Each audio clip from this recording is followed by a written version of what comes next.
It is Shiv Sena saying that Shinde's welfare schemes, they've been the reason why they won with such a huge majority. This is the reason why the key factor when it comes to the winning the assembly elections as far as Maharashtra is concerned. So there are deliberations that are going on within the alliance in order to finally come up with that announcement, an announcement that everyone is waiting to know as to who will now finally emerge as the chief minister. Will there be one chief minister or will there be two chief ministers, those two top contenders in rotation?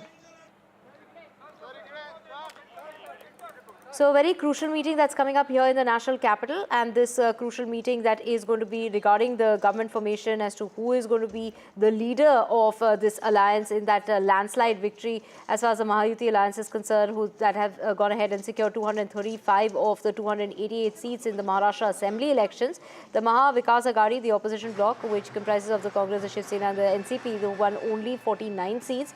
The BJP won 131 seats that they contested in, with the Shiv Sena and the NCP winning 57 and 41 seats for the NCP in the assembly elections. So at the moment, of course, discussions that continue in regard to will it be Maharashtra's Deputy Chief Minister Devendra Fadnavis taking on the role of the Chief Minister, or will it be Eknath Shinde back in the role of the Chief Minister for a second term, is the question that everyone is asking, the question on everyone's mind. It is Mr. Fadnavis and other leaders who were welcomed by Nitin Gadkari, of course. It is a meeting that's going to be held today in the national capital by Home Minister Amit Shah, who will then finally be taking that decision. Of course, from what we are hearing at the moment is that it is Ajit Pawar who's completely backing the idea of Devendra Fadnavis taking on that very role of the Chief Minister. Radhika joining us. Radhika, what are you hearing from your sources? What's the very latest?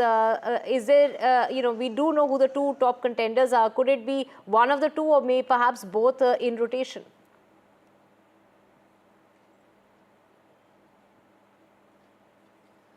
That's right. A lot of deliberations and discussions going on as far as chief ministerial post is concerned. Yes, they are considering a rotational post, but not entirely certain if that will be agreed upon by all the party leaders and members. We know for a fact that all three parties held individual party meetings yesterday. Eknath Shinde was chosen as the legislative party leader. Ajit Pawar also chosen as the legislative party leader of the NCP. And today, of course, Fadnavis will be chosen as the legislative party leader of BJP. However, who is going to be the chief minister is the next big question. We know for a fact that Devendra Fadnavis wields a lot of influence. He's instrumental in the kind of victory that BJP saw, few numbers short of a majority, and he'd been behind, the brain behind several of the schemes as well. At the same time, Eknath Shinde, a grassroots level leader, wields a lot of influence in both rural and urban pockets, again being credited for Ladki Behan scheme and several such schemes. So therefore, both are the front runners at this point. But what we are hearing is that Ajit Pawar is in support of Devendra Fadnavis being the chief minister. There is a possibility that there could be a joint meeting of all three leaders with Amit Shah, perhaps today or tomorrow. So there will be some sort of consensus reached, but all the party leaders are denying any sort of rifts, bickering or disputes as far as chief ministerial post is concerned. They say discussions and meetings are going on to come to some sort of understanding. Will it be Eknath Shinde? Will he retain the position, or will Devendra Fadnavis, who has been given the credit for Mahayuti's victory, once again take over as the chief minister, or will it be on a rotational basis? All this will become clear in a day or two. Right, of course, Devendra Fadnavis, who had taken on the role of the Deputy Chief Minister in the previous term. Take us to the role that Ajit Pawar plays as to who will finally then emerge as the Chief Minister. As far as Ajit Pawar's role is concerned, it is very instrumental, of course, because in case there is some sort of bickering or dispute, we know for a fact that BJP is just a few numbers short of majority. So they clearly don't need both the parties in order to form the government. I mean, this is, of course, the extreme scenario. So if it's just BJP and NCP, they could still form the government without the help of Sena, if Sena is adamant that they want a chief ministerial post. Again, I'm talking about an extreme scenario. In that case, Ajit Pawar's role will become instrumental. instrumental. If he supports Devendra Fadnavis as the Chief Minister, then a government can be formed with the help of Ajit Pawar's leaders. And all three parties have performed exceedingly well in terms of strike rate, in terms of the number of winning candidates and so on. So yes, Ajit Pawar's role is very, very critical in this juncture. We also know for a fact that he may not be vying for Chief Ministerial post at this point because front runner certainly is Devendra Fadnavis and then of course Eknath Shinde. They've been credited for Ladki Bahan scheme, all the infrastructure development schemes and several other guarantees promised and implemented by Mahayuti Sarkar. But Ajit Pawar at this point what we are given to understand is backing Devendra Fadnavis as the Chief Minister of Maharashtra, and we're seeing posters all around. There are Sena posters which is putting Eknath Shinde in the top post, and there are posters that have come up not just in Mumbai but also in Nagpur, which is Fadnavis's a place with posters of him being touted as the next Chief Minister. How things will pan out? Will they come to an understanding? Because we know that Eknath Shinde, through by way of sources, we are getting to understand that Eknath Shinde is not ready to step down, not ready to sort of vacate that position as yet. So, Radhika, just hold that thought. We have breaking news coming in at the moment. It will take a day or two before the decision is.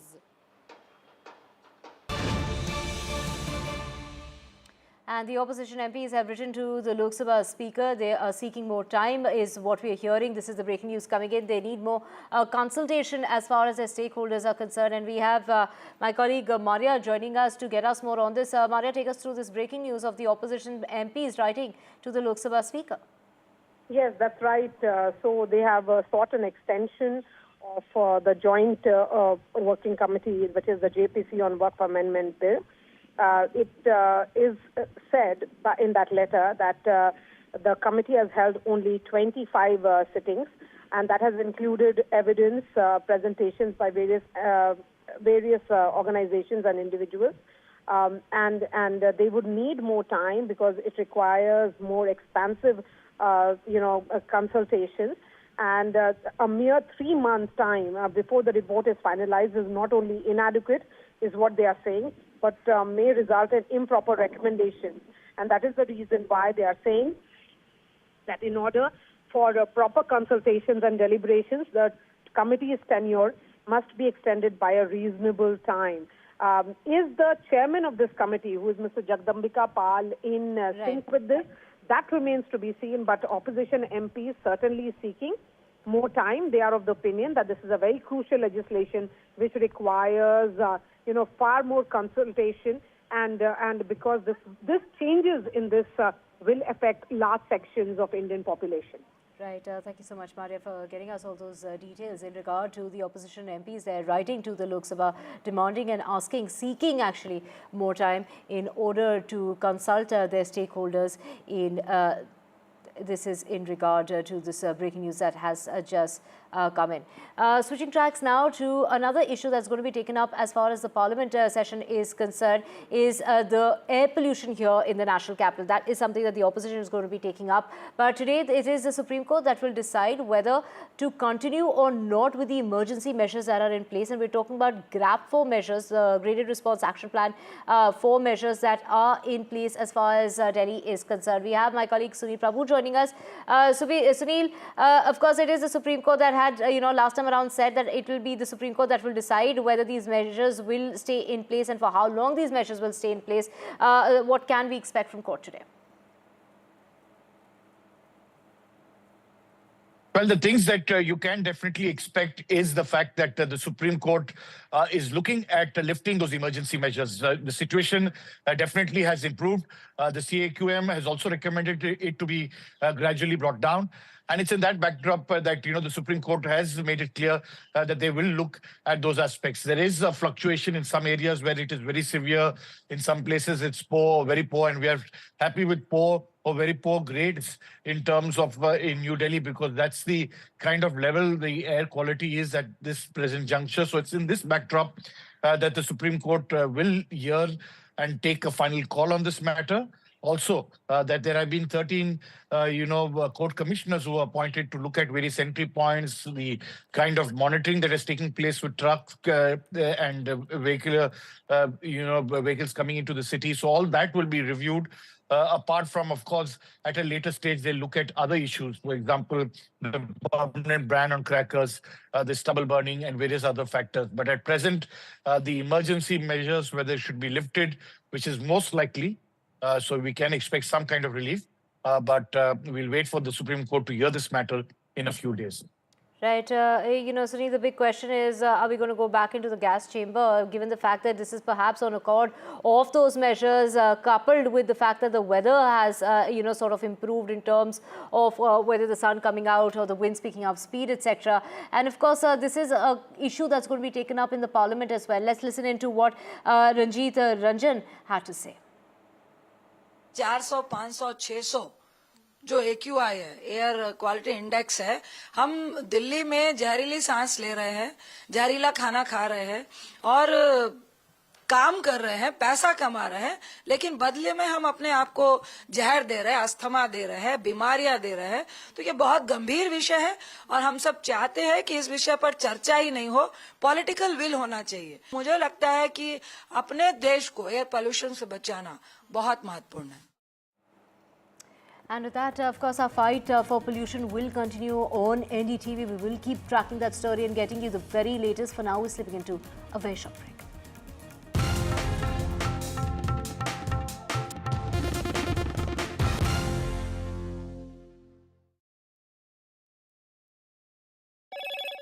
Hello, Moto.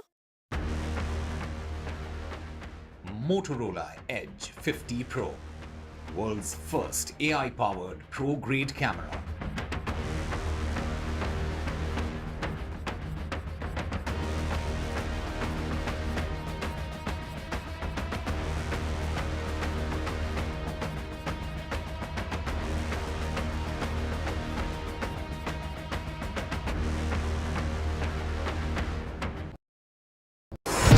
NDTV proudly upholds its legacy of trust and credibility. According to the prestigious Reuters Institute's Digital News Report 2024, NDTV is the top-most news platform in the country. Number one in both online and offline reach in India. Beating all its competition, NDTV stands for trust. Hello and welcome to India Sense, where I speak with global opinion makers. The United States has made a strategic decision over the last 20 years to move closer to India. So a $7 trillion economy seems a perfectly conceivable number. If you want to be a national party, it's that you sort of accept the way the world is rather than want to endlessly hark back to how it was. Modi is promoting the digitization of the economy, which is accelerating growth in the country. It's a web of frauds, calls, luring emails, threatening messages. Cyber frauds have cast their net wide and everyone is at risk. We track the victims, their horror stories as they get conned online, extorted and robbed of their hard-earned money. How to identify a cyber fraud and how to stay cyber safe. What are your options? Fraud.con, NDTV initiative for cyber safety. Only on NDTV 24/7. हम ये चुनाव विकास के मुद्दे पर लड़ रहे हैं. Let them come for an open debate with me. I've challenged Eknath Shinde multiple times. Congress is in the worst situation in this state. Mahayuti में भी इससे ज़्यादा dispute है. Everything is fair in love and politics. Vote देने वाले ही जिताने वाले हैं ना. So we worked on 4 options.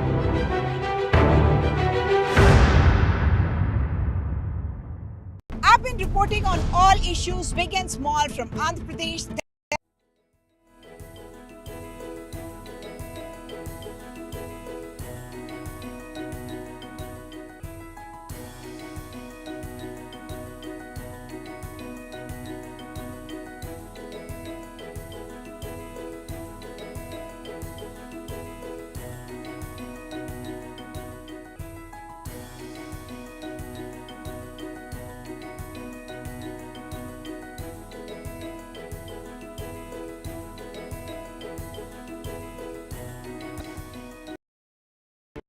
today's interconnected world, India's voice is more crucial than ever.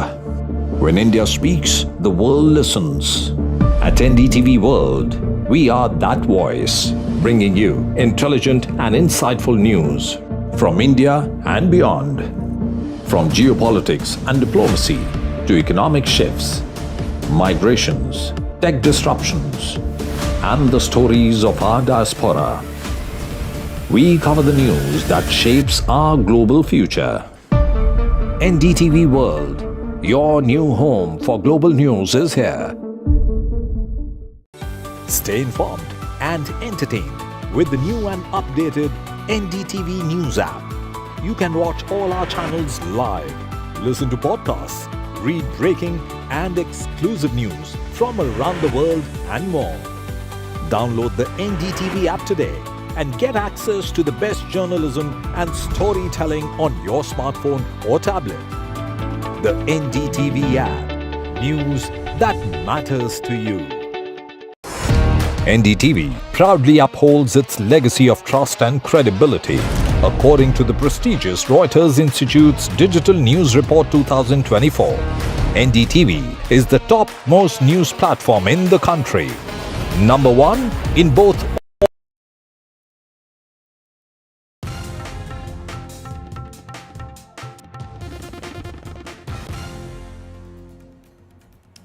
Welcome back. Let's get you the very latest, and this is from the markets that are up. The Indian stock markets that rallied this morning on 2 consecutive days of gains, whether it's the Nifty and the Sensex, that's helped them turn positive on a monthly basis. This comes after both the Nifty and the Sensex recorded losses in the month of October. So the Indian stock markets rallied this morning after the BJP-led NDA secured that massive victory in the assembly elections in Maharashtra, which houses the country's financial capital, Mumbai. All 13 major sectors logged gains, and the broader, more domestically focused small and mid caps rose about 2% each.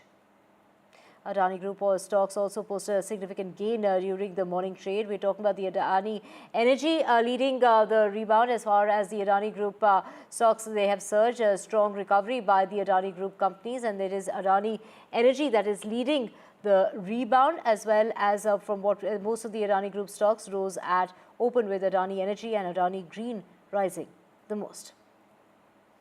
And the Adani Group of companies touted the financial and credit details of its portfolio companies to investors, showcasing its robust profits and cash flows that can sustain growth without reliance on external debt.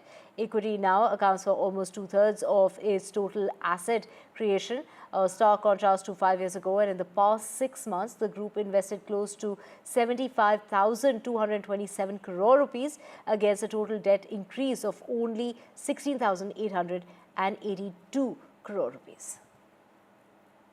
And my colleague Anushi has all the details. So for Adani portfolio, let's just break this down in different brackets. Now, first we are seeing about how the EBITDA, about the cash flows, about the debt levels, and what this could mean for the business forward. So firstly, over the last 12 months, we are seeing an EBITDA growth of about 17% to $10 billion, which means strong EBITDA growth levels have sustained over the last 4 quarters that we are looking at. This has translated into the cash flows, also $7 billion of cash flows for the last 12 months, a 30% growth that we've seen in the last 5 years. So growth in cash flows from operation is strong and has also sustained, as we've mentioned about EBITDA. So net debt to EBITDA now, if you look at, that has remained in the 2.46 times, which is lower than what the company has given its guidance for. So this suggests reasonable levels for asset heavy infra companies. That is what we are looking at for. Liquidity position also across the portfolio companies remains strong, with sufficient funds to cover all the debt repayments within the next 12 months that we are looking at. So healthy liquidity to cover the debt repayments. Now, these debt is to be repaid for each year until FY34 is less than the cash flow for the last 12 months. This means that even current cash flows are assuming no growth at these levels should be sufficient enough to cover all these debt payments that we are looking at. Asset base, if we look at, that has increased by $9 billion to $60 billion in H1 FY25. That's the first half of fiscal year 25. During the same period, gross debt has increased by over $2 billion. So we are seeing a significant increase in asset base as compared to the debt levels. So 80% of this base is funded through internally and not through debt also that we are looking at. Equity now counts for about 63% of total debt, showing about lower dependence on debt that we are looking at. Now, if you are to see the exposure to the Indian banks, exposure to Indian banks at USD $11 billion, this is 42% of today's debt.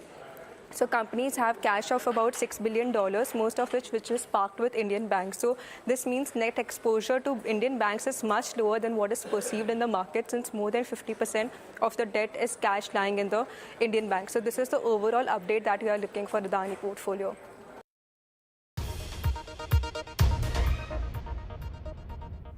And it's the winter session of the Parliament that started early this morning, during which 3 key bills are scheduled. Of course, at the moment, both houses of the Parliament are adjourned till about 12 o'clock in the afternoon. The winter session will continue till the 20th of December. In this session, the Waqf Amendment Bill and the Disaster Management Amendment Bill is among the bills that are likely to be considered for discussion. It is the opposition that has, in fact, written to the Speaker of the Lok Sabha asking for more time. That is, they are seeking more time because they require more time on the matter. And just ahead of the winter session, it was the Parliament. It was the Prime Minister who addressed the nation ahead of the Parliament winter session. He went on to say that it's been 75 years since we adopted the Constitution. He's also urged everyone, and he's hoping for healthy debates and participation as well as contribution from maximum members of both the houses. The Prime Minister has also attacked the opposition in his address ahead of the beginning of that winter session, saying that they are blinded by self-centered agenda, hitting out at the opposition, saying that they are not in sync with what the expectations of the people really are. Let's listen in. हर पीढ़ी का काम है आने वाली पीढ़ियों को तैयार करे, लेकिन 80-80, 90-90 बार जनता ने जिनको लगातार नकार दिया है, वे न संसद में चर्चा होने देते हैं, न लोकतंत्र की भावना का सम्मान करते हैं, न ही वह लोगों की आकांक्षाओं का कोई महत्व समझते हैं, उनका उसके प्रति कोई दायित्व है वो कोई समझ पाते हैं, और उसका परिणाम है वो जनता की उम्मीदों पर कभी भी खरे नहीं उतरते हैं, और परिणाम स्वरूप जनता को बार बार उनको रिजेक्ट करना पड़ रहा है. Right, and of course, during this session and the Prime Minister's jibe at the opposition is concerned, well, it is the opposition that are saying, that's gone on to say that it's the latest poll results are not a referendum, and that the opposition also wants the smooth functioning as far as the Parliament session is concerned. But also Karti Chidambaram pointing out that the recent results are not really a national trend, and it's the BJP that won a few states. But Karti Chidambaram has gone on to say that even the Congress party has. Let's listen in. Well, joining with me, senior Congress leader Karti Chidambaram. Sir, thank you so much for speaking to us. Prime Minister, on the first day of the winter session of Parliament, stressed upon the smooth functioning of Parliament. He stated that some people are self-centric and they want to stall the Parliament. How do you respond? I agree with the Prime Minister. We must have smooth running of Parliament, but in Parliament also, the opposition must also have the space to raise issues of national concern. While we give adjournment motions, not one adjournment motion is admitted. So if the government, while it has its numbers, must allow the opposition to have its say while they can have their way. But you must give us space also to raise issues of importance which we deem fit. So he attacked the Congress party as well. He stated that now 70-80 times the Congress leadership had been defeated. It is now new people who wanted to bring their discussions in the Parliament. They should be given space. See, if the Prime Minister is alluding to the results of a day before yesterday, I hope he noticed the results in Jharkhand, and hope he noticed the results of the by-elections in Karnataka, and hope he noticed the results of the by-elections in Madhya Pradesh. It's been a mixed bag. We have won some, they have won some. There's no national trend. Each state votes differently. There are different issues in different states. There are different political grammars in different states, and people vote differently. In fact, there were 2 by-elections for Lok Sabha seats, and in both the seats, the Congress party has won. So can I say that is again a rejection of the government of the day, because we won both those by-elections in Nanded and in Wayanad. So there is no national trend. There are all state-specific issues, constituency-specific issues which seem to have determined this election. And at that very start of the Parliament session, well, it was TDP MP from Vizianagaram who wanted to put out a larger message when it comes to the air pollution crisis here in the national capital. In fact, he took a cycle to the Parliament. Let's listen in to what the TDP MP had to say. Well, we are reporting from the Parliament, and just behind me you can see heavy smog and air pollution is at its peak.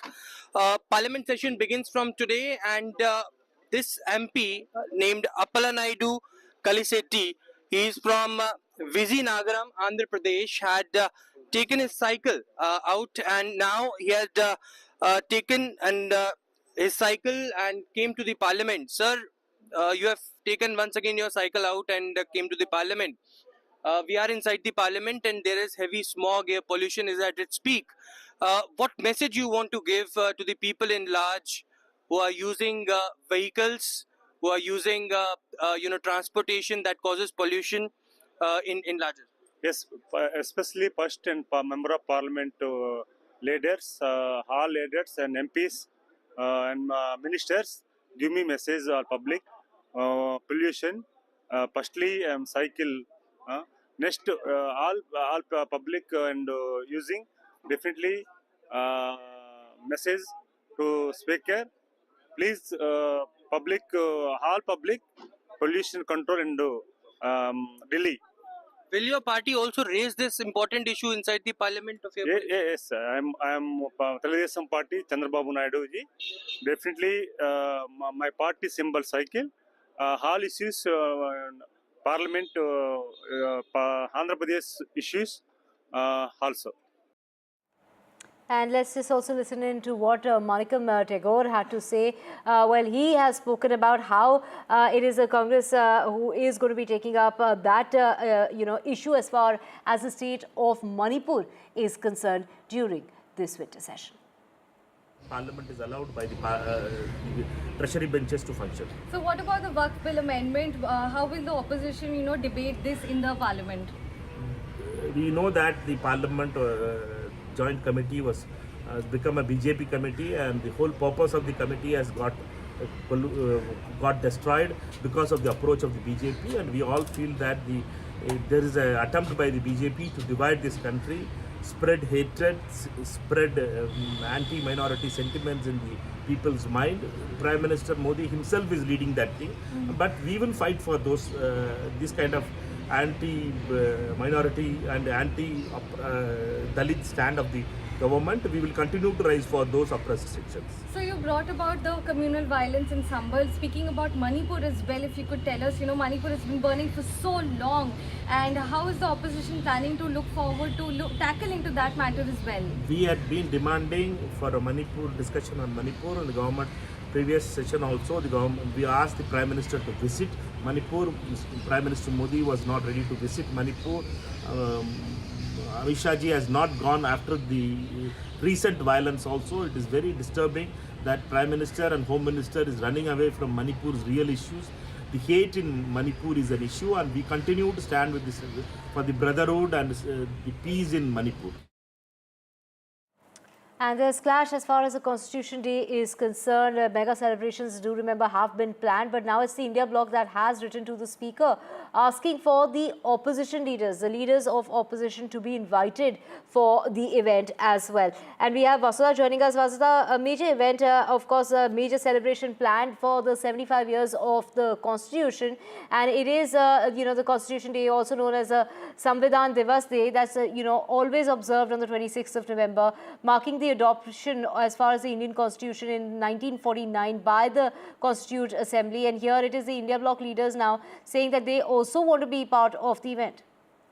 Absolutely, Divya. If you look at, the political developments in the last few months, ever since in the run-up to 2024 Lok Sabha elections, the Constitution has been a major point of contention, with each party saying that the other party is trying to undermine constitutional values. In fact, 2024 Lok Sabha elections was largely centered around who protects the Constitution better. And we saw the same thing play out in the Maharashtra elections also. But of course, the results were reversed here, with the BJP mounting a very aggressive campaign that it's the Congress that's trying to spread fake narratives on this. What is going to happen now tomorrow is, of course, a symbolic, mega celebration of the Indian Constitution, the kind of founding values, the kind of values our founding fathers centered it around. In fact, at 1 o'clock today, the center will actually hold a press conference with the Culture Minister, Parliamentary Affairs Minister, Kiran Rijiju, Culture Minister, Gajendra Shekhawat, and they will reveal their plans to celebrate the ethos of Indian Constitution. But the opposition has also made it very clear that they also want to be part of this. That is why they've told the Speaker, they've requested the Speaker, they've urged the Speaker that the LOPs, the leader of opposition parties, should also be invited as speakers in this very important function. The other symbolic aspect of it is that it's happening in the old Parliament's Central Hall, which has for years been, symbolic and reflective of our democratic principles, the kind of space that the Parliament holds in Indian democracy. So clearly, tomorrow is going to be possibly one of the biggest flashpoints of the winter session of the Parliament. Right, take us through, this event that's been planned as far as the Central Hall of the old Parliament building is concerned in order to mark the 75 years. Absolutely. This function is going to happen in the Central Hall of the Parliament. We are told that they'll have speakers, who will talk about the importance of the Indian Constitution, the way it was framed. And remember, even in NDTV Samvidhan Summit yesterday, Kiran Rijiju, the Parliamentary Affairs Minister, talked about how the idea was originated by the Prime Minister's own thinking. In fact, he, as a young political leader, used to emphasize on the importance of Constitution. So this is something that the government holds very dear to itself. And at the same time, the opposition does not want to let go of its opportunity to showcase itself as the only party that only alliance that actually is capable of protecting the Constitution, especially when it comes to the reservation policy and the rights of the deprived sections of people. Right, a commemorative coin and a stamp will also be released, Vasudha, on that very occasion to mark the 75 years. And of course, now the leader of opposition there writing to the Speaker saying that they would also want to be part of that event that's going to be taking place in the Central Hall at the old Parliament building. Thank you so much, Vasudha, for joining us. When we, in fact, let's just also talk about Maharashtra now. And it is Praful Patel who has gone on to say that there is no problem when it comes to the alliance and that the same formula will stay in place of one chief minister and two deputy chief ministers. Let's listen into this exclusive interview with Praful Patel. Well, joining with me, senior leader of NCP, Praful Patel. Sir, thank you so much for speaking to us after the bumper victory in the state of Maharashtra. Now, can you put a pause on all those speculations that are going on the rounds about the chief minister's face not being decided amongst the three alliance partners? See, we have comprehensively won Maharashtra as the NDA Mahayuti, and there is no difference between the three parties. We worked excellently. We had a little setback in the Lok Sabha for various other reasons, but this time all the three parties, all the workers worked with each other hand in hand, and we won the elections. We won the confidence of the people of Maharashtra, and this is a spectacular victory, unprecedented. That's why it puts much more responsibility on us to behave and act responsibly. I don't see any problem. The issue of formation of government will be resolved in the next few days. Sir, Prime Minister today also spoke and attacked the Congress party specifically. They stated that a lot of the Congress leaders, the senior leaders, do not give opportunities to the new young MPs inside this country. Well, now, I have not heard the speech, so I don't want to say that. But I can also tell you, as a Congress party, in Maharashtra at least I have seen, it has self-imploded because, they just don't have the right leadership. They don't know the pulse of the people, and they are living in some kind of a la-la land and believing that, they were leading the pack to form the government. In fact, कौन बनेगा मुख्यमंत्री ये formula हमारे लिए नहीं था, उनके लिए था जो काल्पनिक चुनाव अभी हुआ नहीं था। चुनाव के पहले ही उन्होंने अपने मुख्यमंत्री की बंदरबाट शुरू कर दी थी। तो ये तो हास्यास्पद बात है। वक्त और बताएगा कि ये और कहाँ जाएंगे। Formula will be the same, one chief minister. हमारे सरकार जो आज है उसमें एक मुख्यमंत्री, दो उप मुख्यमंत्री हैं, तो स्वाभाविक है कि तीन पार्टी होने से ये फॉर्मूला लगभग हमारा आगे भी कायम रहेगा। And the winter session of the Parliament that started this morning with three key bills that were coming up for discussion. Do remember that both the houses have been adjourned till 12 o'clock in the afternoon, and that is minutes from now. At the moment, the houses have been adjourned, but the winter session is expected to continue till the 20th of December. And of course, it is the opposition party that is expected to bring about issues such as the situation in Manipur, also the Waqf bill.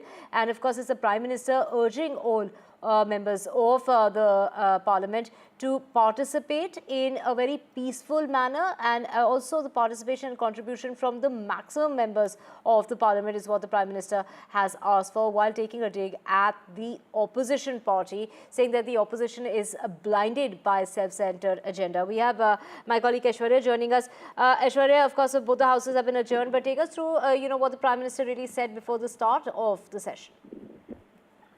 Well, in a customary speech before the winter session started, it was Prime Minister Narendra Modi who stated about the adoption of constitution and how tomorrow it would be celebrated across the country, but also attacked the Congress party and the opposition parties, took a dig at the Congress party as far as the recent Maharashtra polls are concerned, where they faced a huge setback.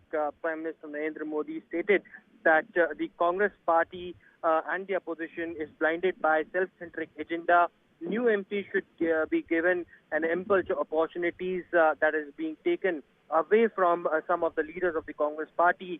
In fact, Prime Minister also stated that opposition are not in sync with people's expectation, and they have got the payback that they deserve. As far as the smooth functioning parliament is concerned, Prime Minister stated that few of the people have self-centric agenda and they want to stall the parliament. There should be healthy debates in the parliament, and a lot of attention went to the disruption in the earlier sessions, and that should not be done. Of course, we have to respect people's wishes in a democracy, and that's where Prime Minister clearly gave a strong message at the beginning of the winter session of Parliament. But of course, the opposition parties clearly has stated that if they submit the adjournment motions, that is a part of the parliamentary democracy, and there is nothing wrong into it. The nation's interest should be kept in mind as far as the adjournment motions are concerned, and the government should take up those adjournment motions if they are not. So yes, there are different opinions within the opposition bloc and these treasury benches as well.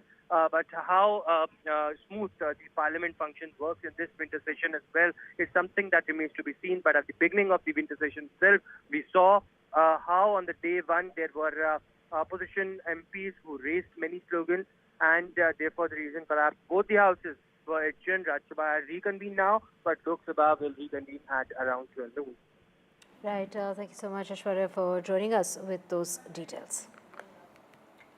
And moving on now, today is the International Day for the Elimination of Violence Against Women, and a pledge for men and boys to respect and protect women is turning into a movement.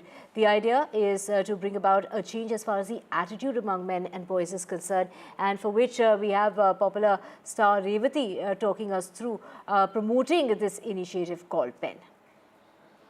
And the pledge is very simple. It says, I pledge to oppose all forms of violence against women. I promise to respect, support, and listen to women in my community. Together we can create a world where everyone feels safe and valued. I think that is very important, to be valued. So everybody, every male takes a pledge, and every woman asks their male friends or male companions to take the same pledge. If every man respects and safeguards the women around them in the community, or at least supports them and lets them, gives them the space to speak, automatically the world will become a very safe place. World will become a space where there is gender equality. And also promote fairness, treat sons and daughters equally in terms of opportunities, discipline and praise. Avoid favoritism or imposing different expectations based on gender. These small, consistent actions can help create a home environment where respect and equality are the norm, providing a strong foundation for boys to carry these values into the broader world. Teach boundaries and consent from an early age. Teach boys to respect personal space and listen when someone says no. model this behavior within the family, such as asking for permission or checking in on comfort levels.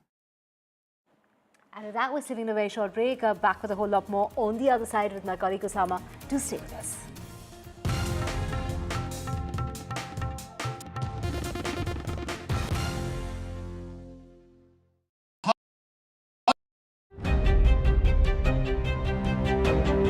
Hello and welcome to India Sense, where I speak with global opinion makers. The United States has made a strategic decision over the last 20 years to move closer to India. So a $7 trillion economy seems a perfectly conceivable number. If you want to be a national party, it's that you sort of accept the way the world is rather than want to endlessly hark back to how it was. Modi is promoting the digitization of the economy, which is accelerating growth in the country. It's a web of frauds, calls, luring emails, threatening messages. Cyber frauds have cast their net wide and everyone is at risk. We track the victims, their horror stories as they get conned online, extorted and robbed of their hard-earned money. How to identify a cyber fraud and how to stay cyber safe. What are your options? Fraud.con, NDTV initiative for cyber safety. Only on NDTV 24/7. हम ये चुनाव विकास के मुद्दे पर लड़ रहे हैं. Let them come for an open debate with me. I've challenged Eknath Shinde multiple times. Congress is in the worst situation in this state. Mahayuti में भी इससे ज्यादा डिस्प्यूट है. Everything is fair in love and politics. Vote देने वाले ही जिताने वाले हैं ना. So we worked on 4 options.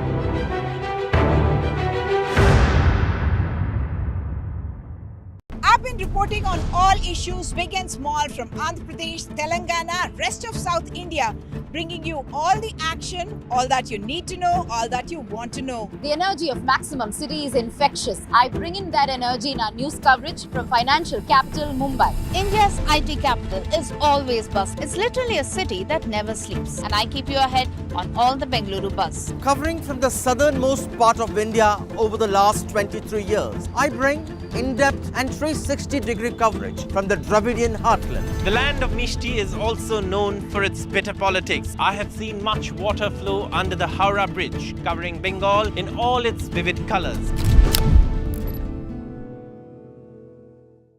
In today's interconnected world, India's voice is more crucial than ever. When India speaks, the world listens.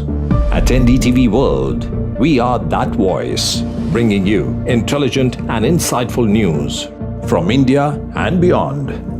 From geopolitics and diplomacy to economic shifts, migrations, tech disruptions, and the stories of our diaspora.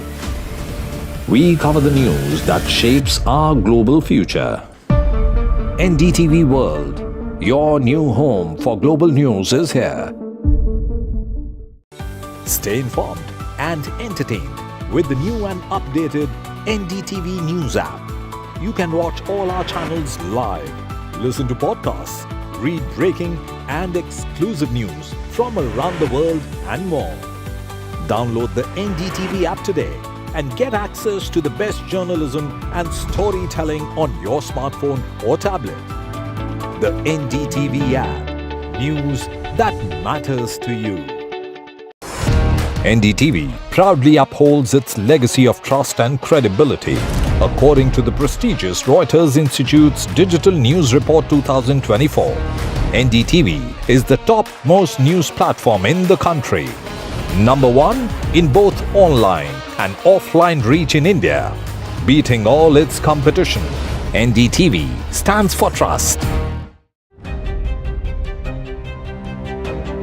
Hello and welcome to India Sense, where I speak with global opinion makers. The United States has made a strategic decision over the last 20 years to move closer to India.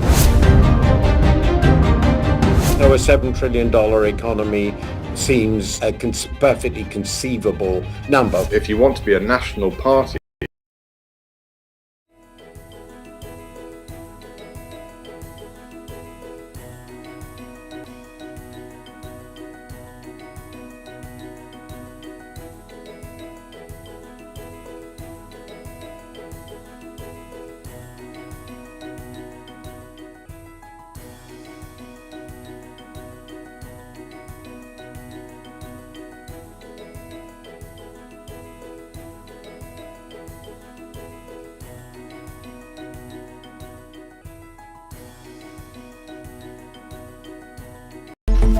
It's a web of frauds, calls, luring emails, threatening messages. Cyber frauds have cast their net wide and everyone is at risk. We track the victims, their horror stories as they get conned online, extorted and robbed of their hard-earned money. How to identify a cyber fraud and how to stay cyber safe. What are your options? Fraud.con, NDTV initiative for cyber safety. Only on NDTV 24/7. हम ये चुनाव विकास के मुद्दे पर लड़ रहे हैं. Let them come for an open debate with me. I'll challenge Eknath Shinde multiple times. Congress is in the worst situation in this state. Mahayuti में भी इससे ज्यादा डिस्प्यूट है. Everything is fair in love and politics.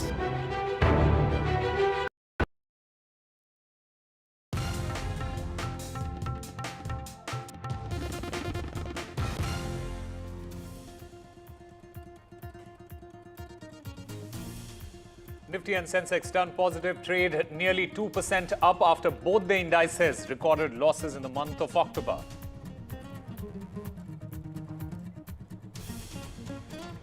The Adani Group stocks rally and rebound from the last week as well.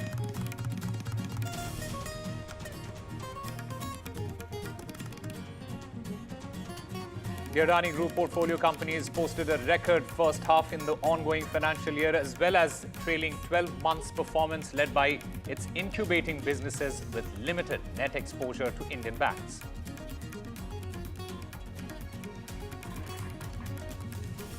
It is the first day of the winter session of the Parliament. Prime Minister Modi targets the opposition over the recent poll results.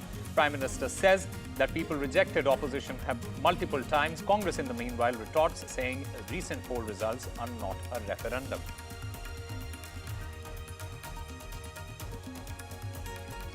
A big face-off over Constitution Day today as government plans mega Constitution Day celebration. Opposition rise to the Lok Sabha Speaker say that leaders of opposition must be invited for the event. Deliberations and discussions on Maharashtra Chief Minister selections to continue. Top contenders Devendra Fadnavis and Eknath Shinde likely to reach Delhi today to hold meetings with Amit Shah.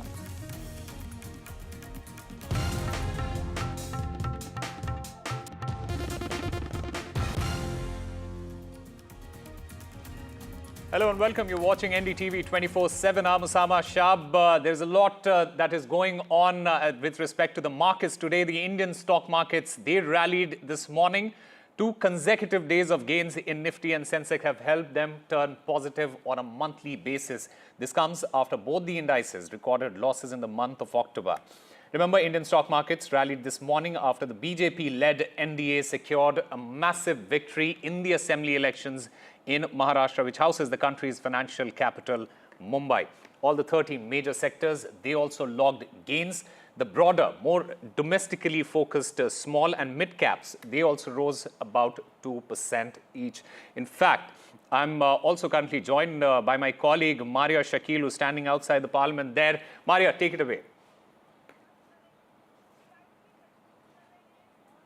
All right, Osama, as you said, the markets are certainly showing a lot of confidence, and the fact that there has been a landslide victory of the BJP-led Mahayuti, which will ensure political stability in Maharashtra, is reflecting in investor sentiment also, which is showing that high in markets. The Nifty and Sensex both going up. There has been a jump in both the indices, but what is becoming clear is Why is this happening? Remember, Maharashtra is the economic heart of India and Mumbai is the financial capital. Maharashtra contributes the maximum to GST when it comes to the centre's kitty. And that is the reason why political messaging is actually leading to this kind of economic surge, or should I say investor sentiment going positive as well. One aspect of is the biggest conglomerate, among the big conglomerates is Adani portfolio. How is that faring? Let me go straight to Harsh, who's joining us live. And we also have my colleague Himanshu, who tracks markets for us. But a word from Harsh first, and then I bring in Himanshu. Absolutely. Thanks so much, Maria, for that.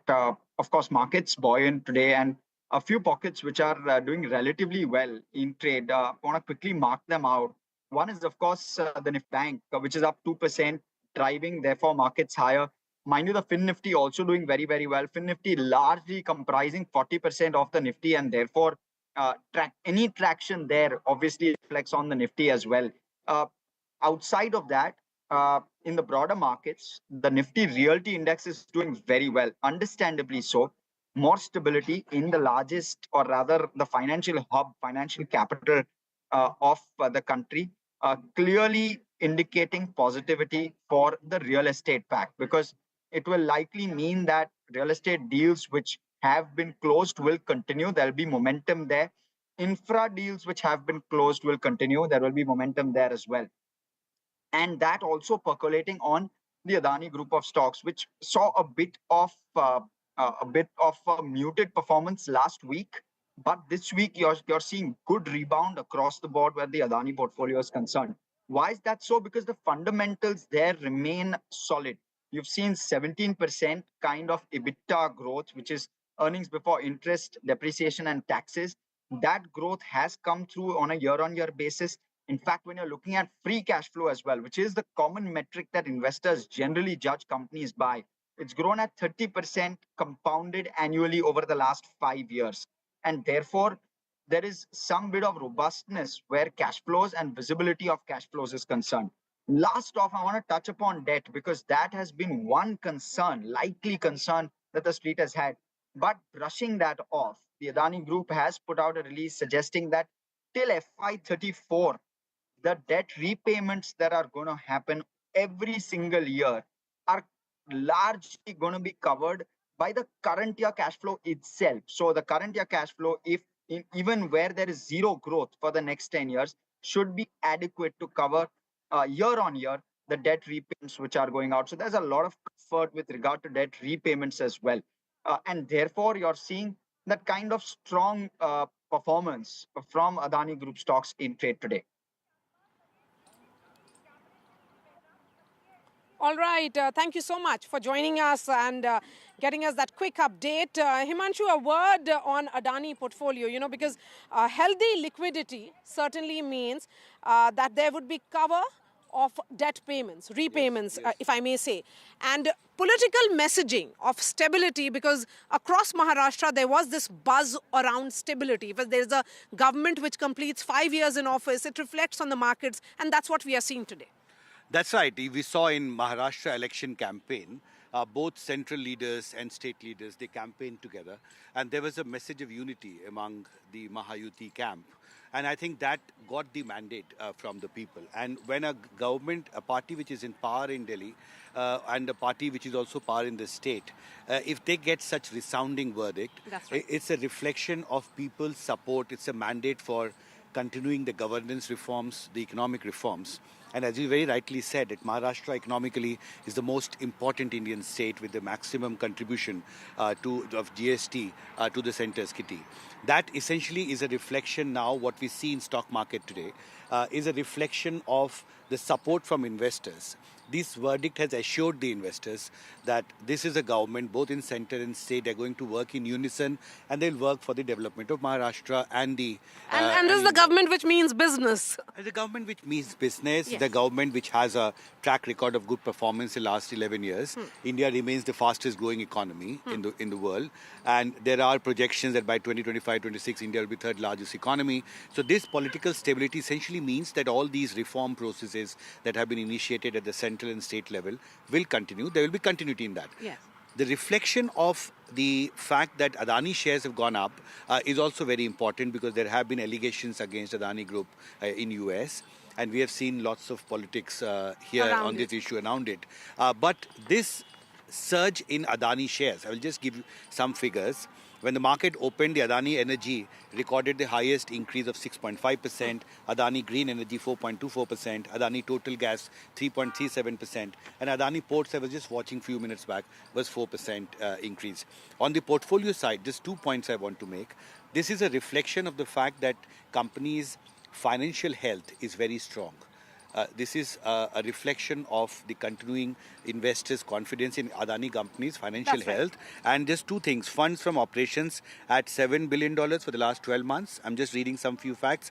Growth at over 30% for the past 5 years. And importantly, the point that you made, the liquidity position across our portfolio companies remains strong, with sufficient liquidity to cover all debt obligations, including refinancing for the next 12 months plus 1 day. What it means, healthy liquidity to address debt. And this is a reflection that you see in the market.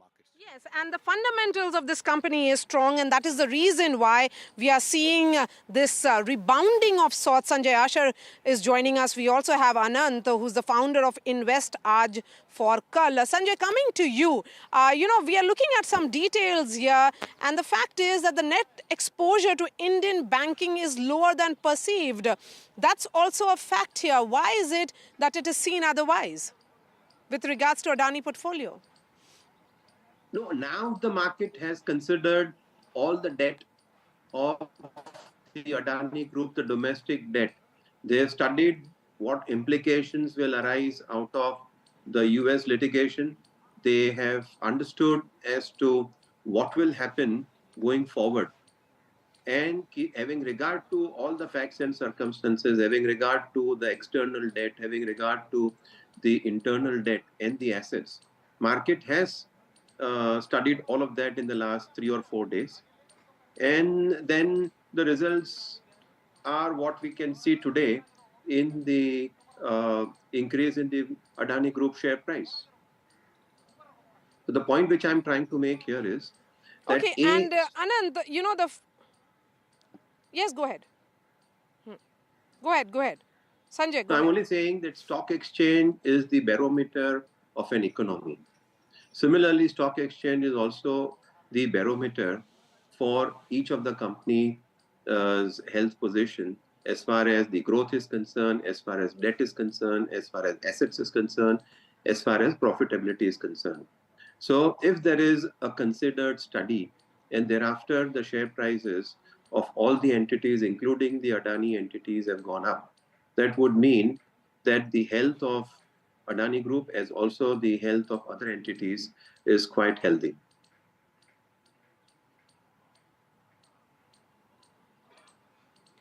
Anand, come in on this. The fact here is that the EBITDA growth has been strong as well. So when we look at, how there has been an entire shift in terms of growth without debt, has been almost like the mantra of how this entire portfolio has been functioning.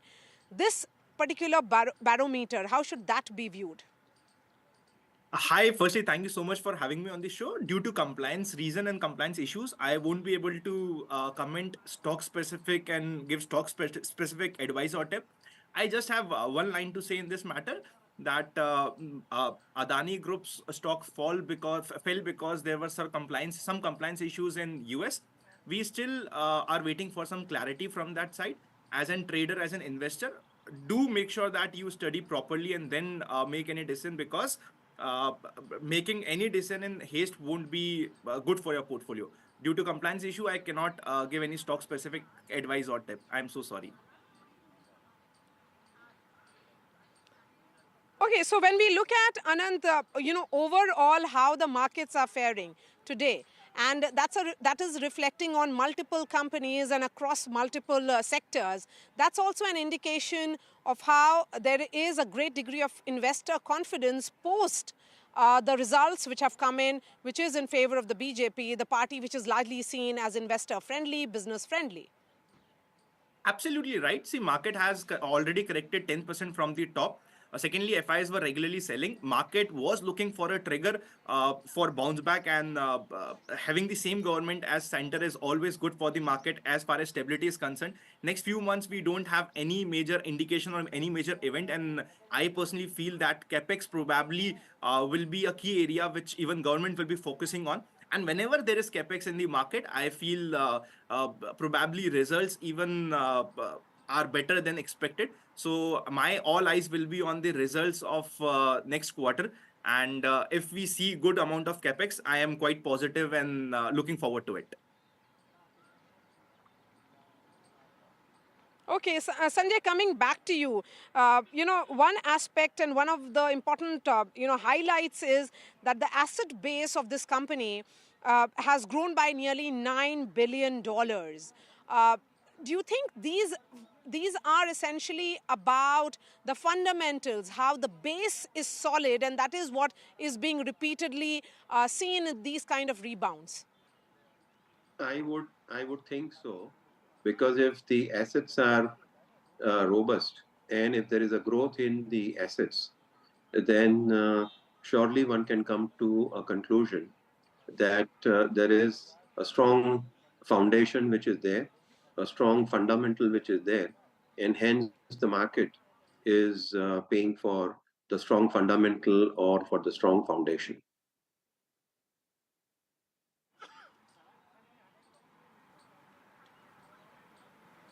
And overall, the cash flow, when we look at it, there has been a growth in cash flow operations as well to this company.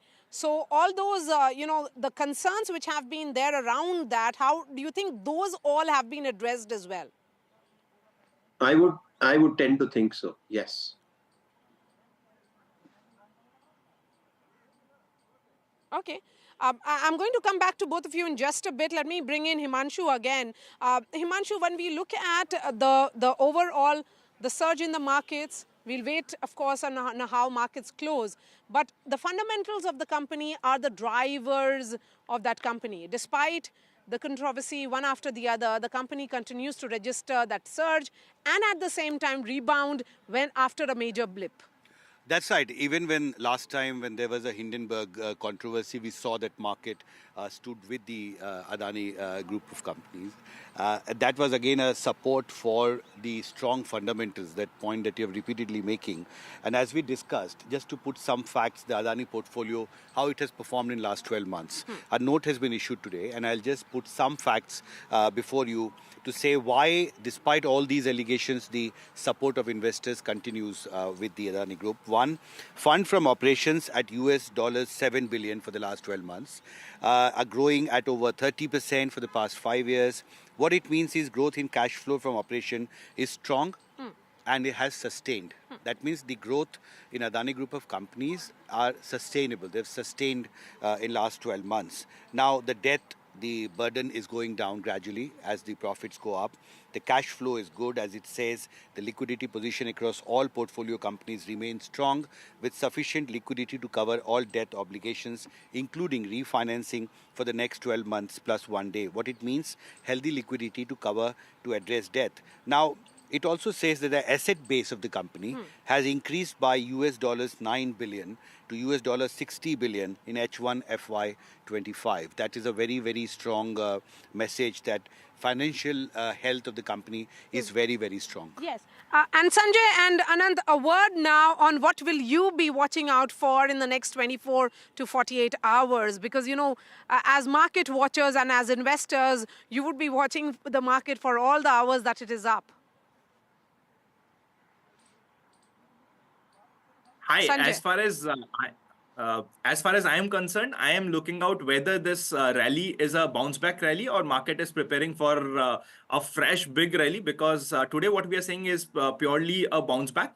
So that will be a key. And second important will be to see how FIIs are turning up now. I want at least they should hold on their sale. And are we seeing some stability from FI side? These two will be very important for me to look from short-term perspective.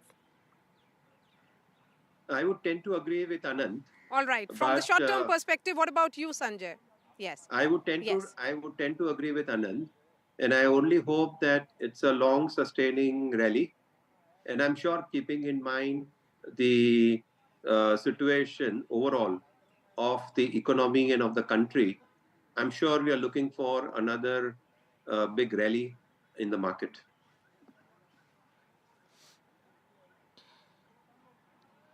All right, Sanjay and Anand, thank you so much for joining us and sharing your perspective. We'll be shifting focus now to the ongoing winter session, which began today.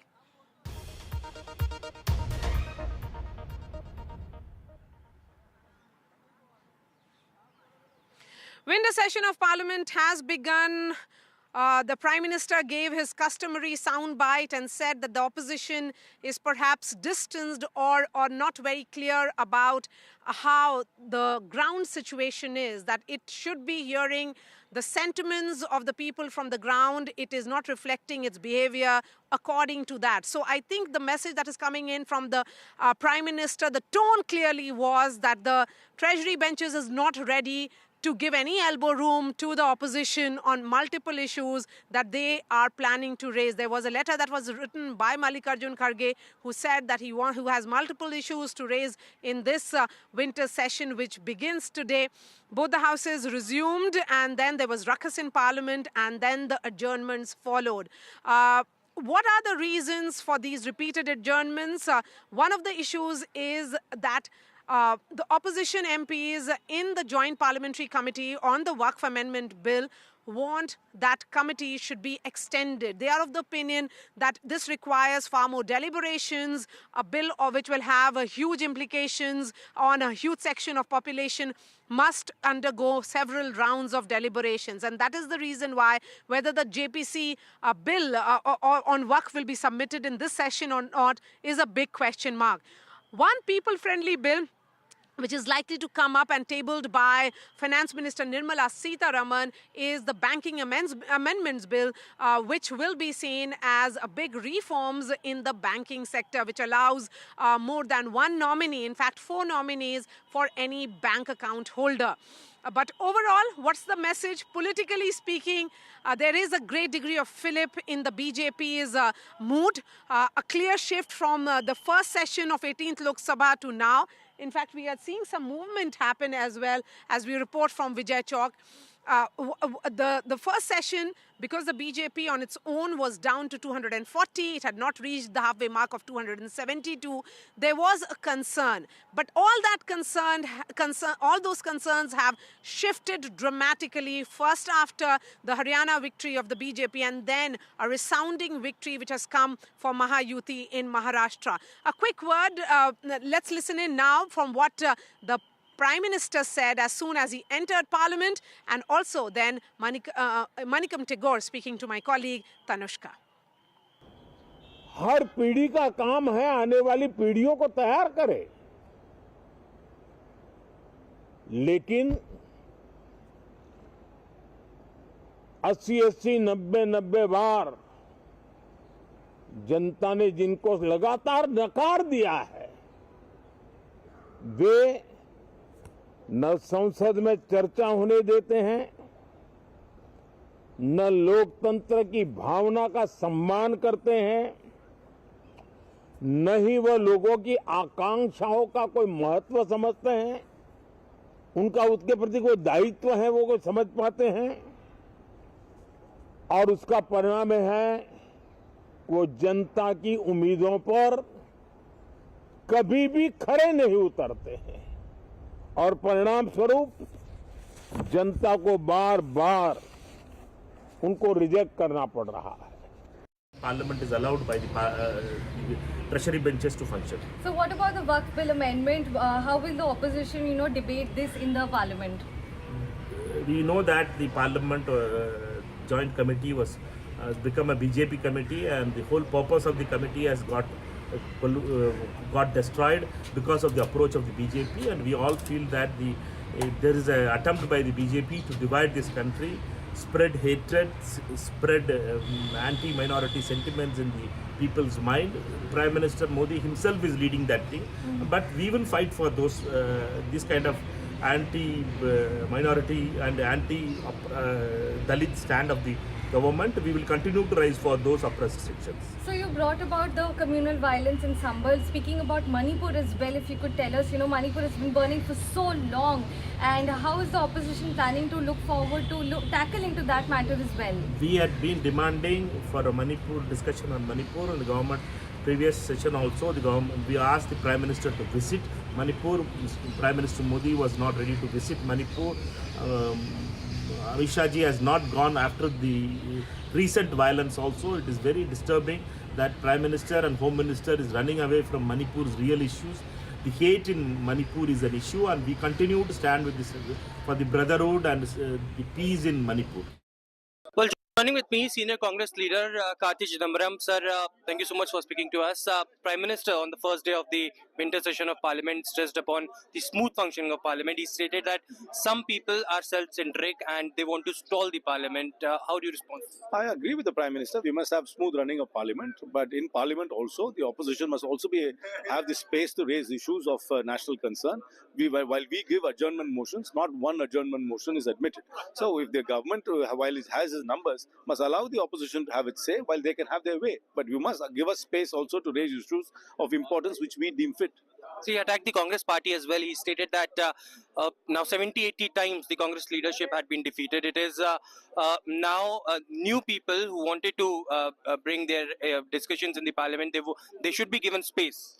See, if the Prime Minister is alluding to the results of a day before yesterday, I hope he noticed the results in Jharkhand, and hope he noticed the results of the by-elections in Karnataka, and hope he noticed the results of the by-elections in Madhya Pradesh. It's been a mixed bag. We have won some, they have won some.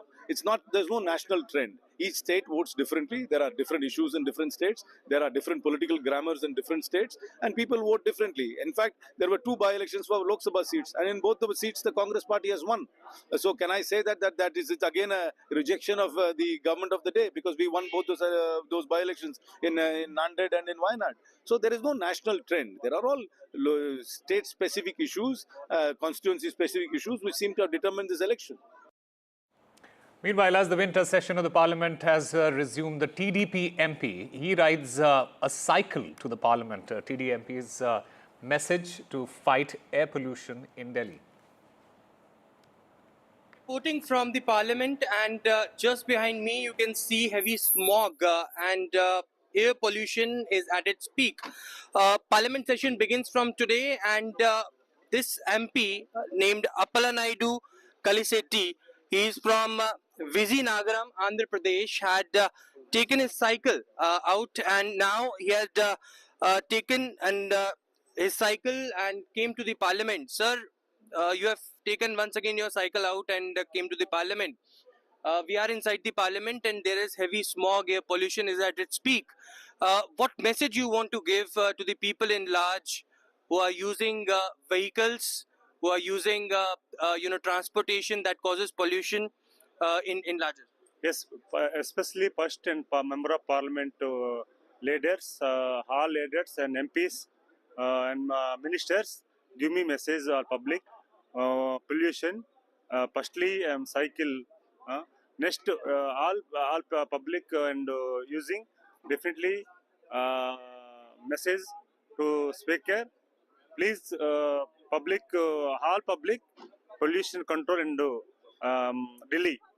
Will your party also raise this important issue inside the Parliament of your party? Yes, I am Telugudesam Party, Chandrababu Naidu ji. Definitely, my party symbol cycle. All issues, Parliament, Andhra Pradesh issues also.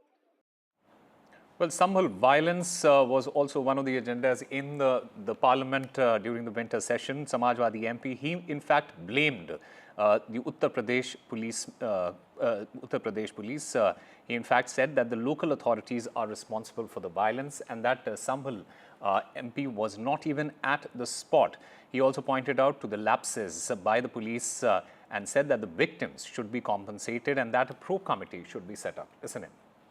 Professor Ramgopal Yadav हमारे साथ मौजूद हैं। Sir, किसको दोषी ठहराते हैं संभल की घटना को लेकर? जिला प्रशासन पूरी तरह से, क्योंकि 19 तारीख को सर्वे हो चुका था, शांतिमय तरीके से कोई बात नहीं थी, ये दोबारा पहुंच गए जाके सवेरे बिना किसी को बताए नारे लगाते हुए। भीड़ जब गई तो लोगों ने समझा ये मस्जिद पर कब्जा करने जा रहे हैं, इसलिए भीड़ इकट्ठी हुई। कोई बात ही नहीं थी कुछ, ये तो कराना ही चाहते थे योजनाबद्ध तरीके से। बीजेपी के कई नेताओं ने कहा है कि समाजवादी पार्टी कोई सही बोलते हैं कभी? सिर्फ झूठ बोलने के अलावा उनका कोई काम है नहीं, झूठ की खेती कर रहे हैं। सर अब तो एफआईआर भी दर्ज हो गई है जो वहाँ के मौजूदा सांसद हैं जिया और रहमान। वो तो जांच होगी तो एफआईआर करने वाले सब फंस जाएंगे। मौजूदा सांसद थे भी नहीं वहाँ पे। आप कह रहे हैं वहाँ पे मौजूदगी नहीं थी थे, वो तो बाहर थे भाई, ऑन रिकॉर्ड बाहर थे। तो आप कह रहे हैं पुलिस प्रशासन के ऊपर सवाल खड़े होते हैं सर इस पर? पुलिस प्रशासन की तो गलती है ही, वो गोली कौन चला रहा है? पुलिस प्रशासन। जरूरत ही नहीं थी कुछ। अगर समाजवादी पार्टी को कोई डिमांड रखनी हो इस पूरे मुद्दे पर संसद के अंदर या बाहर, तो हम तो रख ही रहे हैं, डिमांड रख रहे हैं। जिन लोगों ने गोलियां चलाई हैं उनके खिलाफ मुकदमा कायम होना चाहिए हत्या का, और उनके कंपेंसेशन होना चाहिए पूरा, और एक पूरी एक कमेटी के जरिए जांच होनी चाहिए जिससे आइंदा इस तरह की घटनाएं न हो। प्रोफेसर साहब आखिरी सवाल, जब आज मुद्दा भी उठाया जा रहा था संभल का लेकिन संसद नहीं चल पाई, मुद्दा उठाने नहीं दिया गया तो संसद कैसे चलेगी? बहुत बहुत शुक्रिया हमसे बात करने के लिए। That was professor Ram Gopal Yadav of the Samajwadi party speaking to NDTV. Well, the race to select Maharashtra Chief Minister, it is heating up. The Mahayuti leaders, they are set to travel to Delhi today. Eknath Shinde, Devendra Fadnavis, they are also supposed to meet the Union Home Minister Amit Shah today. Now, NCP MP Praful Patel, he said that the alliance partners are on the same page and that there is no problem between the alliance partners. He, in fact, said that we will go ahead with the same formula, one Chief Minister, two Deputy Chief Ministers of Maharashtra. Well, joining with me, senior leader of NCP, Praful Patel. Sir, thank you so much for speaking to us after the bumper victory in the state of Maharashtra. Now, can you put a pause on all those speculations that are going on the rounds about the chief minister's ways not being decided amongst the three alliance partners? See, we have comprehensively won Maharashtra as the NDA Mahayuti, and there is no difference between the three parties. We worked excellently. We had a little setback in the Lok Sabha for various other reasons, but this time all the three parties, all the workers worked with each other hand in hand, and we won the elections. We won the confidence of the people of Maharashtra, and this is a spectacular victory, unprecedented. That's why it puts much more responsibility on us to behave and act responsibly. I don't see any problem. The issue of formation of government will be resolved in the next few days. Sir, Prime Minister today also spoke and attacked the Congress party specifically. They stated that a lot of the Congress leaders, the senior leaders, do not give opportunities to the new young MPs inside the country. Well, now, I have not heard the speech, so I don't want to say that, but I can also tell you, as a Congress party, in Maharashtra at least I have seen, it has self-imploded because, they just don't have the right leadership, they don't know the pulse of the people, and they are living in some kind of a la-la land and believing that, they were leading the pack to form the government. In fact, कौन बनेगा मुख्यमंत्री ये formula हमारे लिए नहीं था, उनके लिए था, जो काल्पनिक चुनाव अभी हुआ नहीं था, चुनाव के पहले ही उन्होंने अपने मुख्यमंत्री की बंदरबाट शुरू कर दी थी। तो ये तो हास्यास्पद बात है, वक्त और बताएगा कि ये और कहाँ जाएंगे। Formula will be the same, one chief minister. हमारे सरकार जो आज है उसमें एक मुख्यमंत्री, दो उप मुख्यमंत्री हैं, तो स्वाभाविक है कि तीन पार्टी होने से ये फॉर्मूला लगभग हमारा आगे भी कायम रहेगा। Well, the air pollution situation in Delhi and the national capital region, that also echoed in the parliament during the winter session. The Congress, it is said to raise the pollution issue. A Congress MP, he said that he had given notice to discuss pollution in the parliament and that centre is not interested in order to discuss this situation. He in fact also added that the government's responsibility is to run the house. Well, joining with me, senior Congress leader Ranjit Ranjan. Ma'am, आपने 176 पर notice दिया था, air pollution की आपने बात करी थी, लगातार आज रकस देखने को मिला पार्लियामेंट के अंदर, एक बार फिर से डिस्कशन नहीं हो पाया, क्या कुछ कहेंगे? देखिए, ये रिस्पॉन्सिबिलिटी गवर्नमेंट की होती है कि पार्लियामेंट कैसे चले। हम लोगों ने 267 भी पूरे विपक्ष ने दिया था। आपको मालूम होगा जो ब्राइब की घटना हुई है अडानी वाली, तो उस पर भी हम लोग चाहते थे डिस्कशन, और मैंने खुद 197 दिया था पॉल्यूशन पे, जो बहुत गंभीर मसला है। 0 आवर भी था, 0 आवर भी नहीं चला। अफसोस है, क्योंकि राजनीति हो, दुकान हो, सब तब चलेगी जब हम स्वस्थ रहेंगे। और आज के जो हालात है, दिल्ली तो बद से बदतर हो चुका है। पूरे देश में जो WHO की रिपोर्ट कहती है, उसमें सबसे खराब अगर एयर पॉल्यूशन है तो वो इंडिया का है। डेली हर साल 70 लाख लोग मर रहे हैं, जिसमें 19,000 दिल्ली के लोग मर रहे हैं। तो ये बहुत ही जरूरी डिस्कशन है जो होना ही नहीं चाहिए, बल्कि इसके समाधान के लिए पक्ष विपक्ष को मिलकर सॉल्यूशन निकालना चाहिए। मैम, कल किरण रिजिजू साहब ने भी कहा, पार्लियामेंट्री अफेयर्स मिनिस्टर हैं, कि डिस्कशन के लिए वो रेडी है। आज सुबह प्रधानमंत्री ने भी अपने ओपनिंग रिमार्क्स में कहा कि स्मूथ फंक्शनिंग होनी चाहिए पार्लियामेंट की। देखिए, आप बोल कुछ रहे हैं, कर कुछ रहे हैं। कथनी और करनी में फर्क है। पूरा हाउस को कंट्रोल करना, उसको चलाना, पूरी की पूरी जिम्मेदारी रूलिंग पार्टी की होती है। और विपक्ष का कर्तव्य होता है, जब भी कोई इस तरह की ब्राइब की या किसी भी तरह की कोई भी आपकी नीति पर उंगली उठती है, तो विपक्ष का फर्ज है कि उसके बारे में आपसे पूछताछ करना। आपको हाउस चलाना है तो 267 का डिस्कशन देते, आप कहते इस वक्त नहीं तो इस वक्त, लेकिन हम चर्चा करेंगे। जो अमेरिका से रिपोर्ट आई है, जो वारंट जारी हुआ है, चर्चा करेंगे। आप पारदर्शिता लाइए, आप चर्चा कराइए। हम ये नहीं कह रहे कौन करप्ट है, नहीं है, लेकिन जब ये मामला आया है तो JPC बैठाने में जाता क्या है? जॉइंट पार्लियामेंट्री कमेटी बैठाइए। बहुत बहुत शुक्रिया हमसे बात करने के लिए। That was Congress MP Ranjit Ranjan speaking to NDTV. Time now for a very short break. More news and updates on the other side.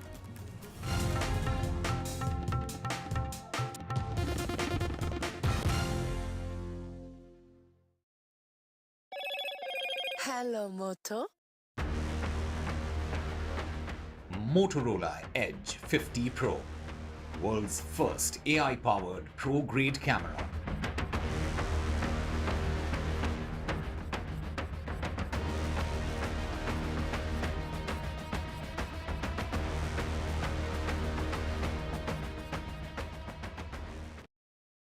I've been reporting on all issues, big and small, from Andhra Pradesh, Telangana, rest of South India, bringing you all the action, all that you need to know, all that you want to know. The energy of Maximum City is infectious. I bring in that energy in our news coverage from financial capital Mumbai.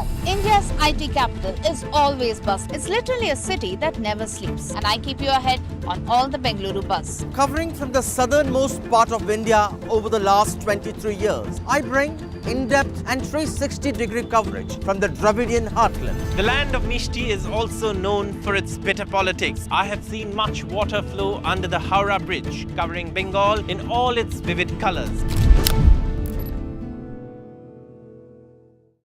In today's interconnected world, India's voice is more crucial than ever.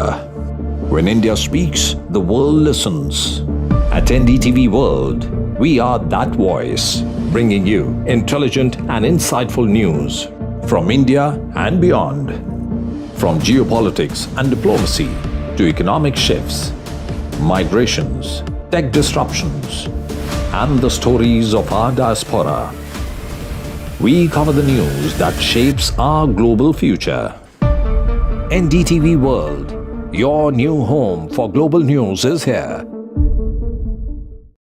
Stay informed and entertained with the new and updated NDTV News app.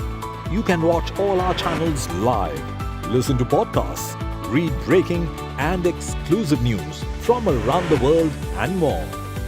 Download the NDTV app today and get access to the best journalism and storytelling on your smartphone or tablet. The NDTV app. News that matters. Hello, Moto. Motorola Edge 50 Pro, world's first AI-powered pro-grade camera.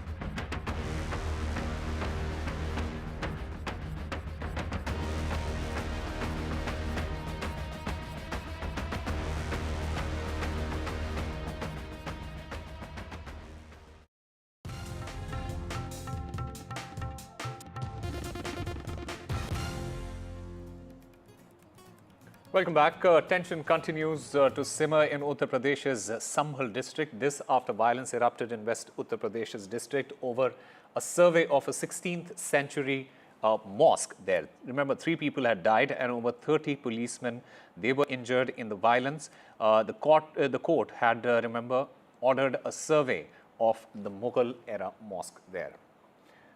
And my colleague Shubhang joins us on the phone line to get us more on this. Shubhang, what is the latest that you can tell us about as far as the entire situation is concerned in Sambhal?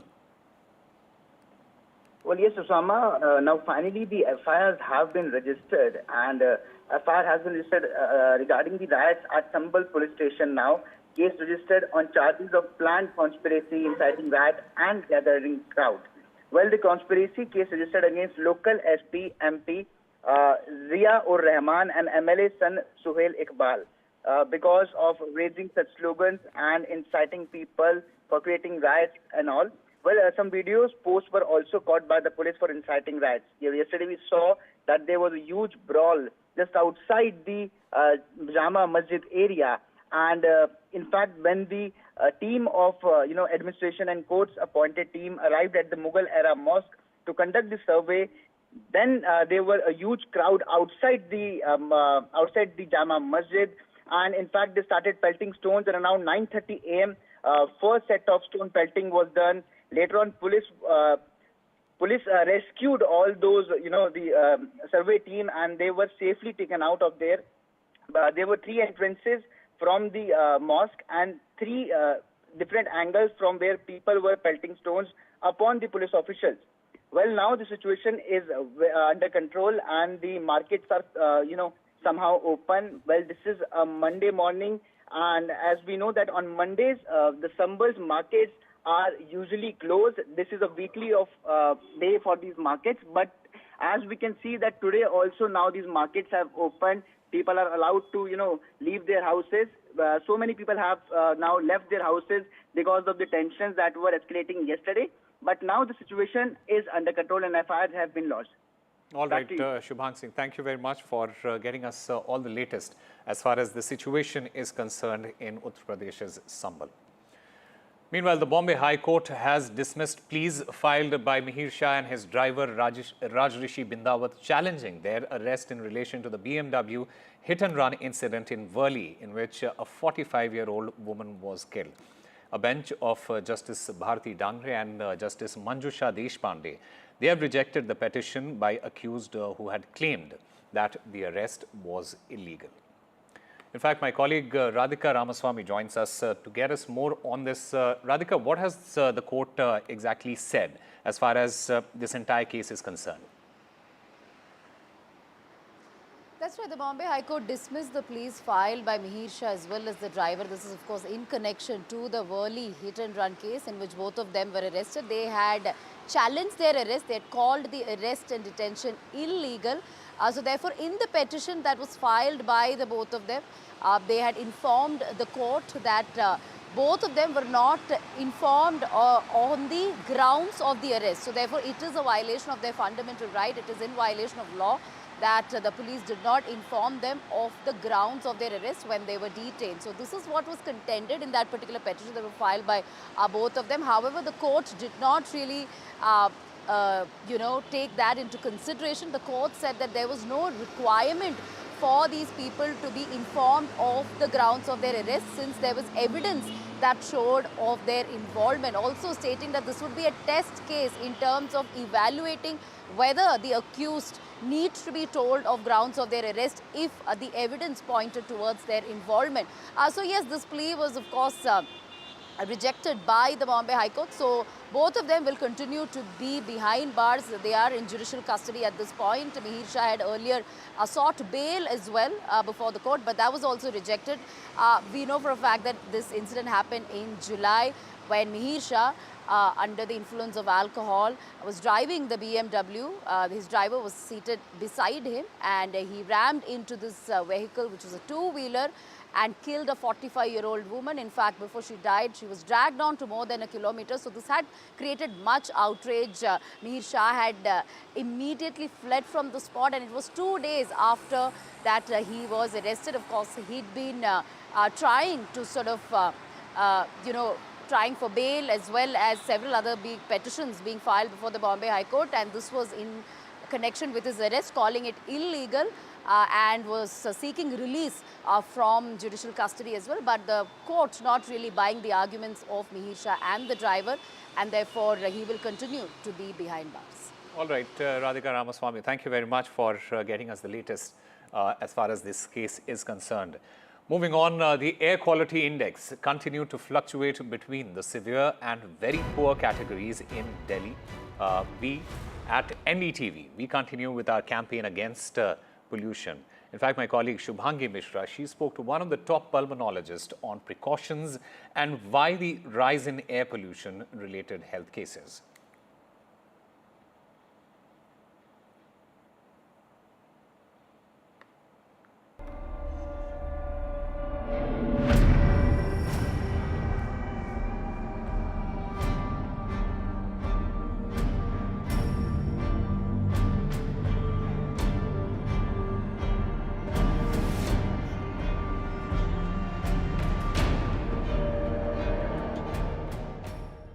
Joined with one of the most senior doctor, Dr. S.K. Chhabra. Thank you so much for speaking to NDTV, sir. My very first question to you would be, are you seeing an increase in air pollution cases? Well, this is a story that gets repeated every year, and this has been the case for almost 20 years, So we can break it down into two kind of scenarios. One, patients who have a pre-existing lung disease, like asthmatics, patients with chronic bronchitis. So these patients suffer more symptoms in this phase, and this usually lasts from November till end of February, where our AQI often exceeds 400, even touching 500. Right, So these patients have more symptoms. Sometimes they require emergency visits. They need to take more medicines. Same is also true for those with cardiac problems. Right. Patients may have more angina episodes, more evidence of heart attacks, even strokes. So it's a major problem both for lungs and the heart and brain. Plus, even if people don't have a pre-existing disease, even then they have symptoms like irritation in the throat, some irritability, cough, breathing difficulty.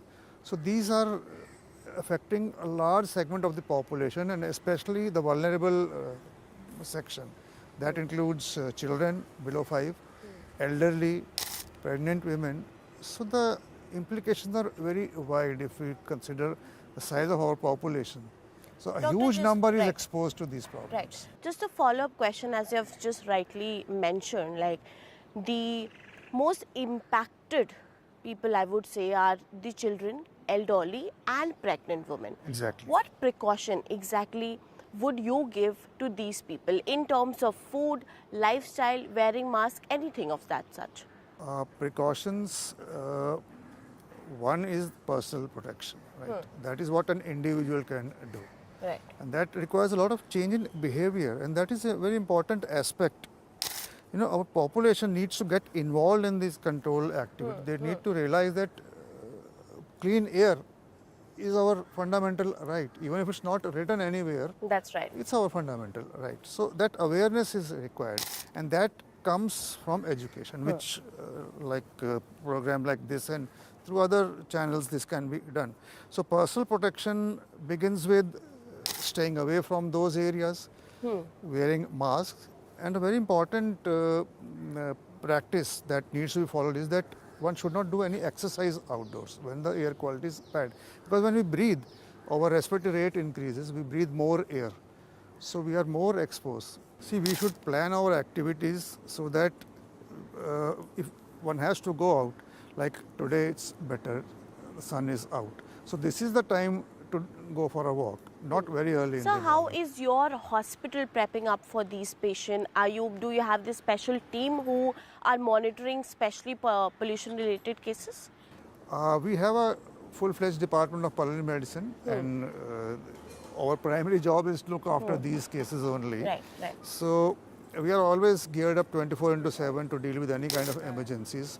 We do get patients in the outpatient with a bit of problems, and like I said, patient education is very important. Right. So we teach them how to cope with these problems so that problems don't get aggravated to that extent that they have to be hospitalized. Thank you so much for speaking to NDTV, sir. Thank you for making out the time. My pleasure. Thank you.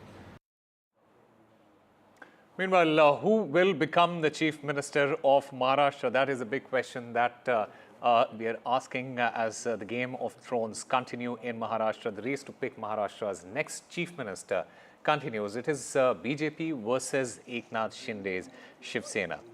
Who will get the crown? That is the question. BJP MLAs, in fact, gathered at Devendra Fadnavis's house, and they are, in fact, pushing for Fadnavis's coronation.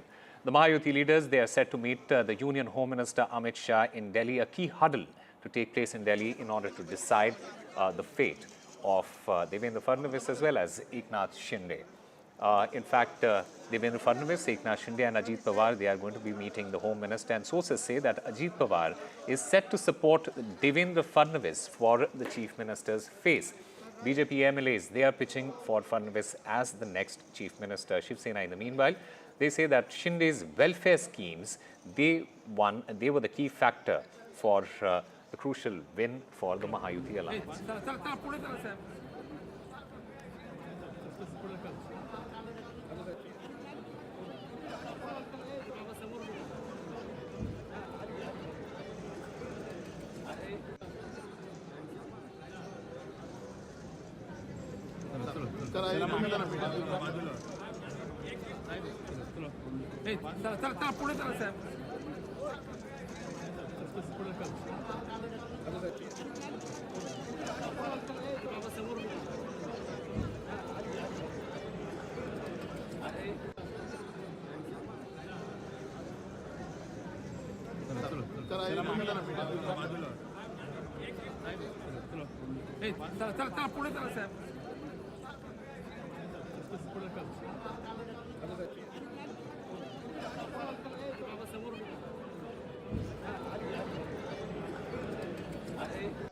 Shinde, who will get the crown, is the big question at the moment. BJP MLAs, they have in fact gathered at Devendra Fadnavis's house and are pushing for Fadnavis's coronation. The Mahayuti leaders, in fact, they are going to meet the Union Home Minister Amit Shah in Delhi, a key huddle to take place in Delhi in order to decide who is going to be the next Maharashtra Chief Minister. In fact, Chief Minister Eknath Shinde and both the Deputy Chief Ministers, Devendra Fadnavis and Ajit Pawar, they will be in Delhi in order to meet the Union Home Minister. Sources say that Ajit Pawar is set to support Devendra Fadnavis for the next Chief Minister of Maharashtra.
NDTV proudly upholds its legacy of trust and credibility.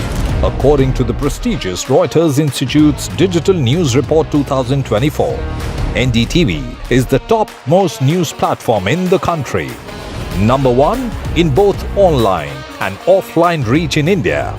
Beating all its competition, NDTV stands for trust. Hello and welcome to India Sense, where I speak with global opinion makers. The United States has made a strategic decision over the last 20 years to move closer to India. So a $7 trillion economy seems a perfectly conceivable number. If you want to be a national party, is that you sort of accept the way the world is rather than want to endlessly hark back to how it was. Modi is promoting the digitization of the economy, which is accelerating growth in the country. It's a web of frauds, calls, luring emails, threatening messages. Cyber frauds have cast their net wide and everyone is at risk. We track the victims, their horror stories as they get conned online, extorted and robbed of their hard-earned money. How to identify a cyber fraud and how to stay cyber safe. What are your options? Fraud.con, NDTV initiative for cyber safety. Only on NDTV 24/7. हम ये चुनाव विकास के मुद्दे पर लड़ रहे हैं. Let them come for an open debate with me. I've challenged Eknath Shinde multiple times. Congress is in the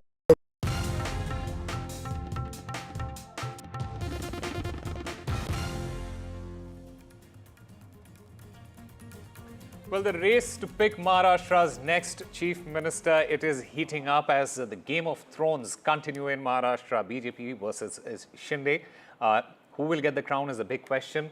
The BJP MLAs, in the meanwhile, have gathered at Fadnavis's house, Devendra Fadnavis's house, and they are in fact pushing for his coronation.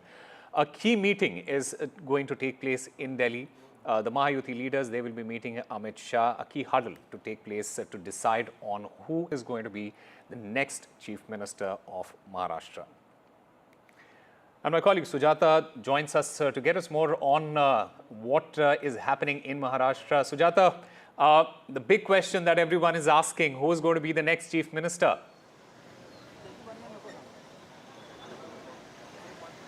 Well, certainly, and talks for who is going to be the next chief minister of Maharashtra is underway between all the parties of the Mahayuti alliance. However, the question still remains intact, and discussions though are underway, and the leaders state that there is no such of disagreements between any of the parties yet about the chief minister's face. At present, I am present here at Sagar Bungalow, which is the official residence of the deputy chief minister Devendra Fadnavis, and if you see, security has been tightened because all of the key BJP leaders along with the MLAs who won the Vidhan Sabha elections are now gathering. They have begun to gather to meet Devendra Fadnavis and also congratulate him for the win. At present, if we see, it is not only the winning MLAs but also it was Rahul Narvekar and then Chandrasekhar Bawankule too was expected to come to meet the Deputy Chief Minister here, and yesterday too we saw the same crowd gathering here at the residence to meet him. Now what is expected within some time from now is Deputy Chief Minister Ajit Pawar along with NCP State President Sunil Tatkare, who is likely to come and meet Devendra Fadnavis at his residence here. Now, if we look back at the timeline, it is Ajit Pawar and his party who have clarified their statement, stating that the NCP at this point supports the face as for the Chief Minister to the one who's got more number of MLAs, and it is very evident that BJP securing more than 122 seats this time is likely to get its Chief Ministerial post as per the sources, but yet discussions with Eknath Shinde and his Shiv Sena is still pending, and it is likely that all the key leaders of the Mahayuti alliance will be moving forward to Delhi to get the decision done there. However, at present, key meetings are underway frequently since the last 2 days, and even today it is expected that the BJP might call all of its winning MLAs and have a discussion with them, because yesterday it was a Shiv Sena and the NCP who called a meeting of all its winning MLAs where they decided that the Shiv Sena is electing Eknath Shinde as its leader, whereas it is the NCP electing Ajit Pawar as its leader. So at present it is the BJP. Still crucial meetings are yet to begin, and after which a clear mandate will be out of who is going to be either a full 5-year term chief minister, or will it be a 2.5-year like it happened in the 2019 Vidhan Sabha election. So at present it is Devendra Fadnavis present here at his residence, and secondly Ajit Pawar and Sunil Tatkare expected in some time from now, and thirdly it is also that all the key leaders either this evening or maybe tomorrow, as per sources, might fly to Delhi to meet the top tier of the BJP to discuss of who exactly should be the Chief Minister post. Because at this point, it is also the RSS who worked for the elections, and of course this year it completes its 100th year. So the RSS too is of its view that they would need a chief minister who belongs to the RSS and who holds its ground to the same community. And because Devendra Fadnavis has always been aligned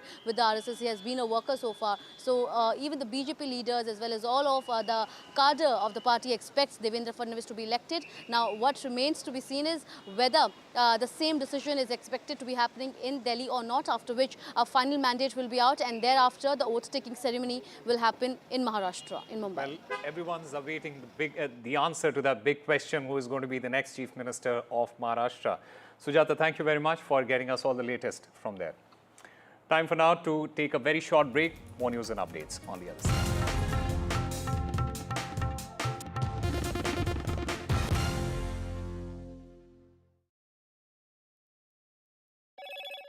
Hello, Moto. Motorola Edge 50 Pro, world's first AI-powered pro-grade camera. And finally, thumb painting done by school students for Tamil Nadu Deputy Chief Minister's birthday.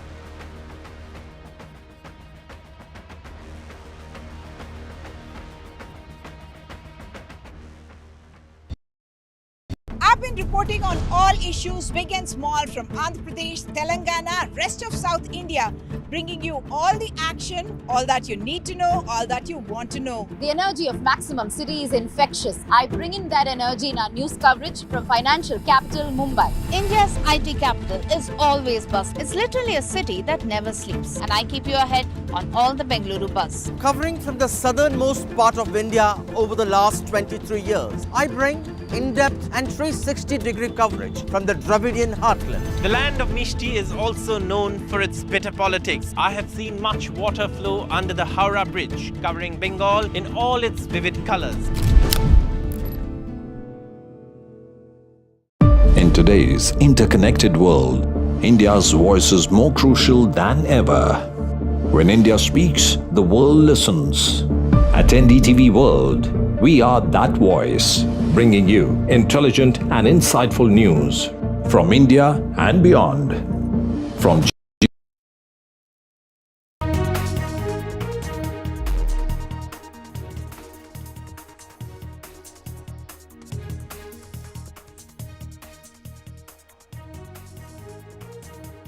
Nifty Sensex turned positive, trade nearly 2% up after both indices record losses in the month of October.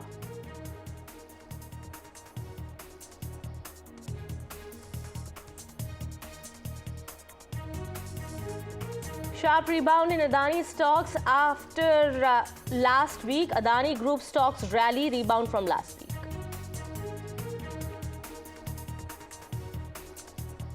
The Adani Group portfolio companies posted a record first half in the ongoing financial year as well as trailing 12 months performance led by its incubating businesses with limited net exposure to Indian banks.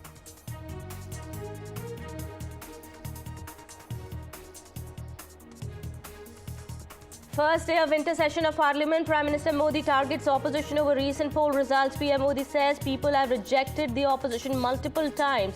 Congress responds saying the recent poll results are not a referendum. Huge face-off over Constitution Day as government plans mega Constitution Day celebrations. Opposition writes to Lok Sabha Speaker, say leaders of oppositions must be invited for the event.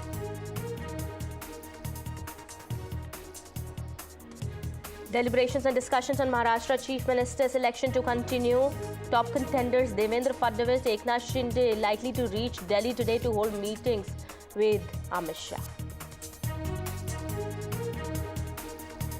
Ahead of Delhi polls, politics peaks. BJP tries to puncture AAP's education model. Aam Aadmi Party says massive strides have been made in the education sector in Delhi.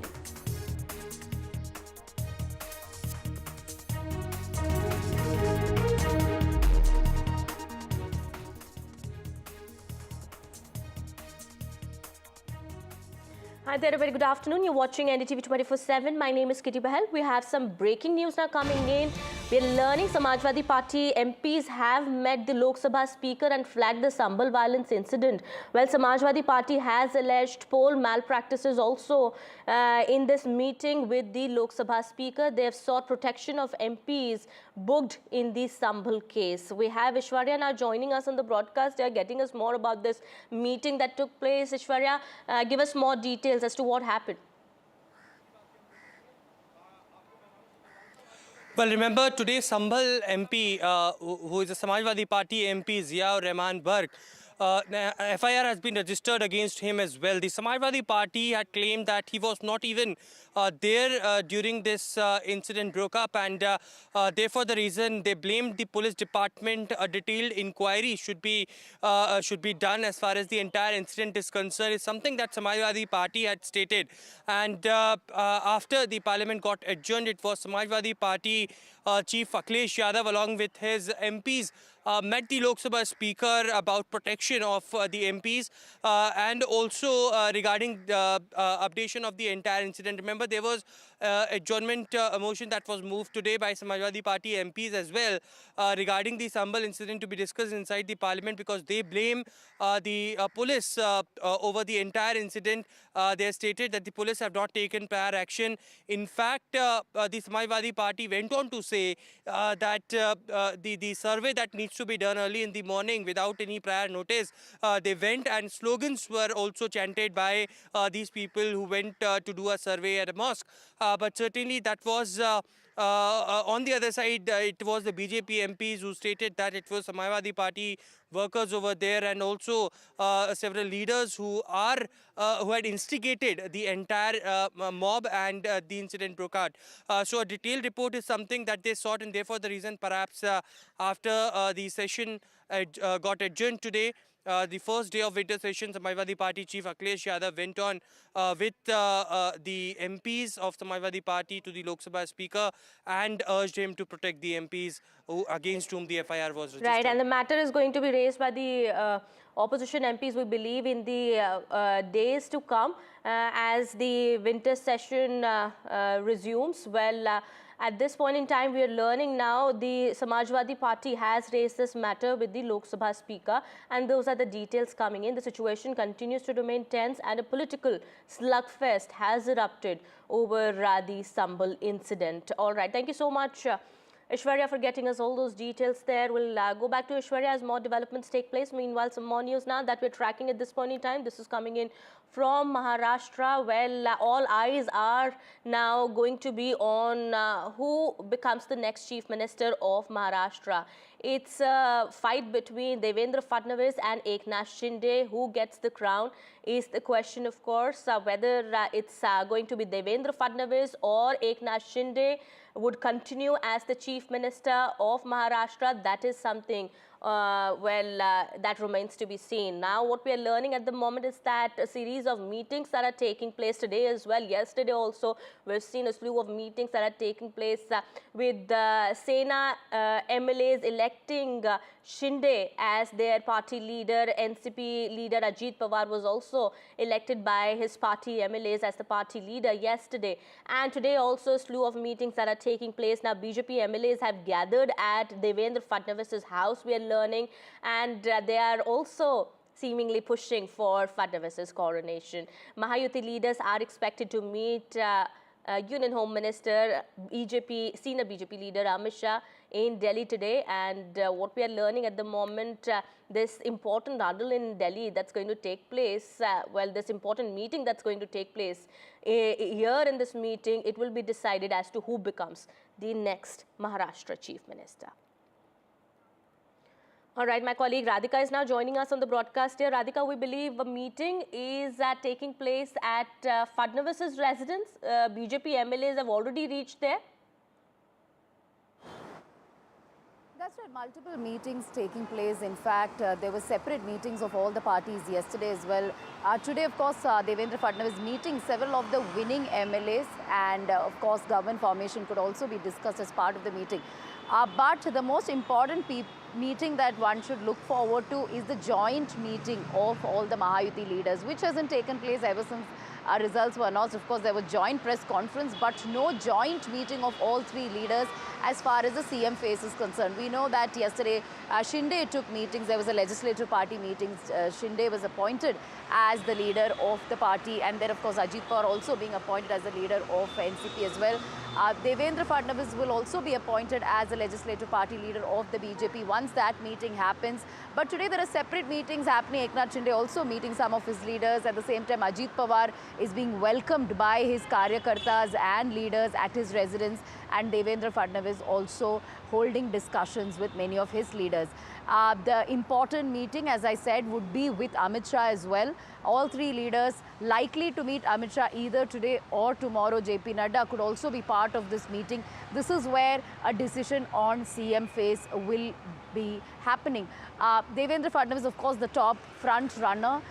He is somebody who enjoys a lot of clout as far as Radhika, in just a bit. Ishwarya, if I could come to you now. When are we expecting this meeting to take place? Is it going to happen today itself in the evening, as Radhika is saying that this could happen tomorrow also? Any confirmation on that?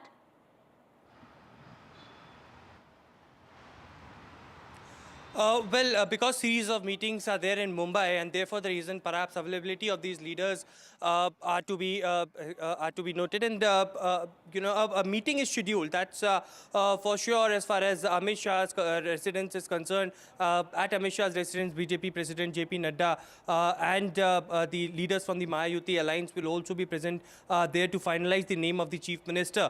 In fact, we have been also told that by today evening, this meeting is scheduled, and by late night this can happen at Amit Shah's residence, is what the source is clearly indicating to us. There is absolutely no problem between the alliance. Of course, the leaders have been elected by different political parties. On one side it is Eknath Shinde, on one side Ajit Pawar, and the formula will remain same: one Chief Minister, two Deputy Chief Minister. But who will be the Chief Minister's post will be decided in this particular meeting, where all these Mahayuti Alliance leaders will be participating. Most probably this will be by tonight. All right. Well, that's the latest coming in. Well, we are learning now Eknath Shinde, also Ajit Pawar are coming to Delhi to hold this meeting with Union Home Minister Amit Shah. And, well, discussions on rotational chief ministership may also be held. Radhika, if I could come back to you. Is that a possibility? Well, that's what we are hearing. And also about the important role of Ajit Pawar also, as you've been mentioning here, as to who becomes the chief minister. Either it's going to be Fadnavis or Eknath Shinde, of course. But, well, of course, suggestions, opinions of Ajit Pawar is also something that's going to be taken into consideration. That's right. Rotational chief ministership is something that could be considered, but not entirely certain if it will be unanimously considered. We know what transpired in 2019 when this whole rotational chief ministership promise was given. Apparently that promise was given and it was not fulfilled, which is one of the reasons, or rather the most important reason, why Uddhav Thackeray broke away from BJP, saying that he was promised of rotational chief ministership. Sena was promised, but that did not happen, and therefore he broke away. So will something similar happen? Will there be a 2.5-year division, 2.5 between Devendra Fadnavis and Eknath Shinde? That remains to be seen. All that will be clear only after discussions with the top brass of the BJP in Delhi. But besides that, yes, Ajit Pawar is a crucial link here, because we know for a fact that BJP has won 132 seats, just a few numbers short of the majority. All they need is the support of perhaps just a few MLAs of Ajit Pawar. So therefore, in the extreme case scenario, there could be a possibility that if Eknath Shinde pushes for chief ministership, then it may not happen in all likelihood, as the bargaining chips is not in favor of Eknath Shinde, and Ajit Pawar could be supporting Devendra Fadnavis, and government formation can happen with just these two parties. So remains to be seen how the bargaining will happen in the days forward. Absolutely. There's some big breaking news now coming in regard to the Maharashtra poll results. We are learning now, sources are telling NDTV that the oath on November 26th is not mandatory. Sources are telling NDTV that Eknath Shinde is likely to resign tomorrow, and the EC will notify the constitution of the new assembly, and Eknath Shinde will continue as the caretaker chief minister in the meantime. But also what we are learning at the moment, as per per the information coming in, that there is no constitutional binding on having the swearing-in ceremony by November 26th. All right, my colleague Vasudha now joining us on the broadcast here. Vasudha, this is coming through sources we are learning now. There is no constitutional binding on having the swearing-in ceremony by November 26th. Tell us more about it. That's right, Kitty. You know, I'm coming to you from the Parliament, and the whole Parliament winter session is taking place under the shadow of this Mahayuti's big win. And what we understand is that there's no constitutional binding on the Chief Minister being sworn in. The Assembly date ends tomorrow. The Assembly is already in place. It's been notified, and that is what the mandate was. And of course, the Mahayuti allies are going to take some time to think over who the next Chief Minister is going to be, because remember that Mr. Shinde is the face of the Ladki Bahin Yojana. He's the sitting Chief Minister, but given that BJP has 132 numbers on its own, it's just 13 MLAs short of majority. It's a remarkable, impressive performance, and BJP would also want its own CM to be in place. So these are certain tangles, these are certain deliberations which have to take place. And what I understand is that since EC's notification of assembly is more important, the swearing in of the Chief Minister is not a constitutional mandate. That's what the interpretation of the rules are as per people who are in the know of the situation. So they do have some time to finalize the CM phase. So that means that this decision could be delayed further as to who becomes the next Chief Minister, whether it's going to be Fadnavis or Eknath Shinde. This is very much certain, Vasudha, so far as we know, as per the information, as per speculations also, as per information through sources also, we know either it's going to be Devendra Fadnavis or Eknath Shinde. I mean, it's only up to the BJP or the Mahayuti whether there could be a surprise entry. But so far, that's the information that we have. But this is further going to delay the decision of the Mahayuti on deciding the Chief Ministership. Of course, Kitty, you're right. You know, it's going to be a difficult decision, and the BJP is going to be very mindful of the fact that Mr. Shinde is the Maratha face of the alliance, and it was his face that also in some ways won them Marathwada, which is also a crucial region for them, which is where the Maha Vikas Aghadi made huge gains in the Lok Sabha elections of 2024. He's also the face of the welfare Ladki Bahin Yojana. But remember that it was under Devendra Fadnavis that the first BJP government was formed in 2014, and he has also proved himself by winning 47 out of 62 seats. So he's, of course, one of the front contenders. The choice largely is between Eknath Shinde and Devendra Fadnavis. Also, there are other arrangements that need to be worked out. There's going to be one Chief Minister and two Deputy Chief Ministers, because that was an arrangement in the past. But clearly now that the BJP has 132 members on its own, it would want people on its side. It would want to ensure that its allies are, sort of like happy and satisfied. But at the same time, it is going to call the shots. All that is going to take some time, which is why at least those in the know of the matter have told us that it's not constitutionally mandated to have the swearing-in ceremony by tomorrow, which in some ways makes them have the kind of time that they want to make this decision. All right. Thank you so much, Vasudha, for getting us all those details there. Let me go back to Radhika also. Radhika, that's the big breaking news that we are learning of at the moment, although through sources that there is no constitutional mandate as to the decision on the Chief Ministership, whether it has to be taken by November 26th. What's going behind, the inside information that you have, regards to Ajit Pawar's decision to back Devendra Fadnavis also, as you've been telling us, and much more that's happening? Yeah, what we are hearing is that Ajit Pawar in most likelihood will be backing Devendra Fadnavis. That's what we are hearing. We know for a fact that as Vasudha was pointing out, the BJP has good numbers. Of course, all the three parties performed spectacularly well this time. The strike rate has been great, be it the BJP Sena or NCP for that matter. But BJP clearly just a few numbers short of a majority. It just needs support of a few more leaders from either Sena side or Ajit Pawar side to form the government. So, Ajit Pawar and Fadnavis groups could form the government without, say, Shinde Sena. Of course, I'm talking about extreme scenarios. In a scenario where Shinde could be adamant that he wants to be the Chief Minister and BJP not really keen on it. But that may not happen, because we know that they are in sync in terms of multiple issues, and they worked on multiple projects as well as promises, guarantees together. Right. One cannot say that Ladki Bahin scheme is just the credit of Eknath Shinde. It is also Devendra Fadnavis. under whose leadership Latki Behan scheme happens. So the credit goes to both of them. So they've been working, in sync. But yes, you're right. Ajit Pawar, sources within Ajit Pawar camp continues to maintain that yes, they will be supporting Devendra Fadnavis as the chief minister, as BJP has performed extremely well. And of course, he had sacrificed the last time.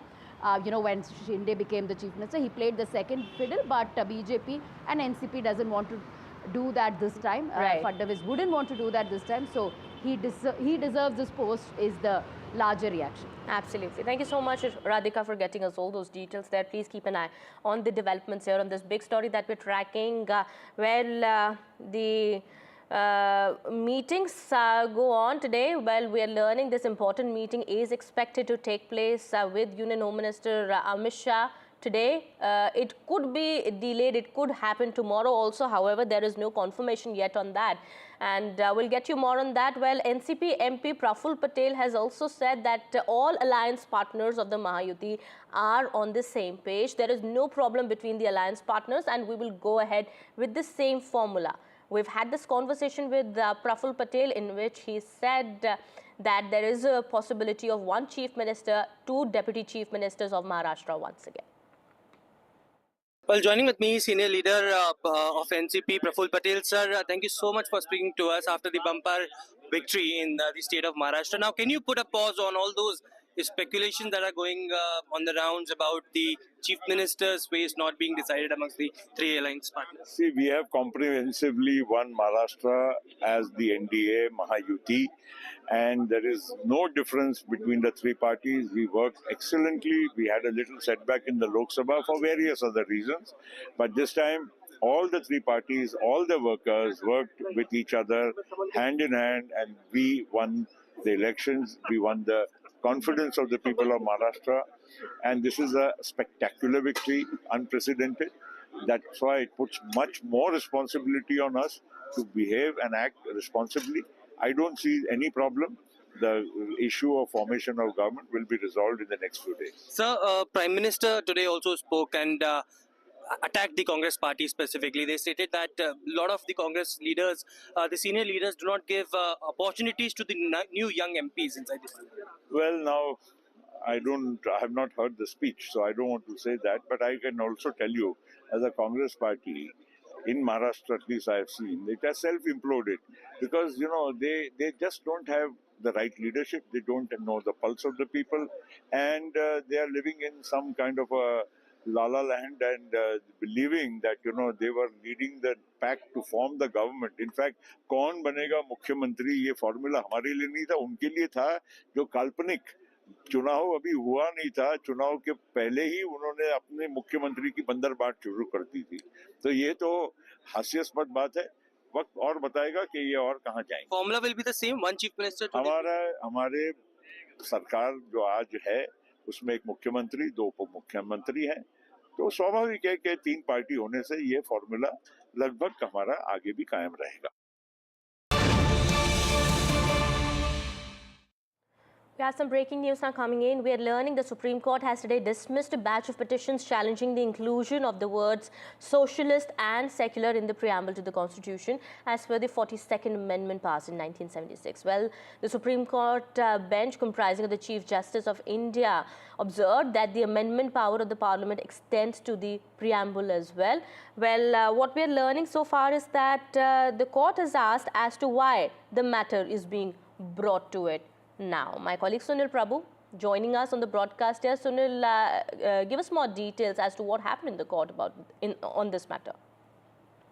Well, the Chief Justice of India and his brother Judge Justice Sanjay were all set actually on Friday to dismiss the petition, but they weren't being permitted at that time because the petitioners kept arguing, saying that this was passed during emergency in 1976 when the Parliament was in suspended animation, and all those other issues where it was on, an extension, and the word socialist and secular. This is a petition of Balram Singh, Subramanian Swamy, among others, who appeared before the Supreme Court and tried to argue, but the Chief Justice of India has said, why rake it up now, the petitions, and made it clear that as of now, socialist and secular are very much part of the preamble, and it is clearly as per Article 368, a very, very strong ground for it to remain there.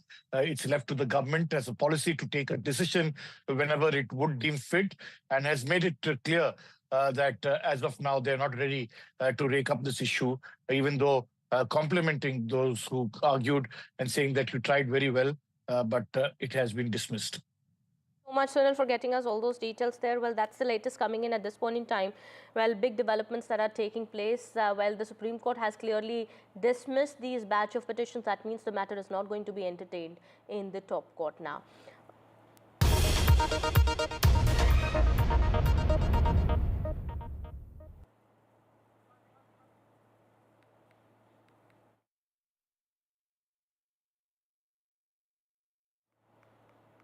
All right, we are shifting our focus now to some news coming in from the world of sport. We're learning India has won the Perth Test, and India has demolished Australia in this Test match. India beat Australia by 295 runs. It's a huge margin, and India's quest for glory is down under. India lead the series 1-0 with this win in the Perth Test. My colleague Osama also joining us on the broadcast, getting us more on this big win for India. Osama, go ahead. Well, Kitty, it's a monumental victory for Team India because Australia have never ever lost at Perth before, and this is the first time that India has handed them a loss at this particular stadium. So a big day for Team India. And remember, as India continues its quest for the upcoming World Test Championship final, a victory here to start off this series, it is a great deal for Team India, and it was led brilliantly by Jasprit Bumrah, who led from the front, taking wickets in both the innings and leading by example there. But you also have to take a look at the contributions that came in from certain Yashasvi Jaiswal. Remember, he was bowled, he was out for a duck in the first innings. A lot of pressure, a lot of talks about whether he's going to be in form, whether he's going to cope up with the situation in Australia or not. And then he comes in batting in the second innings and then scores a big 100. And what the jargon that a lot of people use is a big daddy 100.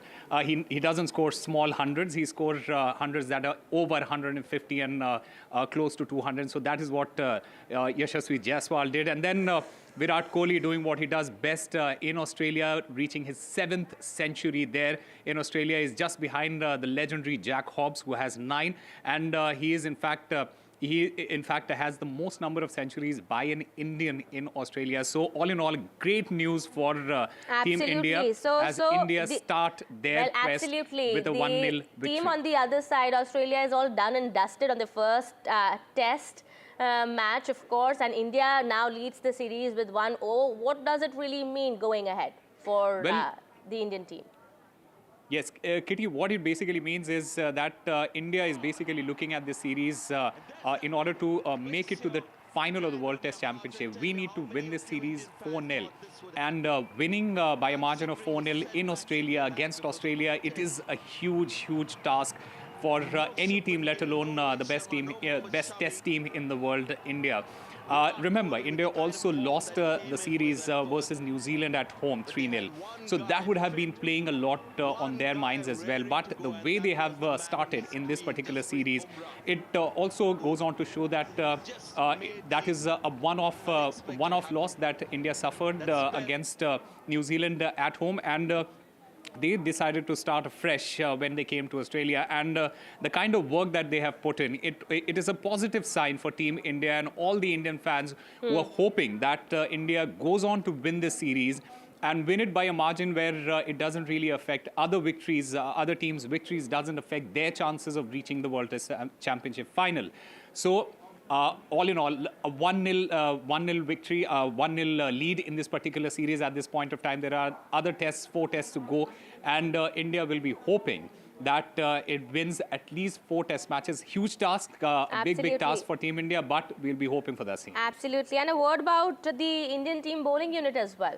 Well, when you look at this bowling unit, it is an inexperienced bowling unit that came into Australia against Australia on these pitches. Everyone thought that the likes of Mitchell Stark and Pat Cummins and Josh Hazelwood, they are going to be dominating for Australia, and India will be lagging behind. They will be shattered there in these conditions. But the way Jasprit Bumrah has turned up, it basically goes on to show that he is, without a doubt, the best bowler in the world in all formats. He has done it in T20s, he has done it in ODIs, and he continues to do that when it comes to Test cricket as well. He led from the front. He took a 5-wicket haul in the first innings. Again, coming back in the second innings, he started off by taking crucial wickets right at the top of the innings. And in fact, you also have to talk about the other bowlers. Mohammad Siraj, he has shown a lot of character. He has shown that he has had a level head on his shoulders, because everyone who has been watching Test cricket and who has been following Mohammad Siraj's career, they know that he's a little inconsistent when it comes to bowling these long spells in Test cricket, but the way that he has bowled, it also goes on to show that there is a sense of unity in this particular unit, and as also, far as Osama, the bowling unit is concerned. Well, Osama, also I want to ask you about Mohammad Shami as well. I mean, what about him? Is India... Well, Mohammad Shami, Kitty, Mohammad Shami, he's still recovering from that injury. He played against... he played in the Ranji Trophy right now. And he started well. He did well. He came back and took 4 wickets. So, people are also looking at another option in Mohammad Shami. If at all he's needed, he might be flown off to Australia for the next test. But at the moment, everyone's still monitoring that situation, whether Mohammad Shami is fit enough to go and perform in Australia or not. But when you look at the current bowling unit, you have the likes of Jasprit Bumrah and Mohammad Siraj leading from the front. You then have Harshit Rana and Nitish Reddy, who have done the job of the third and the fourth pacer in these conditions. So this is actually great news for Team India as far as their bowling unit is concerned. All right, Osama, if I could also ask you, you've been following the match all along. Couple of key moments, according to you, that actually turned the match. Well, when you talk about this match in entirety, some of the key moments, is in the first innings when Rishabh Pant and Nitish Reddy, they came together to bat. Remember, India were 75 with a loss of 5 or 6 wickets, and everyone thought that Australia is going to run them over and we are going to be bowled out for less than 100. But these two, they basically came and came with a partnership, and they in fact they basically counter-attacked Australia in those conditions, and that basically gave us the confidence that look, if we manage to score say 150 or 200 in the first innings, it will be difficult for Australia to come and then try and beat us in the first innings, and that is exactly what happened.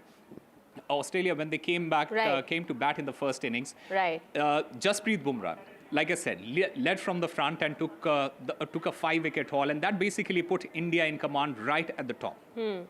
Absolutely. All right. Well, India has registered a big 295-run win over Australia, and it's no small feat because India has achieved this feat on Australian soil, and that is, of course, a big achievement. And well, we do hope that this winning spree continues for the rest of the matches as well. Thank you so much, Osama, for getting us all those details there. Well, that's what we are looking at this point in time. We have more news now that's coming in. It's day 1 of the winter session of the Parliament, and amid ruckus by the opposition MPs, Rajya Sabha and Lok Sabha proceedings were adjourned for the day. The House will meet again on Wednesday, as there will be no sitting of Lok Sabha and Rajya Sabha on November 26 to commemorate Constitution Day. Well, before entering the House, Prime Minister Modi today attacked the opposition and said that the opposition has been blinded by self-centered agenda. He said that for political gain, a handful of people were constantly trying to control the parliament by creating disorder, and their aim was only to stall the House. Listen in. हर पीढ़ी का काम है आने वाली पीढ़ियों को तैयार करे, लेकिन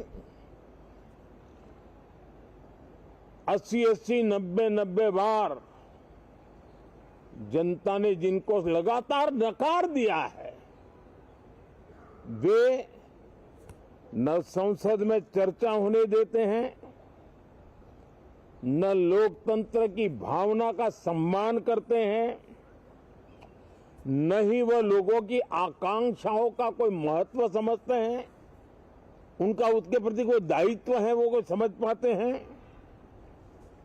और उसका परिणाम है वो जनता की उम्मीदों पर कभी भी खरे नहीं उतरते हैं और परिणाम स्वरूप जनता को बार बार उनको रिजेक्ट करना पड़ रहा है। All right, we've also spoken to Congress MP Karthi Chidambaram. Listen in. Well, joining with me, senior Congress leader Karthi Chidambaram. Sir, thank you so much for speaking to us. Prime Minister, on the first day of the winter session of Parliament, stressed upon the smooth functioning of Parliament. He stated that some people are self-centric and they want to stall the Parliament. How do you respond? I agree with the Prime Minister. We must have smooth running of Parliament, but in Parliament also, the opposition must also have the space to raise issues of national concern. While we give adjournment motions, not one adjournment motion is admitted. So if the government, while it has its numbers, must allow the opposition to have its say while they can have their way. But we must give us space also to raise issues of importance which we deem fit. So he attacked the Congress party as well. He stated that now 70-80 times the Congress leadership had been defeated. It is now new people who wanted to bring their discussions in the Parliament. They should be given space. See, if the Prime Minister is alluding to the results of a day before yesterday, I hope he noticed the results in Jharkhand, and hope he noticed the results of the by-elections in Karnataka, and hope he noted the results of the by-elections in Madhya Pradesh. It's been a mixed bag. We have won some, they have won some. There's no national trend. Each state votes differently. There are different issues in different states. There are different political grammars in different states, and people vote differently. In fact, there were 2 by-elections for Lok Sabha seats, and in both the seats, the Congress party has won. So can I say that is again a rejection of the government of the day, because we won both those by-elections in Nanded and in Wayanad. So there is no national trend. There are all state-specific issues, constituency-specific issues, which seem to have determined this election.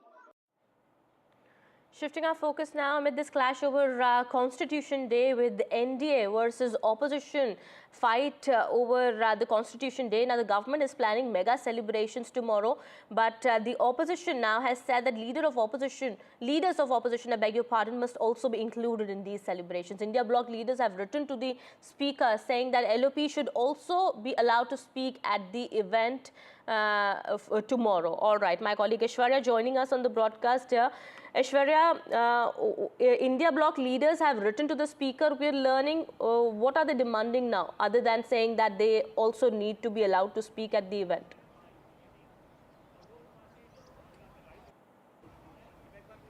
Well, the government is planning for a mega celebration tomorrow to commemorate the 75th anniversary of adoption of Constitution, and this will just not be a one-day celebration. It will go throughout the year to spread the ideas of Baba Saheb Ambedkar. That's something that the government is focusing on. But tomorrow, inside the Parliament complex at the old Samvidhan Sadan, a mega event has also been planned. The opposition MPs during this event had stated that there should be a chance that should be given to the leader of opposition, Rahul Gandhi, as well during this mega event. As per the government sources, they have stated that they have only planned the scheduled address of Lok Sabha Speaker, who will be welcoming the entire dignitaries who will be attending this. Later, there would be an address from the Vice President of India, and later 15 minutes of address will be of the President Draupadi Murmu. There is no time that has been given to the Prime Minister and to the leader of opposition both, and therefore the reason perhaps it is a 1 hour long plan that had already been mentioned. But of course the opposition parties were stressing upon that why not a person sitting on a constitutional position, leader of opposition had not given a time. This is something that has been done in the previous programs that had been organized. We have Akhilesh Yadav speaking on the Sambal incident. Let's dip into that. Ziaul इस्लाम वहाँ थे, हमारे विधायक वहाँ थे, सांसद थे क्या वहाँ? जियाउर रहमान। कोई बता दे, वो बेंगलोर में थे, वो अपने कार्यक्रमों में थे, संभल में नहीं थे। और ये तो उत्तर प्रदेश के बारे में आपको नहीं पता, आप में से सब उत्तर प्रदेश के लोग हैं। अगर प्रेस के लोग भी सच दिखा दें तो उन पे भी कार्रवाई हो जाती है। और मैंने अपनी प्रेस कॉन्फ्रेंस में कहा था कि बीजेपी के नेता ने कपड़े उतार करके प्रेस को मारा था, पूरे कपड़े उतार दिए थे। क्या कार्रवाई हुई बताइए आप? क्या प्रेस के लोग सुरक्षित हैं यूपी में? और अपना चुनाव जो लूटा है उसको छिपाने के लिए इन्होंने, सरकार ने जानबूझ करके किया है। कुछ लोग तो ये कहते हैं कि साबरमती फिल्म देख करके उन्हें लगा कि उन्हें भी बड़ा नेता बनना है, इसलिए ये सब कुछ कराया गया है। सदन में इसको उठाएंगे। मैं, हमारे सभी सांसद और तमाम विपक्ष के लोग इस सवाल को उठाना चाहते थे, लेकिन सदन में नहीं उठने का मौका दिया। कल भी नहीं मिलेगा मौका, जब मिलेगा तब ये सवाल उठाया जाएगा और हमारा डेलीगेशन भी जाएगा। वहां के लोगों के दुख दर्द परेशानी, और फिर सरकार के हाथ में सब कुछ है। अज्ञात में नाम डाल दिए। मैं आपको याद दिलाना चाहता हूं, कानपुर में जब दंगा हुआ था, अज्ञात में नाम लिख करके बड़े पैमाने पर पुलिस ने अन्याय किया था। पुलिस ने लूटा था पैसा और पुलिस अधिकारी को उन्हें हटाना पड़ा था, और यही आरोप था उन पर कि उन्होंने पैसा ज्यादा लूट लिया। अब बोल दिया, इसके बाद क्या बोलेंगे? लोगों ने वोट नहीं डाला, तंत्र से ही उन्होंने वोट डाल दिया और तंत्र से ही रिकॉर्ड बना करके जीत हासिल कर ली। आज आप लोग इस मामले को लेकर आदित्यनाथ जी की तरफ इशारा है आपका? साबरमती सरकार करा रही है। और आपको बहराइच का नहीं पता, उन्हीं के विधायक ने बीजेपी के अपने कैडर के ऊपर एफआईआर लगाई, और एफआईआर में देखिए धाराएं क्या लगी हैं। जब बीजेपी का विधायक कह रहा है, बीजेपी के कार्यकर्ता नेताओं पे आरोप लगा रहा, और बाकायदा पीस कमेटियां बनती हैं, बाकायदा चीजें बातचीत से हल होती हैं। क्या जिलाधिकारी कप्तान ने कोई बातचीत की? जब उसका पक्ष तैयार था सर्वे के लिए, सर्वे आप कर लीजिए, आप रिपोर्ट लगा दीजिए। आप किसी की बात ही नहीं सुनना चाहते हैं कोर्ट में, आप अपनी मनमानी करना चाहते हैं। तो आखिरकार कौन निर्देश दे रहा है मनमानी के लिए? आखिरकार कहाँ ऐसी ताकत है जिसके आगे सब झुक रहे हैं और अन्याय कर रहे हैं? ये लगातार अन्याय उत्तर प्रदेश में हो रहा है। ये इसलिए हो रहा है क्योंकि अपनी नाकामी छिपाना चाहते हैं, और सबसे ज्यादा कमजोर जो लोग हैं उनकी तरफ ही जाना चाहते हैं। धन्यवाद। इसी तो उन पे एफआईआर दर्ज क्यों होगी, या उनका नाम क्यों डाल दिया गया? मैं इसी संबंध में मिला हूँ, और अज्ञात में हजारों नाम डाल दिए। इसलिए डालेंगे, दबाव बना लें। और पुलिस तो जानते हो कैसे काम करती है यूपी की। चलिए, बहुत धन्यवाद। Samajwadi Party Chief Akhilesh Yadav saying that the SP delegation is planning to go to Sambal to protest against this incident, and also Sambal SP and DM should be suspended. Remember, Samajwadi Party MP and MLA's son from the party was booked in connection with the clashes that took place in Sambal. The situation continues to remain tense there. Prohibitory orders have been imposed, schools have been shut, also mobile internet has been suspended, with large gatherings also banned in UP Sambal after the incident took place in the area. All right, we have more news now that we're tracking at this point in time. We're learning now Aam Aadmi Party and the BJP are now trading charges, with the BJP saying that Aam Aadmi Party has been regularly flaunting its education model, and the Aam Aadmi Party's education model is a flop show in the national capital. Well, also Delhi BJP chief Vijendra Gupta has said that the model that's about 16,000, more than 16,000 crore worth was created for the children, but nearly 1 lakh students have failed. Listen in. We are being joined by leader of opposition in Delhi, Mr. Vijendra Gupta. Sir, आज आपने press conference किया, उस दौरान आपने बताया कि आम आदमी पार्टी का जो शिक्षा मॉडल है वो बहुत अच्छे तरीके से काम नहीं कर रहा है। क्या कुछ कहेंगे आप इसके ऊपर? देखिए, पूरा शिक्षा मॉडल फ्लॉप शो है। 1 लाख बच्चे 9th में फेल हो रहे हैं और अराउंड 50,000 11th में फेल किए जा रहे हैं, और उनमें से 10 लाख से ज़्यादा स्टूडेंट्स को ये अब तक आउट ऑफ स्कूल कर चुके हैं। ये सिर्फ एक आई वॉश है। इनके पूरे सिस्टम में लगातार डिटोरिएट हो रहा है। ये 29 प्रतिभा विद्यालय बंद करने जा रहे हैं। इसी तरह से जो इन्होंने doctor B.R. Ambedkar school of specialised excellence खोले थे, उनमें बच्चे छोड़ के जा रहे हैं, टीचर्स की उसमें अरेंजमेंट नहीं है। 39 स्कूल अब तक इन्होंने खोले हैं जिसमें सिर्फ 8,026 बच्चे एनरोल्ड हैं, एवरेज 200, जबकि अंडर यूटिलाइजेशन है। उसमें 2,500 की कैपेसिटी के वो बड़े स्कूल्स हैं। वो जो प्रतिभा विद्यालय थे वो 6th क्लास से थे, तो पूरा एक स्कूल था, सेटअप था।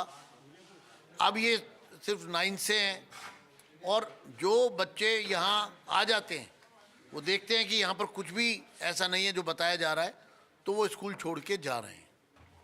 सर आप क्या कहेंगे बीजेपी इसको लेकर के? आपने बताया कि दरियापुर हम काला लोग में दरियापुर ग्रामीण क्षेत्र से इस सरकार के खिलाफ हम एक अभियान छेड़ेंगे, पोल खोल अभियान शिक्षा का, और उसकी शुरुआत 28 नवंबर से धरना लगाकर ग्रामीण लोगों के साथ की जाएगी।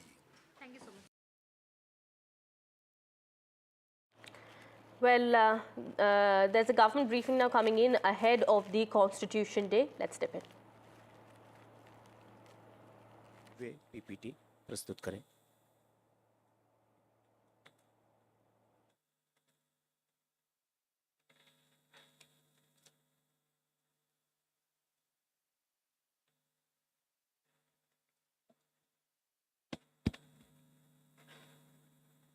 Honorable Ministers and our friends from the media. As my colleague just mentioned, Government of India has decided to commemorate the 75 years of the adoption of the Constitution of India in a big way. Next. Well, we'll be back to the government briefing in just a bit. Meanwhile, we're learning that the government is planning huge celebrations for tomorrow on the Constitution Day. And there is a BJP versus opposition face-off also going on about the events now that have been planned for tomorrow. We'll get you all of that in just a bit. It's time for a short break. Yeah.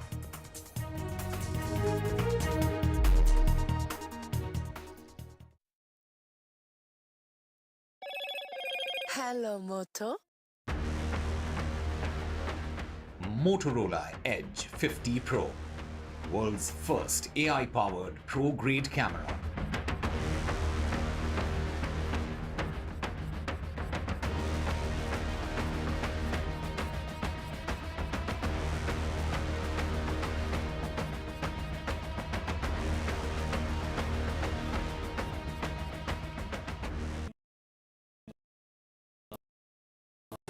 Stay informed and entertained with the new and updated NDTV News app. You can watch all our channels live, listen to podcasts, read breaking and exclusive news from around the world and more. Download the NDTV app today and get access to the best journalism and storytelling on your smartphone or tablet. The NDTV app. News that matters to you. NDTV proudly upholds its legacy of trust and credibility. According to the prestigious Reuters Institute's Digital News Report 2024, NDTV is the top-most news platform in the country. Number 1 in both online and offline reach in India. Beating all its competition, NDTV stands for trust. Hello and welcome to India Sense, where I speak with global opinion makers. The United States has made a strategic decision over the last 20 years to move closer to India. Now, a $7 trillion economy seems a perfectly conceivable number. If you want to be a national party, it's that you sort of accept the way the world is rather than want to endlessly hark back to how it was. Modi is promoting the digitization of the economy, which is accelerating growth in the country. It's a web of frauds, calls, luring emails, threatening messages. Cyber frauds have cast their net wide and everyone is at risk. We track the victims, their horror stories as they get conned online, extorted, and robbed of their hard-earned money. How to identify a cyber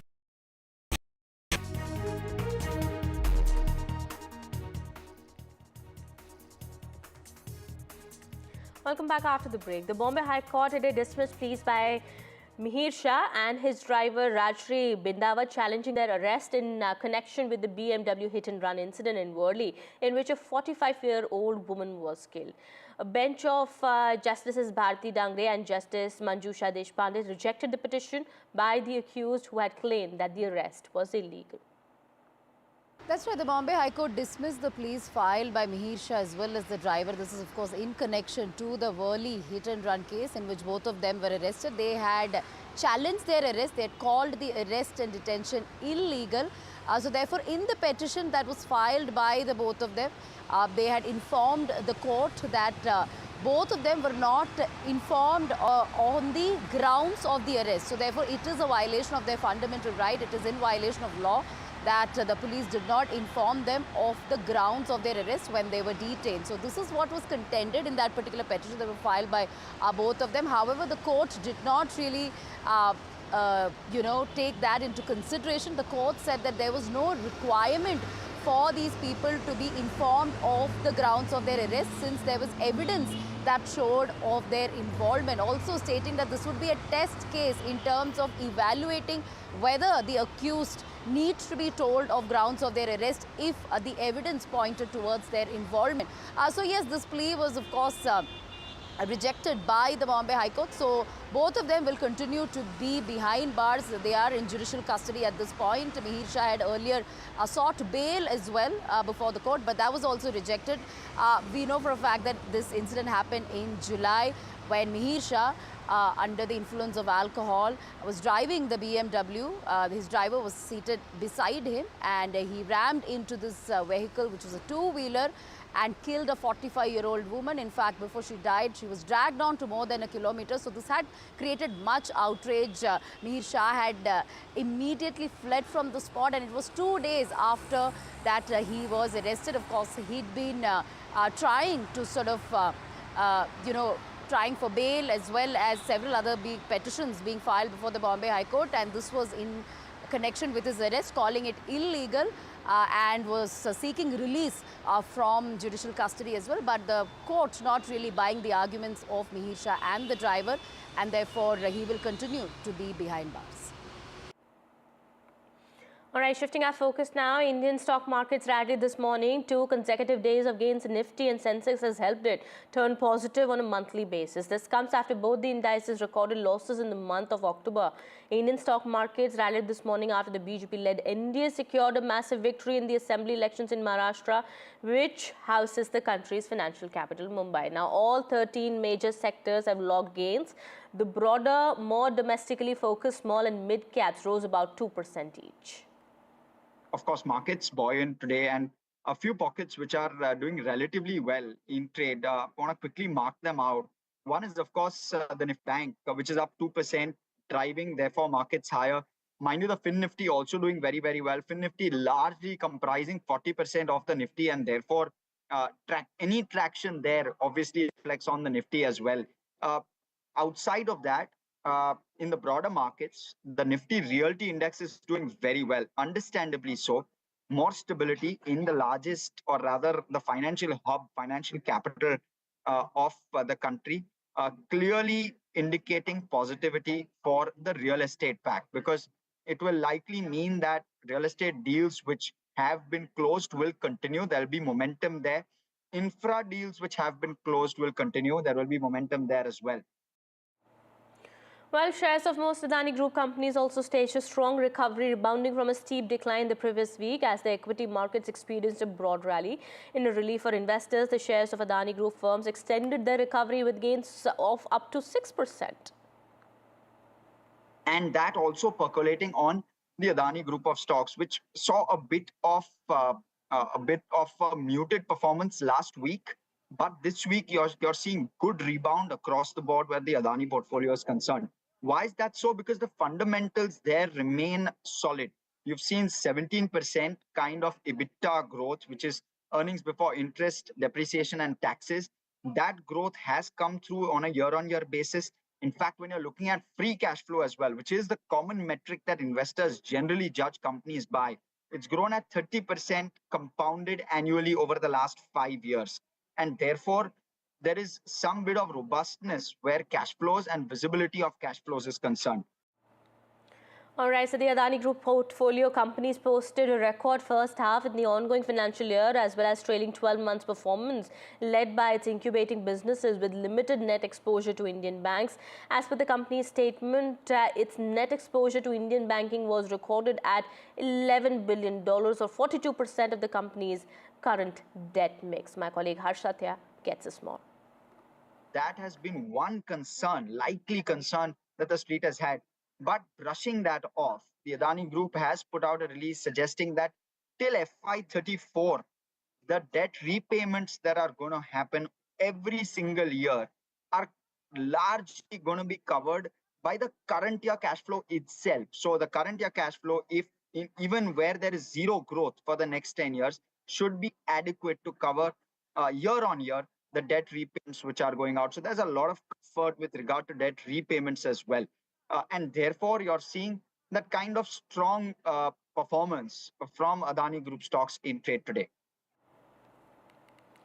All right, shifting our focus now. Well, it's International Day for the Elimination of Violence Against Women, and a pledge for men to respect and protect women is turning into a movement. The idea to bring about an attitudinal change among men is quite early. Popular star Revati and singer Uni Krishnan are promoting this initiative called PEN, which means woman in Tamil. Listen in. And the pledge is very simple. It says, I pledge to oppose all forms of violence against women. I promise to respect, support, and listen to women in my community. Together we can create a world where everyone feels safe and valued. I think that is very important, to be valued. So everybody, every male takes a pledge, and every woman asks their male friends or male companions to take the same pledge. If every man respects and safeguards the women around them in the community, or at least supports them and lets them, gives them the space to speak, automatically the world will become a very safe place. World will become a space where there is gender equality. And also promote fairness, treat sons and daughters equally in terms of opportunities, discipline and praise. Avoid favoritism or imposing different expectations based on gender. These small, consistent actions can help create a home environment where respect and equality are the norm, providing a strong foundation for boys to carry these values into the broader world. Teach boundaries and consent from an early age. Teach boys to respect personal space and listen when someone says no. Model this behavior within the family, such as asking for permission or checking in on comfort levels. And the pledge is very simple. It says, I pledge to oppose all forms of violence against women. I promise to respect, support, and listen to women in my community. Together we can create a world where everyone feels safe and valued. I think that is very important, to be valued. So everybody, every male takes a pledge, and every woman asks their male friends or male companions to take the same pledge.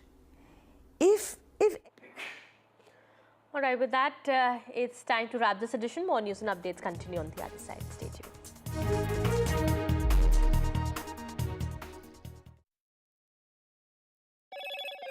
Hello, Moto.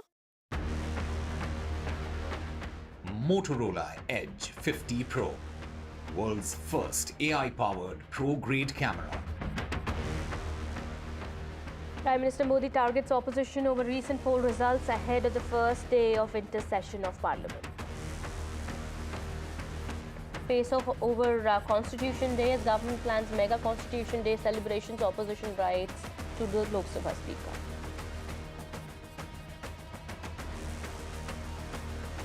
Deliberations and discussions on Maharashtra Chief Minister's elections to continue today. Ahead of polls, politics peaks in Delhi. BJP tries to puncture AAP's education model. AAP says massive strides made in education in Delhi.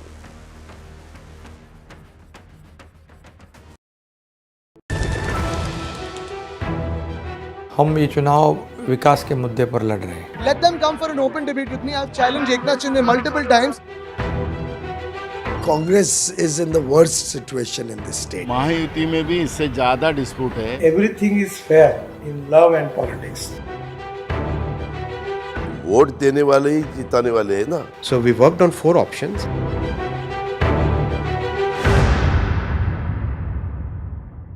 I've been reporting on all issues, big and small, from Andhra Pradesh, Telangana, rest of South India, bringing you all the action, all that you need to know, all that you want to know. The energy of Maximum City is infectious. I bring in that energy in our news coverage from financial capital Mumbai. India's IT capital is always buzz. It's literally a city that never sleeps. And I keep you ahead on all the Bengaluru buzz. Covering from the southernmost part of India over the last 23 years, I bring in-depth and 360-degree coverage from the Dravidian heartland. The land of Mishti is also known for its bitter politics. I have seen much water flow under the Howrah Bridge, covering Bengal in all its vivid colors. In today's interconnected world, India's voice is more crucial than ever. When India speaks, the world listens. At NDTV World, we are that voice, bringing you intelligent and insightful news from India and beyond. From geopolitics and diplomacy to economic shifts, migrations, tech disruptions, and the stories of our diaspora. We cover the news that shapes our global future. NDTV World, your new home for global news, is here. Stay informed and entertained with the new and updated NDTV News app. You can watch all our channels live, listen to podcasts, read breaking and exclusive news from around the world and more. Download the NDTV app today and get access to the best journalism and storytelling on your smartphone or tablet. The NDTV app. News that matters to you. NDTV proudly upholds its legacy of trust and credibility. According to the prestigious Reuters Institute's Digital News Report 2024, NDTV is the top-most news platform.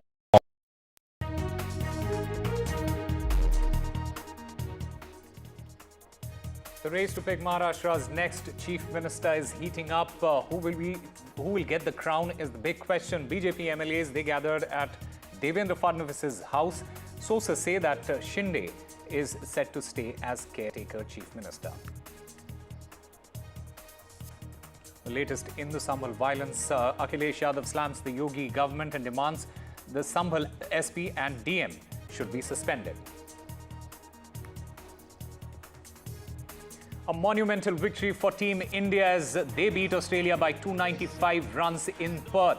India lead the series 1-0 on the back of Jasprit Bumrah, Jaiswal and Kohli's charges. The Adani Group portfolio companies posted a record first half in the ongoing financial year, as well as trailing 12 months performance, leading by its incubating businesses with limited net exposure to Indian banks. A big face-off over Constitution Day as government plans mega Constitution Day celebration. The opposition writes to the Lok Sabha Speaker saying that leaders of opposition must be invited for the event.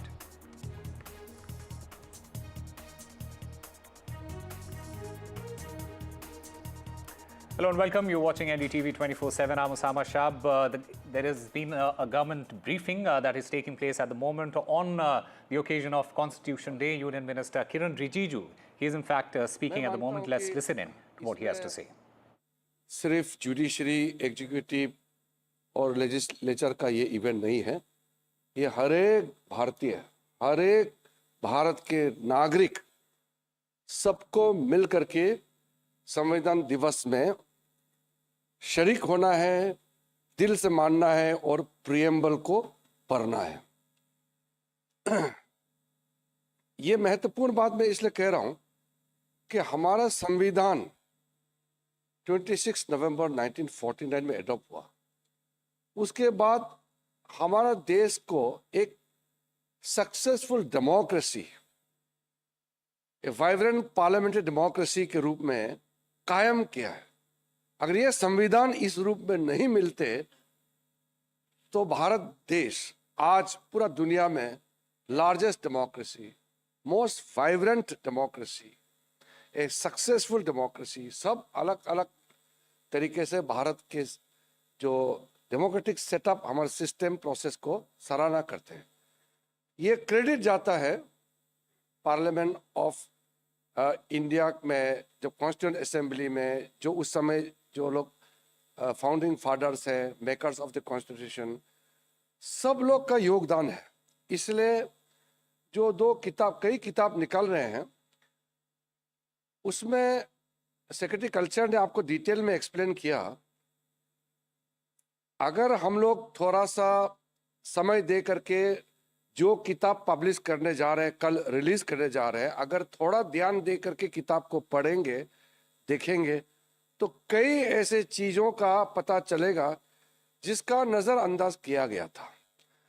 Parliament का archive से, ministry of law and justice का, भारत सरकार का, ministry of culture, अलग अलग जो हमारा सरकारी आर्काइव्स होते हैं वहां से सारा डॉक्यूमेंट्स निकल करके जो किताब के फॉर्म में निकल के आ रहे हैं.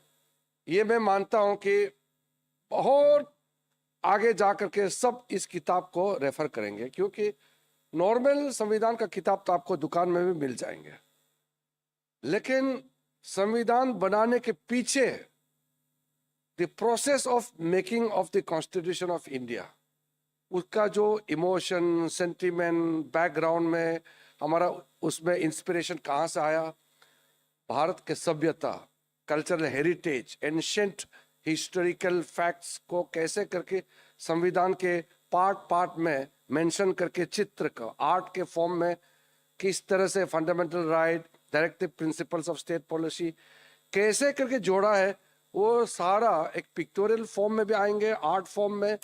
और आपको थोड़ा सा पढ़ने के लिए भी दो तरीके का किताब है. एक तो स्टैटिस्टिकल एंड पिक्टोरियल टाइप है, दूसरा more explanatory and making of the constitution का पूरा नैरेटिव्स दिया हुआ है. और आज़ादी के बाद अब तक बड़ा क्या क्या संशोधन हुआ है कॉन्स्टिट्यूशन में, ये सारा आप बहुत अच्छी तरह से किताब में देखने को मिलेंगे. इसलिए आपके माध्यम से देश के हर एक नागरिक को हम कहना चाहते हैं, ये सिर्फ पार्लियामेंट ऑफ इंडिया का सेलिब्रेशन नहीं है, ये देश का सेलिब्रेशन है. एक तरीके से हम कॉन्स्टिट्यूशन ऑफ इंडिया को इज्जत दे करके उसके अंदर का चीजों को लोगों के सामने में ले जाना है. दूसरा, Well, history has been created in Australia at Perth. India winning the Perth Test by 295 runs as they demolished Australia in Australia, leading the series now 1-0.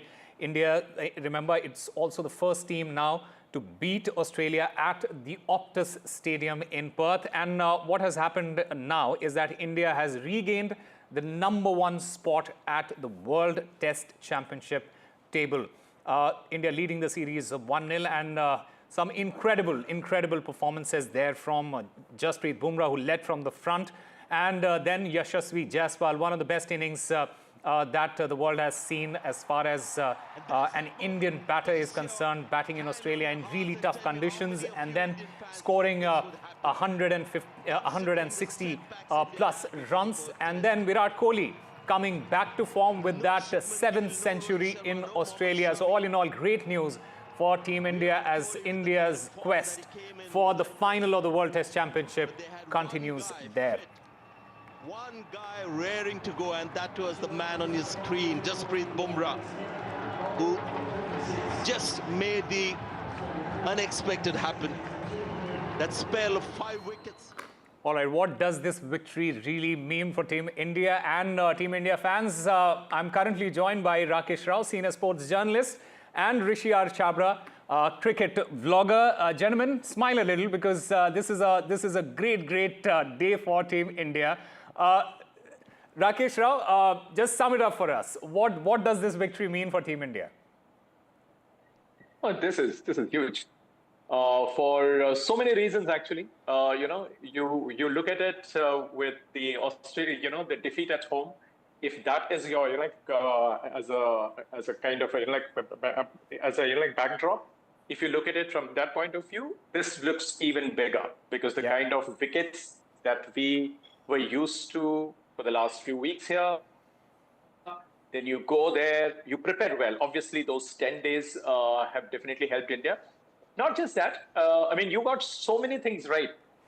Even with the, with the advantage of hindsight, we can say that winning the toss and opting to make use of the bat, of the surface first, that also helped. Now we are also looking at how it all happened, because if the same thing, if we were to view at it, when India was bowled out for 150, then we would have said, what a decision. I mean, how could they not, bowl first? But then anyway, we always become wise after the event.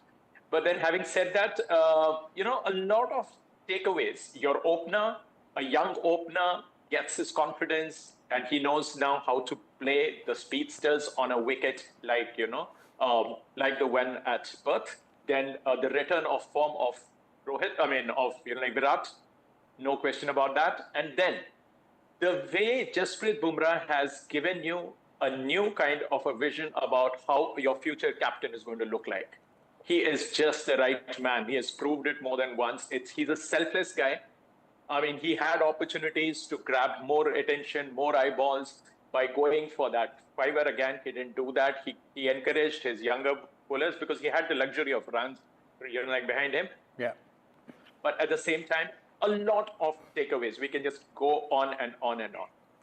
And what is more important is that India is coming into this particular series on the back of a 3-0 defeat at home against New Zealand in conditions that are considered where India is, it is always favorable for Team India. Rishi, how do you look at that transformation? Would that have been playing on the minds of these players? And the way that they have coped coming into this series and then going on and performing the way that they did, it is absolutely incredible. Absolutely. I think, the kind of series that we had against New Zealand at home, no one gave us a chance that, we will come to Australia and we will start the series on a winning note. Because if you see the past history, we've always, lost a few games in the first or the second test. I mean, the last series that we played, we were 36 all out. From there, we went ahead and won the series. So given how the New Zealand series played out, then coming to Australia, we didn't have Rohit Sharma, we didn't have Mohammad Shami. The main players were missing. Shubman Gill wasn't there. So again, a young team, a team that wanted to perform, that wanted to live up to the expectation that was set. And, it couldn't have been a better start to a 5-test match series. We have a long way to go. And like you said, back at the top of the World Test Championship table. And, we just have to make sure that we take one game at a time and keep ticking all the boxes like we did in the first test. And hopefully, we'll create history down under once again this time. Absolutely. And we'll speak about Jasprit Bumrah, the bowler, the captain, and we'll also speak about Yashasvi Jaiswal as well as Virat Kohli and the other bowlers in this particular match. But I also want to just get a sense of, Australia have never suffered a defeat in a more humiliating manner at home, the way that India have handled them in this particular match. it also goes on to tell you the way India's mindset is, the players' mindset is when they're going into this particular series, because all they want to do is not just win the series, but want to stamp that authority, of dominance there in Australia. Rakesh, do you agree with that? Absolutely, because this is not just another away series. This is in Australia, the best team in the world, as they say, and the most consistent team in the last 15 years or so. Ever since, I think, 2006 or something, close to 20 years now. Yeah. Now, when you go there and also when you have to defend your BGT record of having won the last 4 BGTs 2-1, 2-1, 2-1, and again 2-1. Yeah. So that gives you immense confidence. Having said that, also every cricketer, young or old, wants to perform there.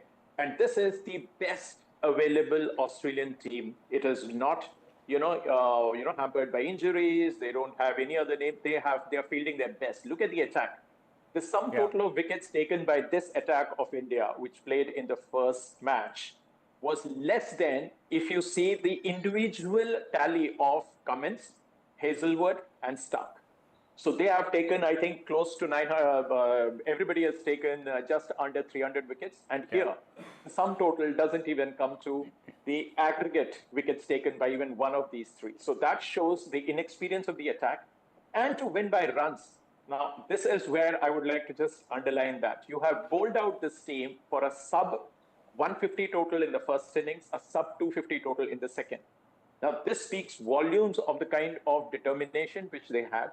They knew that they were a little short on resources, a little short on experience, but never short when it came to spirit.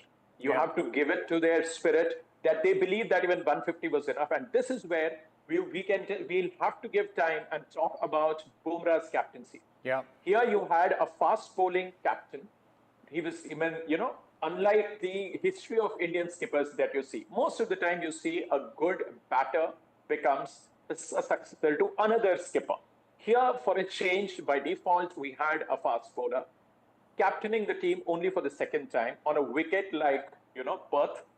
I mean, just what the doctor ordered. And I think his decision-making, the kind of decision that he took, worked.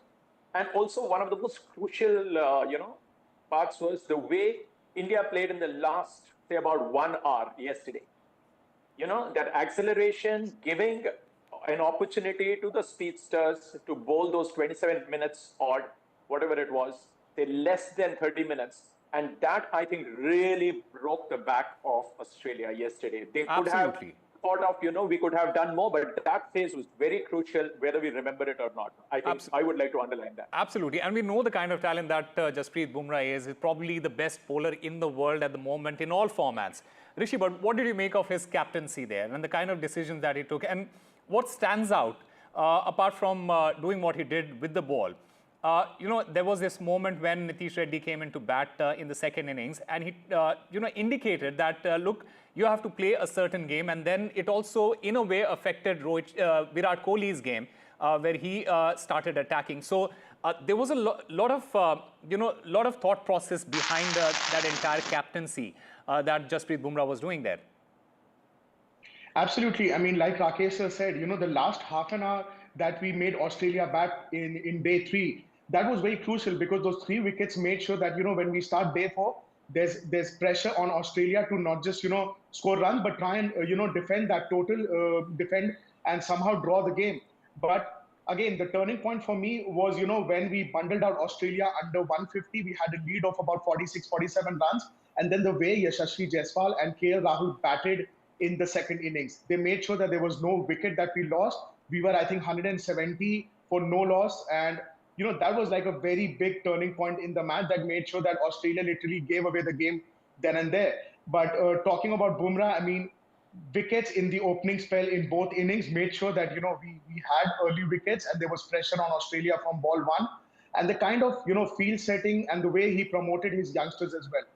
And again, like you said, Virat Kohli and Nitish Reddy, they up the tempo in that innings, trying to score quick runs just to make sure that we put Australia to bat in the last half an hour was a master stroke. And Absolutely. overall, I think very happy with the way Bumrah's performance was. And let's not forget, Bumrah has captained India in England. We were in a winning position. We declared that innings, and then England went on to chase that total.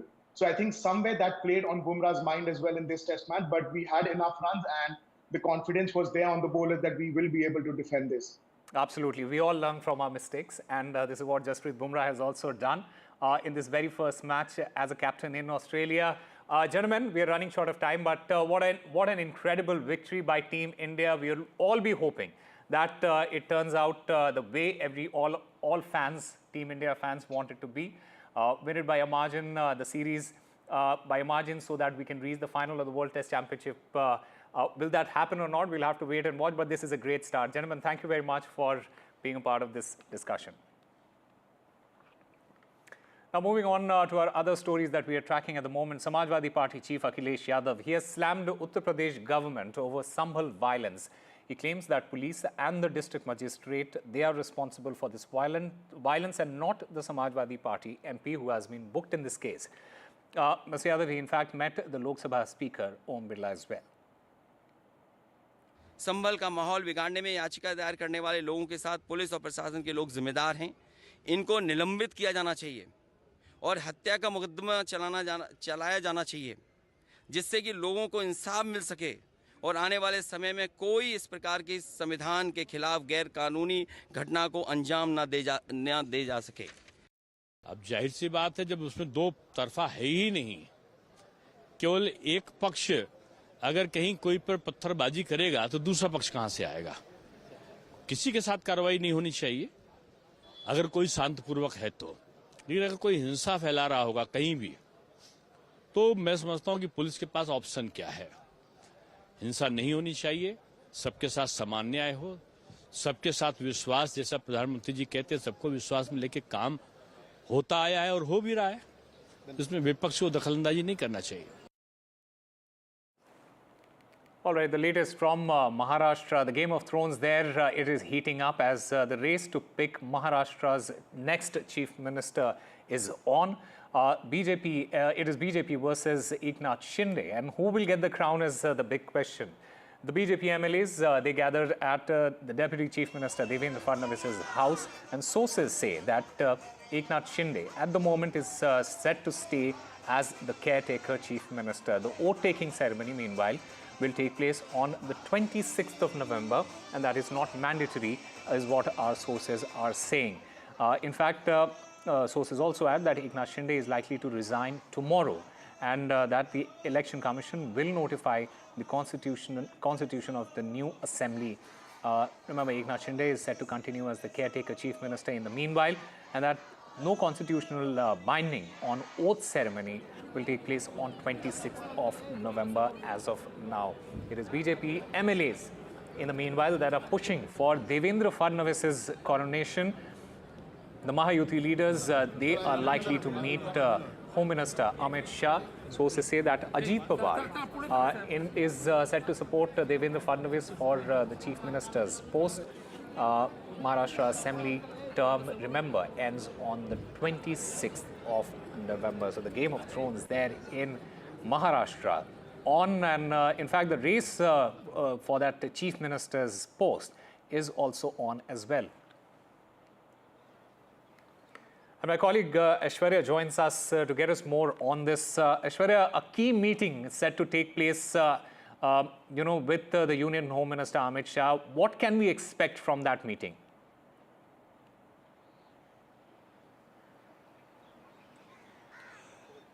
Well, a series of meetings are underway as far as Mumbai is concerned, where the different alliance partners are having their own meetings, strategizing on what to do next. But to elect the chief minister, it would be a joint meeting with the Bharatiya Janata Party President JP Nadda, along with Home Minister Amit Shah and Eknath Shinde and Ajit Pawar, sitting together and finalizing as to what role who will get. Something that the formula has already been decided. Many leaders within the Mahayuti alliance have already stated stated that there would be the same formula that they would go with, of course, one chief minister and two deputy chief minister position. But whether that would be rotational or whether that would be permanent is something that is a bigger question. And to have a manthan on that, there is an all-important meeting that is scheduled at Amit Shah's residence, where all the top leaders from different alliance partners will be sitting together and finalizing. Remember, it is just a day that has been left to finalize and to elect the leader as far as the Mahayuti alliance is concerned. Of course, Bharatiya Janata Party wants that the bigger faction and the seats that they had won, the face should be from the BJP itself. But how the Eknath Shinde faction and what portfolios will be given to the Shiv Sena Eknath Shinde faction is something that is to be looked upon, and therefore to finalize all the things regarding the government formation in Maharashtra, this important meeting has been called up. We have been told by our sources that by tonight or by tomorrow morning this meeting will be at Amit Shah's residence. Right. In fact, I'm also currently joined by my colleague Radhika Ramaswamy there.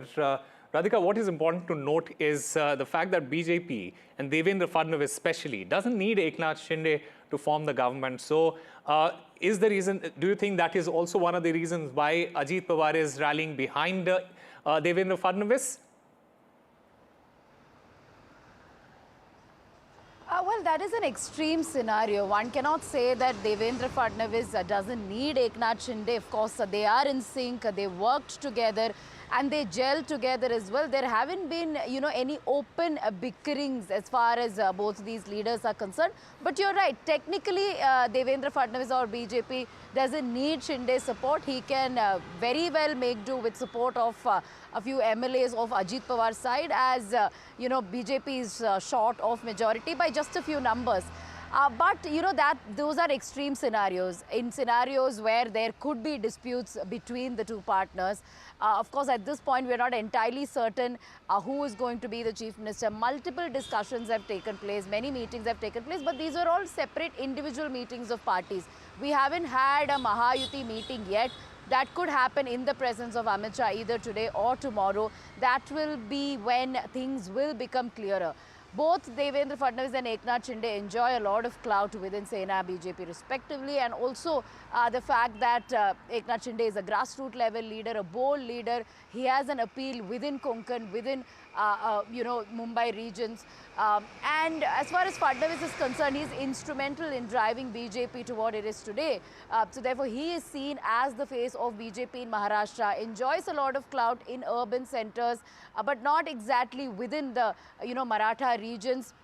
But he's known as the chief BJP strategist as far as Maharashtra is concerned. Also somebody who was dependable during times of crisis. So which is why both the leaders are front runners, one can see. And when you look at schemes, be it Ladki Behan scheme or any other farmer-centric or youth-centric scheme, it's not just Eknath Shinde, under Eknath Shinde's leadership that was done, but it was also done under the leadership of Devendra Fadnavis as well. So both the leaders should be given due credits as far as any scheme that has been launched by the government is concerned. So yes, both of them enjoy a lot of clout, influence and goodwill. So remains to be seen how things will be worked out, whether any rotational leadership arrangement can be worked out. Yes, by way of sources we are hearing that Ajit Pawar could be supporting Devendra Fadnavis as the chief minister, but will that lead to any sort of dispute between Sena and BJP? Not entirely certain. As of now, there is a good sync among all the leaders. There are no apparent disputes as yet, but if things will become go to that extreme scenarios, we don't know whether it could lead to any sort of splits, considering BJP doesn't really need both the parties together to form the government. But we'll have to wait for 2 more days, perhaps, for more clarity on who will be the chief minister. Is it Devendra Fadnavis or Eknath Shinde? Right, Radhika Ramaswamy, thank you very much for getting us all the latest as far as the race for the chief minister's post is concerned in Maharashtra. Meanwhile, it is the first day of the winter session of the parliament, and it was marred by ruckus as well. today's Lok Sabha, there was ruckus in the parliament, and the Lok Sabha speaker, he had a message to the opposition leaders. In the meeting, the Lok Sabha speaker, he told the opposition floor leaders when the country's constitution was being written, there were arguments and debates about it. Some were positive and some were negative, but there was a meaningful debate.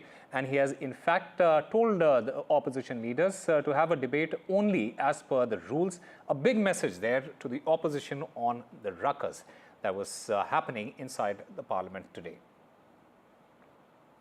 And my colleague Vasudha Venugopal joins us to get us more on this. Vasudha, just break it down for us. What exactly happened and this message from the speaker, a huge message there from the speaker there.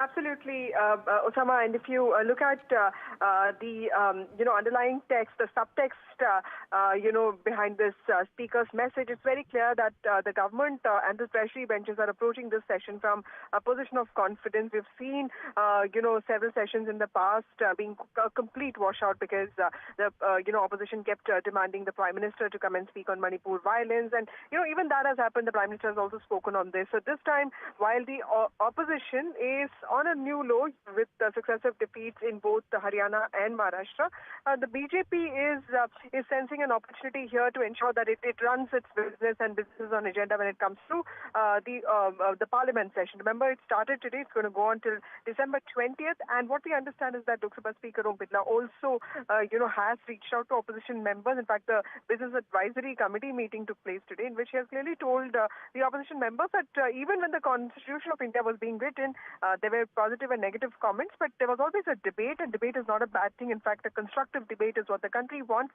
and there needs to be efforts from both sides to drive that. He also said that there's no place for ruckus in the parliament, and there's no place for placards and hoardings inside the parliament. That's what he has said. So clearly, we'll have to wait and watch out as to how much of that message really is something that is palatable to the opposition, because they are also gearing towards some protest this season. Okay, Vasudha Venugopal, thank you very much for getting us all the latest there. Time for a very short break. More news and updates on the other side.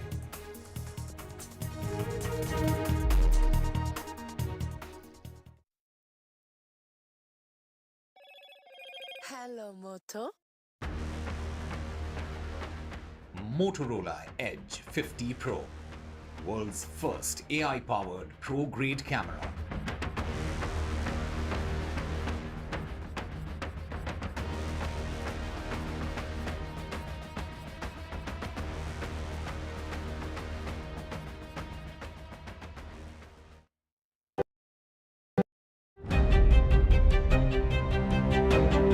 Hello and welcome to India Sense, where I speak with global opinion makers. The United States has made a strategic decision over the last 20 years to move closer to India. So a $7 trillion economy seems a perfectly conceivable number. If you want to be a national party, it's that you sort of accept the way the world is rather than want to endlessly hark back to how it was. Modi is promoting the digitization of the economy, which is accelerating growth in the country. It's a web of frauds, calls, luring emails, threatening messages. Cyber frauds have cast their net wide and everyone is at risk. We track the victims, their horror stories as they get conned online, extorted and robbed of their hard-earned money. How to identify a cyber fraud and how to stay cyber safe. What are your options? Fraud.con, NDTV initiative for cyber safety. Only on NDTV 24/7. हम ये चुनाव विकास के मुद्दे पर लड़ रहे हैं. Let them come for an open debate with me. I've challenged Eknath Shinde multiple times. Congress is in the worst situation in this state. Mahayuti में भी इससे ज़्यादा dispute है. Everything is fair in love and politics. Vote देने वाले ही जिताने वाले हैं ना. So we worked on 4 options.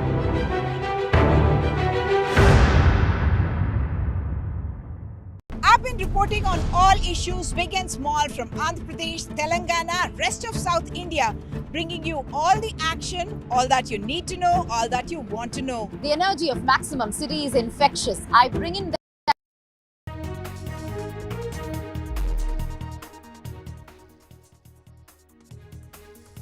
A very good afternoon. You're watching NDTV 24/7. I'm Divya Vadva. We have a whole lot lined up for you, and let's just get you the news coming in at this hour. And this is in regard to breaking news that is coming in. There's been a mob attack, and this mob attack that has taken place in Katra, and this is visuals on your screen of the police there attacking the protest that's taken place against Vaishno.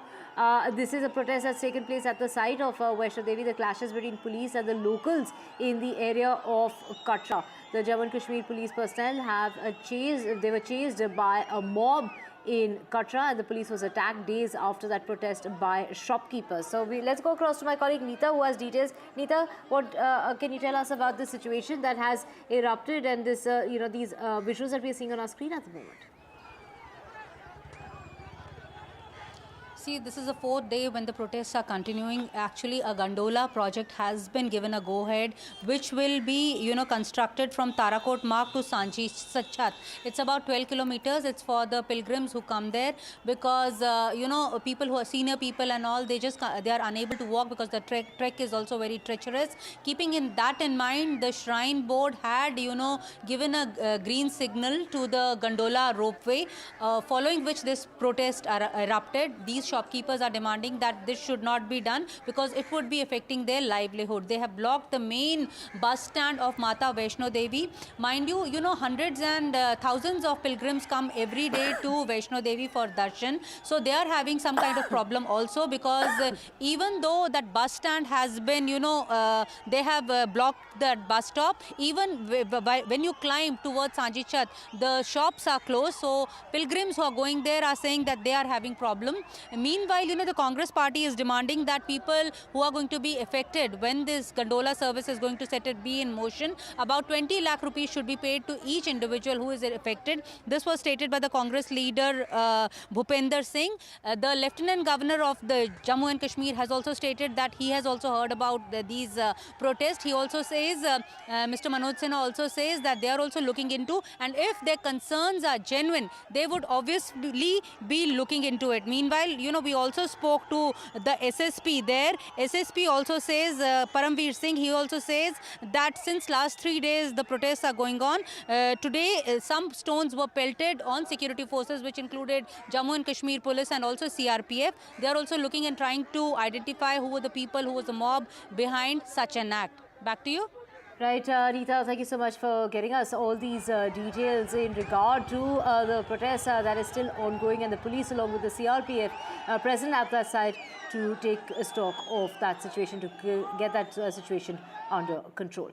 Moving on now, it's the centre versus the opposition as far as celebrating Constitution Day is concerned. So a row that has intensified with the government planning that mega celebration for Tuesday, and the opposition there demanding an inclusion in the Constitution Day ceremony. The celebrations that have been planned in order to celebrate 75 years of the Constitution. So the opposition has said that we should be allowed to speak at the event. Why only the President and the Vice President will be speaking at that event, which will be, the President and the Vice President will be addressing the nation tomorrow. So the India Bloc MPs have written to the Lok Sabha Speaker, Om Birla, in order to be included in the celebration ceremony that's going to be taking place. Aishwarya, these celebrations that are going to be taking place at the old Parliament building is what the opposition is demanding, that they also be included. What is the stance as far as the centre is concerned? Well, the mega event is planned tomorrow to commemorate the adoption of Constitution of India, 75 anniversary of adoption of Constitution, and therefore the reason perhaps mega ceremony has been planned at the old Samvidhan Sadan, which is the old building of Parliament, at the Central Hall, where President of India will be addressing the joint parliament session, joint parliament, and it would be several dignitaries who had also been invited. Now, as far as the entire plan is concerned, the Lok Sabha Secretariat has informed that it would be first Lok Sabha Speaker who will be giving a welcome address. Later, it would be Vice President of India who will be speaking on the adoption of Constitution of India, and later 15-minute address will be there of the President of India. There will be seating arrangement which have been done for the Leader of Opposition, for the Prime Minister, for the Leader of Opposition in Rajya Sabha, and for the Leader in Rajya Sabha as well. But there is no mentioning of the statements or any speeches that to be delivered of the Prime Minister or either the Leader of Opposition as well. The entire opposition bloc had written to the Lok Sabha Speaker earlier that there should be chance that should be given to Leader of Opposition as well, because it's a government program, and looking at the tradition of such programs, it has been stated by them that there are ample examples in the past that the leader of opposition and Prime Minister also speaks in such events, and therefore the reason this time as well the opportunity should be given, to which it was stated and clarified that because the Prime Minister is also not speaking and the program is limited to 49 minutes, it is just the welcome address by the Lok Sabha Speaker, later by the Vice President and by the President of India, is something that is going on. So yes, there had been clarifications, but the opposition parties wanted that because there was entire politics that had revolved around the Constitution, and on this important day, Leader of Opposition should also make its remark, but that has not been accepted. Right, Aishwarya, so the opposition, they're demanding that they be included in that mega celebration that's going to be taking place at the Centre Hall in the old Parliament building. We will keep coming back to you for more. And switching tracks to the hearing that's taken place as far as the Supreme Court is concerned on the Delhi pollution, with the Supreme Court there to decide as far as the anti-pollution measures that are in place, should they stay on or they should be revoked. So it is the Supreme Court coming down heavily as far as the police is concerned, asking why no barricades are there as far as most entry points are concerned, raising questions as to why the checks at entry points are mostly, calling them just an eye wash. That is what the court has gone on to say. Do remember that last time the Supreme Court had come down heavily, saying that till the Supreme Court doesn't give permission, that the measures should be in place even if the pollution is lowered as far as the AQI is concerned. Sunil Prabhu joining us. Sunil, take us through what was really said in court, the proceedings in court coming down quite heavily, talking about the implementation, and all this is just an eye wash, just basically on paper, and nothing really seems to change on the ground. Absolutely. I think Justice Oka as well as his fellow Justice Vion are really looking at the entire matter. They are now looking at the AQI report as we speak and trying to make an assessment of the situation in terms of whether there can be some gradual decrease in terms of graph 4 to whatever. It's in that backdrop that they first looked at the Court Commissioner's report, and in fact some tough talking by Justice Oka, saying that the Commissioner should be actually penalized under the Act for not deploying enough and adequate of forces, that they were all present there, but none of them, no barricading, nothing has been done to really stop the entry of, diesel vehicles, in particular trucks and others, which there is an exemption only for essential commodities. And it's in this backdrop that they wanted clear compliance about what is exactly happening in the council, Commissioners' Council, trying to explain the position, saying that now we have manpower for 113 places, but Justice Oka from the Supreme Court saying very categorically this should have been done from the 18th of November. But nevertheless, as we speak, they continue to study the matter and take that important decision whether to relax the emergency provisions that are right now prevalent in the National Capital Region, graph 4 to a lesser amount, whether it will be graph 3 or graph 2. That is something that we'll have to wait and watch and see. But definitely at this present moment, the Supreme Court having some tough words against the Delhi Police Commissioner and the Delhi government for not taking their orders seriously and ensuring that it is implemented in letter and spirit. Right. Thank you so much, Sunil. And of course, that big question that the Supreme Court, will they revoke RAP4 measures that are in place, given the fact that pollution is down from the severe category. Moving on now, the Adani Group portfolio companies posted a record first half in the ongoing financial year, as well as trailing 12 months performance led by its incubating businesses with limited net exposure to Indian banks. And according to Adani's statement that's been released today, its net exposure to Indian banking was recorded at $11 billion US, or 42% of the company's current debt mix. However, the net exposure is low after accounting for cash of $6 billion US, most of which is parked with Indian banks. And my colleague Anushi joining us. Anushi, take us through the latest on this. Right, so we'll cover all the operational updates that are coming in from Adani portfolio. Firstly, let's talk about the EBITDA. We've seen about a 17% of a growth. This is at $10 billion. So strong EBITDA growth continues for the business. Cash flows have remained at $7 billion.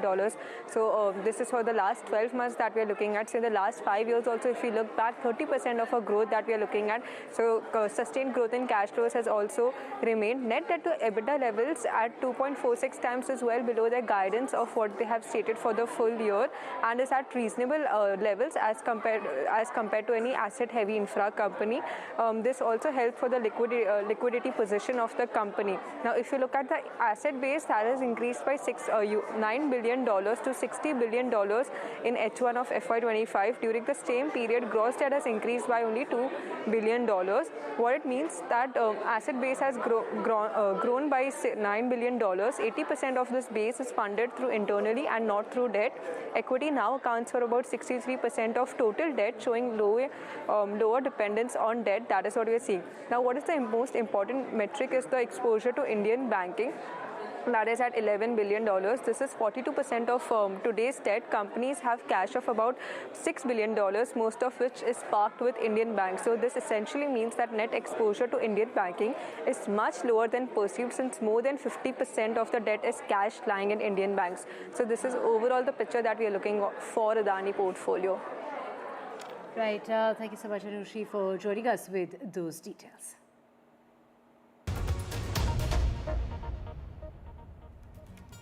And let's get to some international news now. And Russia claimed that its forces destroyed various military equipment of the Ukrainian army, while Ukraine reported on the same day that its troops repelled Russian attempts to break through defenses over the past 24 hours.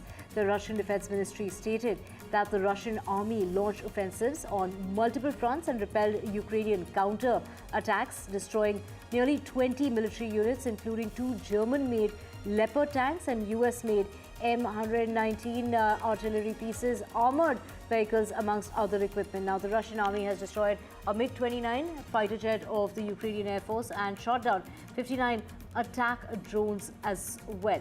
Now, the Ukraine side has gone on to say that 125 battles took place in the frontline areas, and the situation on the front line still remains tense, especially in eastern Ukraine.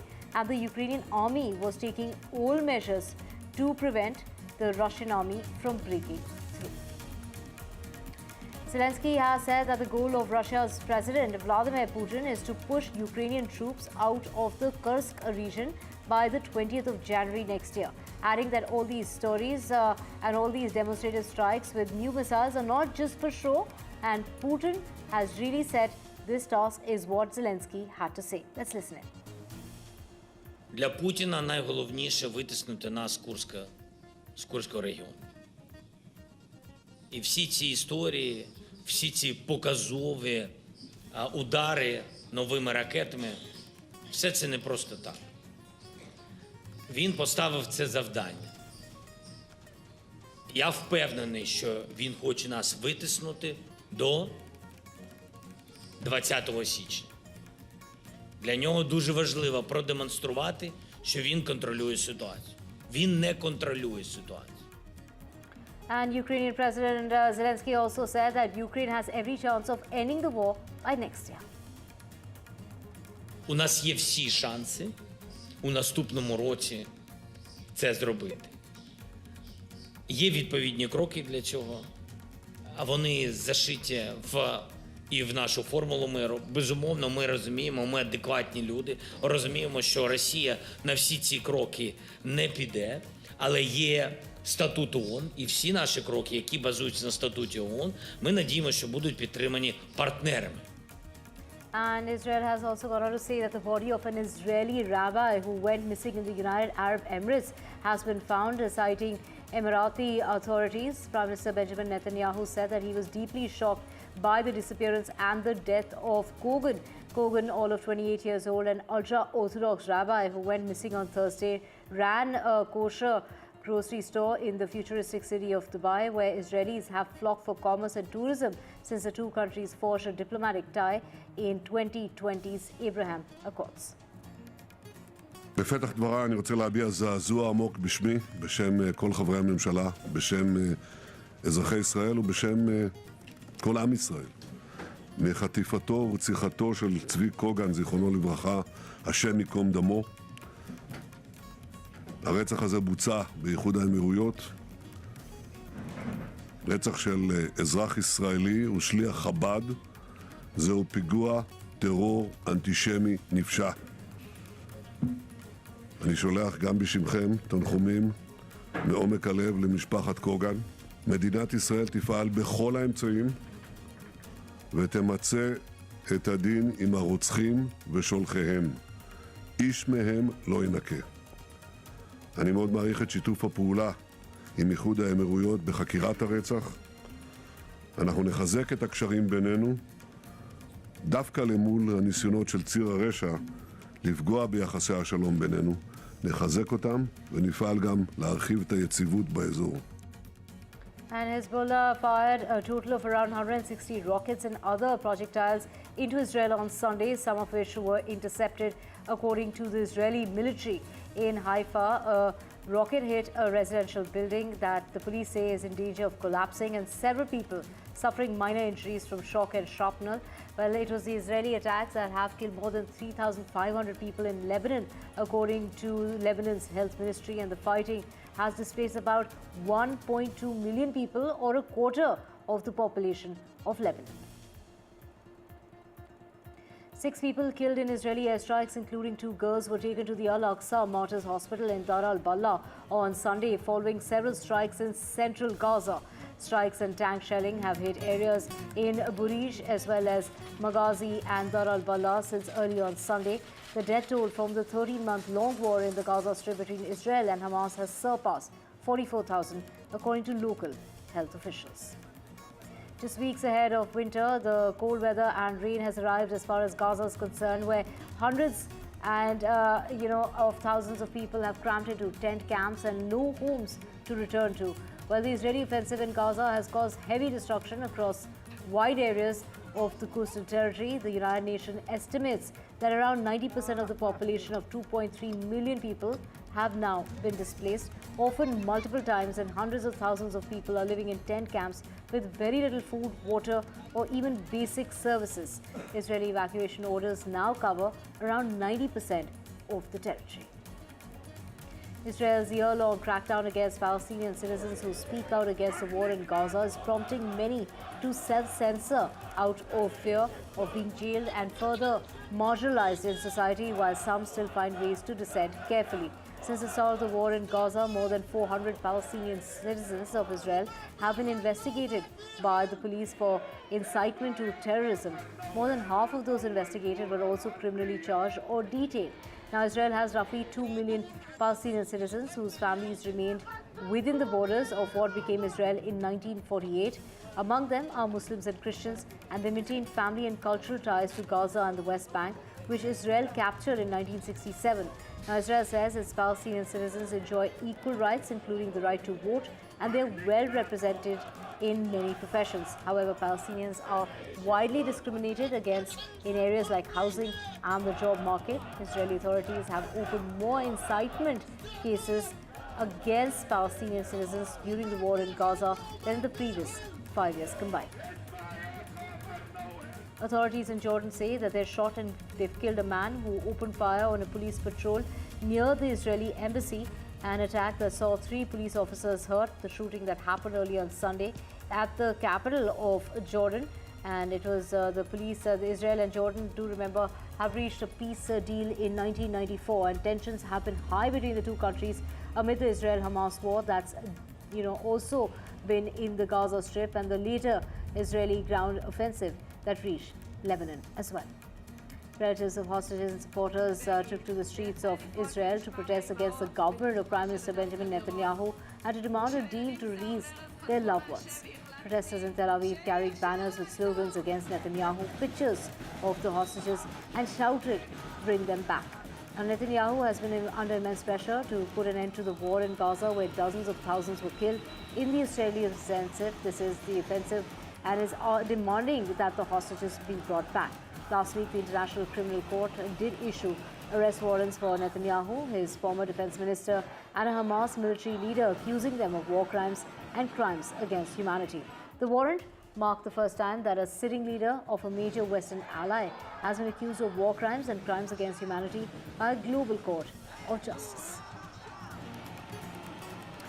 Hundreds of Palestinians in Gaza queued for bread at bakeries at the United Nations Humanitarian Office earlier this month, warned of a stark increase in the number of households experiencing severe hunger in central and southern Gaza. In Dar al-Bala, local bakeries are shut down for almost 5 days in a week, and the price of a bag of bread has climbed to as much as $13 As bread and flour have vanished from shelves, at least 2 women were fatally shot while waiting in a line for bread in the city. Relatives and witnesses have said who were waiting at the bakery saw the shooting, that one was shot in the head and another in the neck. Large crowds of displaced people in the central Gaza city of Dar al-Bala crammed in front of that bakery, desperate to get their share of bread. Some food items, if available at all, they're being sold, as we mentioned, at extremely high prices. A bag of pasta now costs about $4, and a small bag of sugar is as much as $14. The dire food situation in Gaza has left Palestinian families surviving on only one meal a day and relying heavily on charitable kitchens. Negotiators gathered in South Korea on Monday in what's billed as a final push to address a global crisis of plastic pollution. It's the 5th time the world's nations are convening to craft a legally binding plastic pollution treaty. On the periphery are representatives from the plastic industry, scientists as well as environmentalists seeking to shape how the world tackles the surging problem. The planet is choking on plastic, according to the United Nations. It's polluting lakes, rivers, oceans as well as people's bodies. The previous 4 global meetings have revealed a sharp difference in goals and interests. Led by Norway and Rwanda, 66 ministers have wanted that the treaty to address the total amount of plastic on Earth by controlling plastic design, production, consumption, and where it ends up. Homes and businesses were left flooded on Sunday as Storm Bert continued to batter communities across the United Kingdom. This is a father who described the terrifying moment that he and his 11-year-old son escaped from a sinking car after it became completely submerged. He was driving with his son Luca to their home when he said that the vehicle went into what he thought was a shallow puddle of water. The vehicle began filling with water, and the dad was able to wind down a window and get both of them out to safety.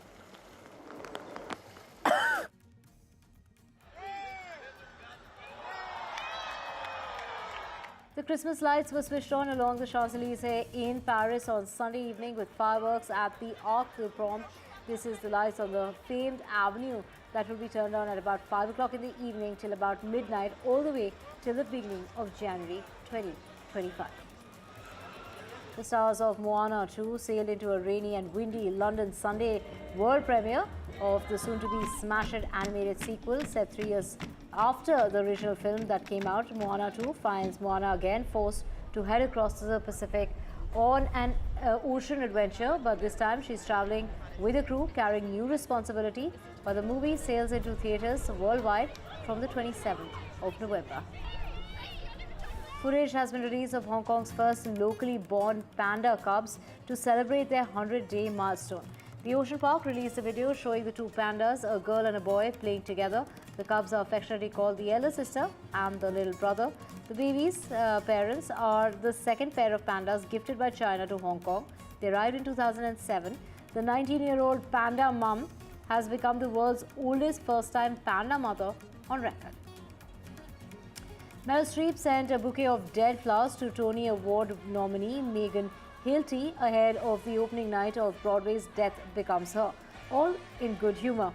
Oscar-winning Streep, who played fictional star Madeline Ashton in the original 1992 dark comedy film, which is now a Broadway musical, also sent a note to Hilty that said, "Break a reg or I'll break it for you with dried and undying love and respect, Meryl." Now Hilty, who's currently playing Ashton, posted that picture of the bouquet and that note on her social media feed. A judge says he'll rule this day as far as this week is concerned on D.D. Combs, the third request to be released from jail on bail while he awaits his sex trafficking trial. Judge Arun Subramaniam said at a hearing on Friday that he'll put his decision until after the lawyers and the federal prosecutors file letters addressing outstanding issues.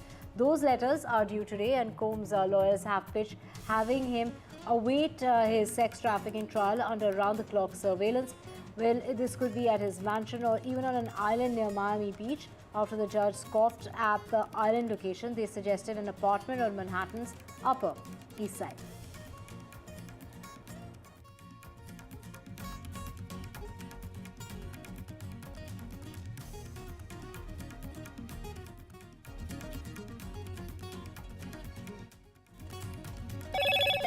Hello, Moto.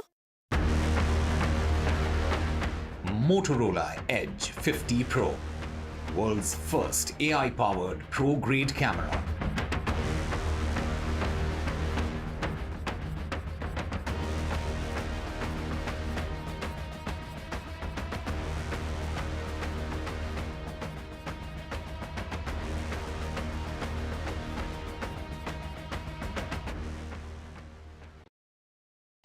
In today's interconnected world, India's voice is more crucial than ever. When India speaks, the world listens. At NDTV World, we are that voice, bringing you intelligent and insightful news from India and beyond. From geopolitics and diplomacy to economic shifts, migrations, tech disruptions, and the stories of our diaspora. We cover the news that shapes our global future. NDTV World, your new home for global news, is here. Stay informed and entertained with the new and updated NDTV News app. You can watch all our channels live, listen to podcasts, read breaking and exclusive news from around the world and more. Download the NDTV app today and get access to the best journalism and storytelling on your smartphone or tablet. The NDTV app. News that matters to you. NDTV proudly upholds its legacy of trust and credibility. According to the prestigious Reuters Institute's Digital News Report 2024, NDTV is the top-most news platform in the country. Number 1 in both online and offline reach in India. Beating all its competition, NDTV stands for trust. Hello and welcome to India Sense, where I speak with global opinion makers. The United States has made a strategic decision over the last 20 years to move closer to India.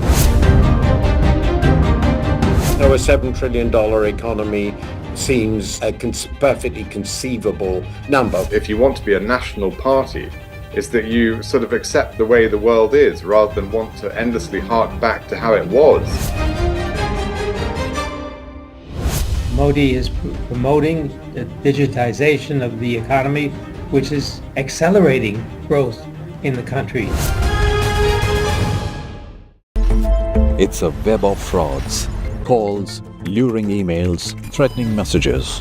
Cyber frauds have cast their net wide and everyone is at risk. We track the victims, their horror stories as they get conned online, extorted and robbed of their hard-earned money. How to identify a cyber fraud and how to stay cyber safe.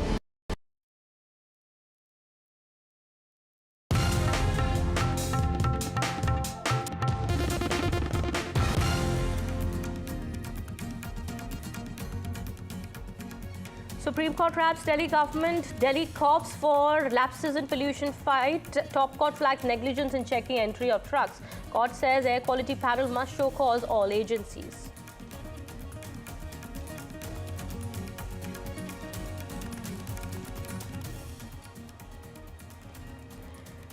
SP Chief Akhilesh Yadav slams Yogi government after 4 people died in the Sambhal violence. Akhilesh demands Sambhal SP and DM to be suspended. After Mahayuti's big Maharashtra win, all eyes on the next Maharashtra CM. BJP MLAs have gathered at Fadnavis's house. Shinde, Fadnavis and Ajit Pawar expected to meet Amit Shah today or tomorrow.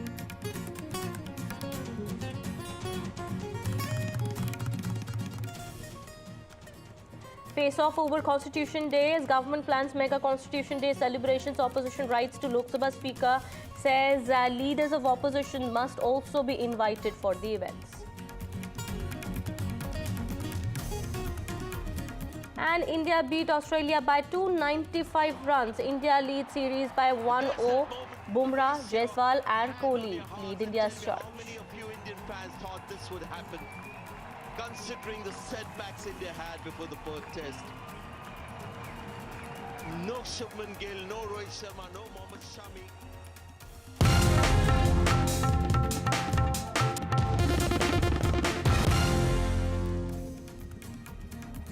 Hello and a very good afternoon. You're watching NDTV 24/7. My name is Kitty Behel. A day after 4 people were killed and at least 20 police personnel injured in clashes over a survey at the Shahi Jama Masjid in Western UP, Sambhal. An FIR was registered today against Samajwadi Party MP Ziaur Rahman Barg and the son of an MLA from the party in connection with the case. Now, a huge political slugfest has erupted over the Sambhal incident. Samajwadi Party Chief Akhilesh Yadav has slammed the UP government, claiming that the police chief and the district magistrate were responsible for not bringing the situation under control and rather fomenting the situation. The Samajwadi Party chief has said that DM and the police chief must be suspended.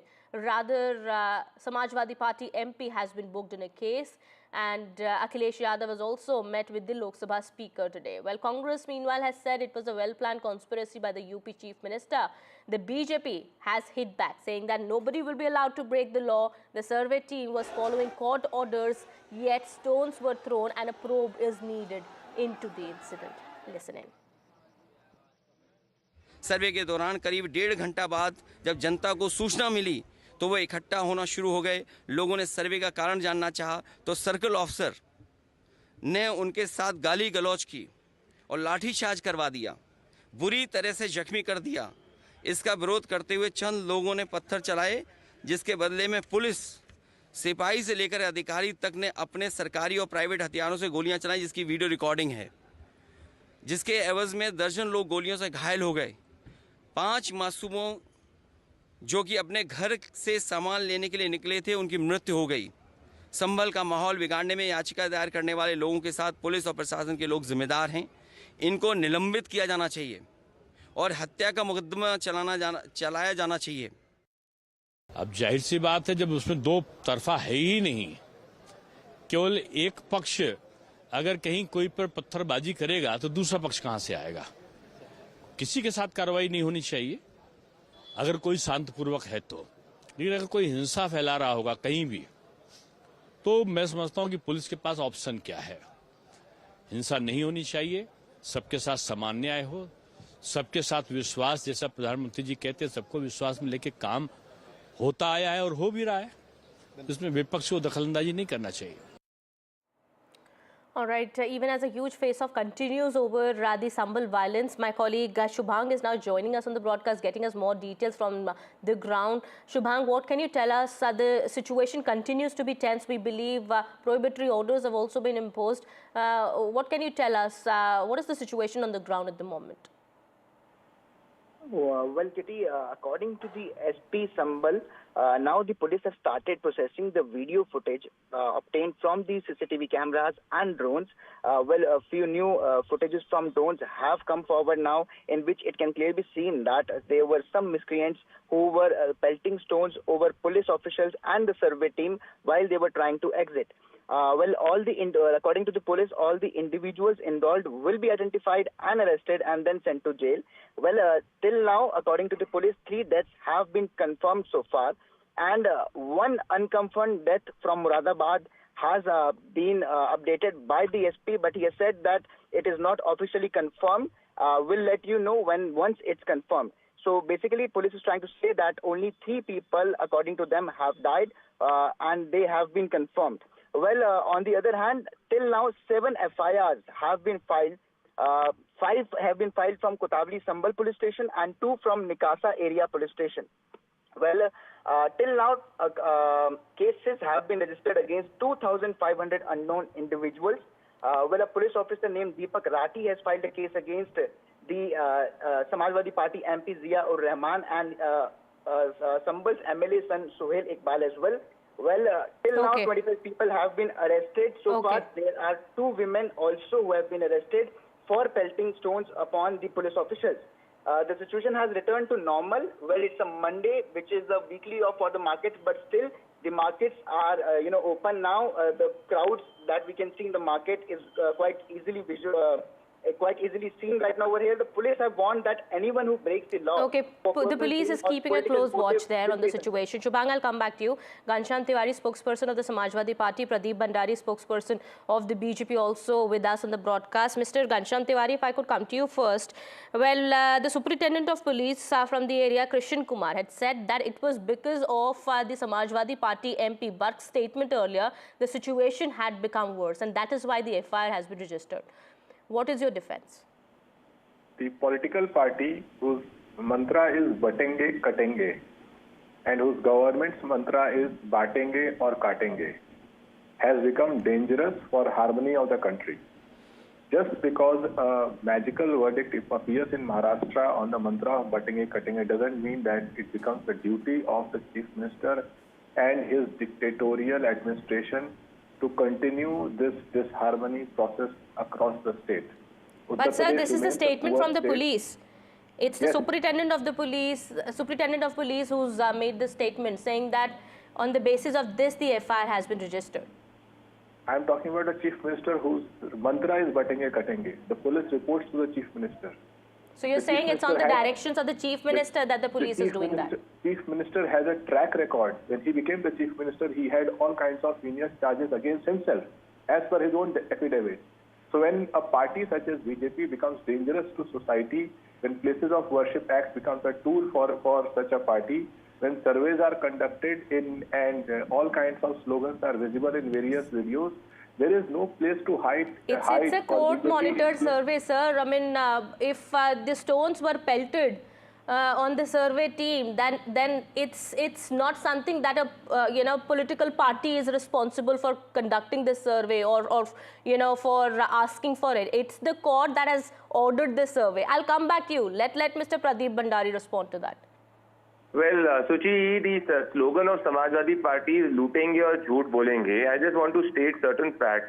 Fact number 1 is that the survey has been ordered by the Civil Code. Fact number 2 is that the notice was given at 6:30 p.m. on Saturday. Fact number 3 is that the Masjid Committee member and the advocate from the Masjid Committee were also present at the time of the survey. So the rule of law as it is followed in every civil court was followed in Sambal. Fact number 4 is that the survey was conducted twice because when the team had visited on the 19th, there were a lot of individuals who had gathered at in the masjid, and because of which the survey could only be conducted for 1.5 hours. The next fact is, which is very simple, which needs to be asked, how did so many individuals with stone came and started to pelt stone? Now, survey conduction is not happening for the first time. Remember, in Odisha, a similar survey was conducted in Jagannath Temple, and there were no stone pelting. So the issue is that Mr. Bark from Samajwadi Party, in order to consolidate his Muslim vote, which is 60% in the area, is trying to spread communal tensions. And this is the only reality. I would appeal to Ghanshyam that stop spreading communal tensions in the state. Okay, Mr. Tiwari, go ahead. The Batenge Katenge party has the Chief Minister making it a mantra. There is no escape, no matter what a media journalist will say or a BJP spokesperson will say. Their message is disharmony. This is the party that has the largest number of... But sir, who were those people who were pelting stones on the survey team? I will not respond if you okay, interrupt. sir. Because you did not interrupt. No, sir. BJP spokesperson. Sir, I'm just asking you a question. I've given you more time, even more than the BJP spokesperson. We do not... Please go ahead. I am asking who were those people who were pelting stones? It is for the videos for everybody to see who was firing, who was pelting.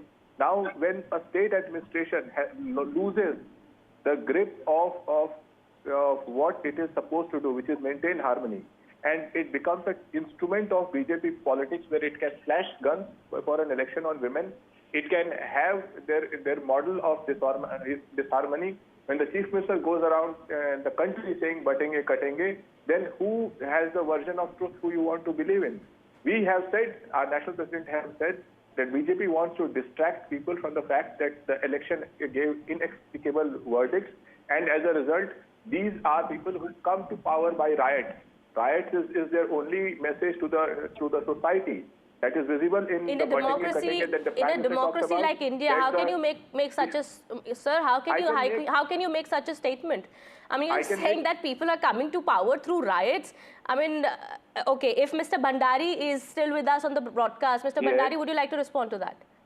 No, it is extremely unfortunate that a learned man like Ghanshyam Tiwari ji is only resorting to rant. I am just stating facts.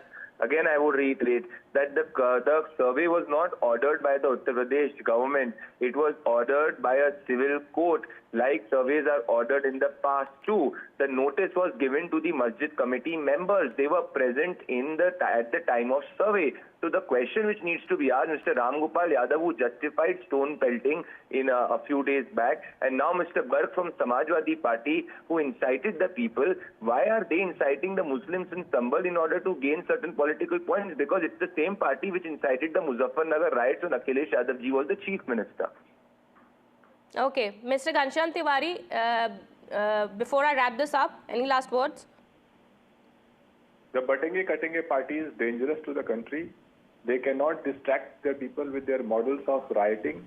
And it is for the people, I appeal to the people that maintain harmony when you are faced with a government whose entire message at the top and its administration at the bottom is atrocity and riots and harmony and disharmony. Okay, all right. Thank you so much, Mr. Tiwari, Mr. Bhandari, for speaking to NDTV and putting forth your views there. Well, it is up to the investigation agencies and the investigating team to find out what really transpired there. Well, what we are learning at this moment is that there are people who've died. There are many who are injured in these clashes that have taken place.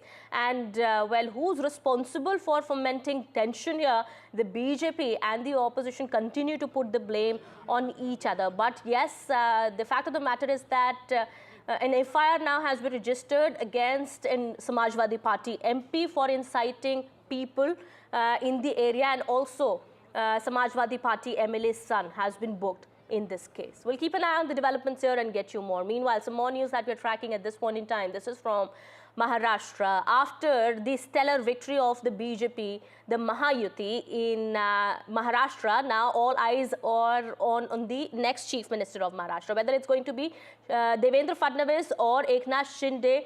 Well, the BJP top brass is expected to take the decision soon. Well, what we are also learning as per sources is that Eknath Shinde is expected to continue as the caretaker chief minister, and the oath-taking ceremony on November 26th. I beg your pardon, the oath on November 26th is not mandatory as per sources. The information is coming in. Eknath Shinde is likely to continue for some time at least. And, well, this meeting also is expected between Ajit Pawar, Eknath Shinde, Devendra Fadnavis, who are going to meet Union Home Minister Amit Shah either today or tomorrow, and the picture will be clear after that. जो meeting हुई, आपने भेंट की, उसमें क्या बात हुई आपकी? हमारी बात ये हुई कि भाई मतलब जल्दी मंत्रिमंडल होना चाहिए, मुख्यमंत्री पद के चेहरे पर आम सहमति जल्दी होनी चाहिए। उन्होंने बताया कि भाई अभी तक निर्णय नहीं हुआ है, हमारे ऊपर के नेता लोग इसके संबंध में हमारे दिनों से बातचीत करेंगे और सभी लोगों के मतलब मन से मतलब यहाँ नाम निश्चित होगा। लेकिन दिखता है कि बीजेपी को 132 सीटें मिली है। अजीत पवार जी ने भी मतलब 41 सीटों का उनको सपोर्ट भी दिया है देवेंद्र फडणवीस जी को। तो लगता है भाई देवेंद्र फडणवीस जी हो सकते हैं, लेकिन एकनाथ शिंदे जी का भी बहुत अच्छा काम रहा है, उनको भी कोई जिम्मेदारी देने की आवश्यकता है। अगर देवेंद्र फडणवीस का नाम तय होता है तो एकनाथ शिंदे जी को केंद्र के मंत्रिमंडल में उनको अच्छा मंत्री पद मिलना चाहिए। इसी तरह की मेरी सूचना है, उनका सम्मान होना ही चाहिए। आप लोगों की कोई मांग है मंत्रिमंडल को लेकर? हाँ, तो हमारी मांग है कि भाई रिपब्लिकन पार्टी को एक मंत्री पद देने का वादा इसके पहले हुआ था, हमको ज़्यादा सीटें नहीं मिली थी विधानसभा में, तो आरपीआई को एक मंत्री पद और एक एमएलसी देने का वादा किया था। तो उस पर देवेंद्र जी ने बोला है कि इस मंत्रिमंडल में आरपीआई को जगह मिलेगी और आरपीआई का मंत्री बनेगा। Deliberations and discussions on chief ministerial phase continuing in the state of Maharashtra. A decision has not been reached. Is it going to be Devendra Fadnavis or Eknath Shinde? That question remains. Multiple meetings have taken place, but individual party meetings. Yesterday, Eknath Shinde selected as the legislative party head of Sena, Ajit Pawar as the legislative party head of NCP, and Devendra Fadnavis will also be selected as the party head of BJP in a day or two. But Mahayuti leaders will be sitting together to decide on the CM phase. We're hearing that there will be a meeting with Amit Shah either today or tomorrow with the Mahayuti leaders to sort of come to a consensus on chief ministerial phase. Both Devendra Fadnavis and Eknath Shinde enjoy a lot of clout, influence and goodwill among people of BJP as well as Sena and among the people of Maharashtra. We know for a fact that Devendra Fadnavis is a mass leader. He is a chief strategist as far as Maharashtra BJP is concerned. Somebody who's also known as a troubleshooter and has an excellent track record as far as his administrative skills are concerned. As far as Eknath Shinde is concerned, he is a grassroots level leader, enjoys a lot of influence in both urban as well as rural Maharashtra, and a pro-Maratha face. So there is a pro-Maratha sentiment as far as Eknath Shinde is concerned, and also known as a bold leader. But when it comes to schemes, although it was considered as Eknath Shinde Chief Minister's Ladki Behan scheme, a lot of contribution by BJP's Devendra Fadnavis as well as far as the implementation of schemes are concerned. So be it Ladki Behan or any other schemes that have been launched in Maharashtra, the credit goes to not just Eknath Shinde but also to Devendra Fadnavis. So at this point, we'll have to really wait and see what are the decisions that will be taken. Will there be any sort of arrangement on rotational chief ministership? Not entirely certain, but we know for a fact that BJP is just a few numbers short of government formation, in the sense that they just need just about 10 to 15 more for that absolute majority. So therefore they could just depend on one party and not both the parties to form the government.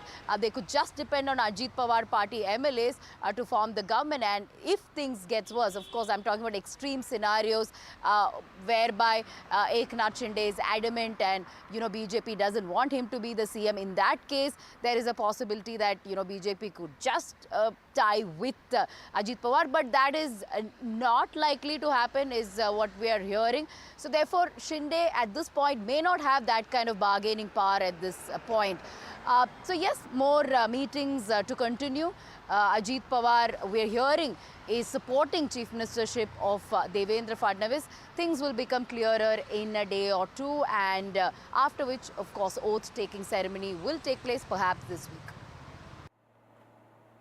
And well, we've also had a conversation with the NCP MP Praful Patel. But in just a bit, we have a press conference now coming in at this point in time. Let's step in. Captain, when you have Jasprit Bumrah in the side, when you can throw the ball to Jasprit Bumrah and, you have that up your sleeve. No, I don't know how to, react to that. But yes, obviously I was not, I'm obviously special win, first win as a captain. Very happy with that. And more happy with the performance of the team, that yes, we were put under pressure and then character was shown. So I'm very, very happy with that. Obviously, whenever, tough scenarios come, I I look at myself that how can I contribute, even when I'm not the captain. So whenever tough scenarios are there, I look at answers that, okay, if I'm going to bowl at this moment, what can I do? So in this moment, we were in, new side, so I automatically wanted to put me in tough scenarios. Whenever we needed to do something, I was trying to put myself in that tough scenario to make the job a little bit easier for the new guys coming in, because, it's not very easy in the first go to take a lot of responsibility, and you still need to find your feet when you're just starting. So I was trying to do that, and very happy to be on the positive side. Was yesterday almost the perfect day? The guys batted all day, and then you declare half an hour before the close of play, and then you have the freak as well. Does it get much better than that? Yeah, it almost as good as you would want, when you get the team out early, and then the bowlers get enough rest, and the batters put in a lot of hard work, and they gave us enough cushion, because that when it's a mid-total, then there's pressure on the bowlers as well, that sometimes when you get a partnership, then you can become desperate. So yeah, yesterday was perfect, and we wanted to bowl in the evening, and we got 5-6 overs. We wanted to pick 2 wickets, but we got more than that, so we were very happy with that, and yeah, couldn't ask for anything more yesterday. 3 more questions in English. Just what we saw, having a bat in the nets today. Can you tell him that you're going to captain Adelaide now? Or you I said that in the previous correspondence as well, that he's the captain of our side, and he's done a phenomenal job. I was filling in for him, so yeah, I still had discussions when he was in India, discussing how we are shaping up. But yeah, I'm not going to tell him that I'm going to lead, but yeah, I'm going to help him in whatever capacity I can. Jasper, obviously, first test of a 5-match series, you've got recurring battles with batters over the series. The way you started, particularly the first evening of the game, do you think you've created a bit of an advantage for yourself in subsequent battles with those batters? See, again, I don't look at things like this, because when you're on the positive side, yes, you take the confidence, but if it didn't work out in my way, then I don't go too down as well. Yes, obviously the positive sign is there that, we got a lot of success, we got a lot of wickets early, and we were able to create an impact. But it was here. Adelaide might be totally different. It's a pink ball. So yes, you can take the confidence from here, but again, you have to start from zero. You have to build on from confidence. You have to take learnings from this game as well. There are learnings for us in this game. So we're going to take it in our stride and, put our best foot forward. Are these the types of pitches you'd like to see more of going forward in Australia? Did you like the type of pitch it was? Yeah, I would never mind, wicket having bounce and seam in it, because I love watching fast bowlers bowl, and I love to bowl on such wickets as well, because when you come in India, the wicket is a lot different. Over here, it's a different challenge with the Kookaburra ball. You get seam movement, you get bounce, and different kind of aspect that comes into your play. Everything is tested, and when the ball settles down, the ball gets a little older, it becomes easier to bat on. So then the challenge comes of your accuracy, and your patience get tested. So I'm very happy with that. I wouldn't say that, it was a bowling paradise. Yes, bowlers did get some help, and they should get, because it is a challenge between bat and ball. So yeah, I'm very happy with the way the wicket was, and yeah, I'll be more than happy if the wickets are like that.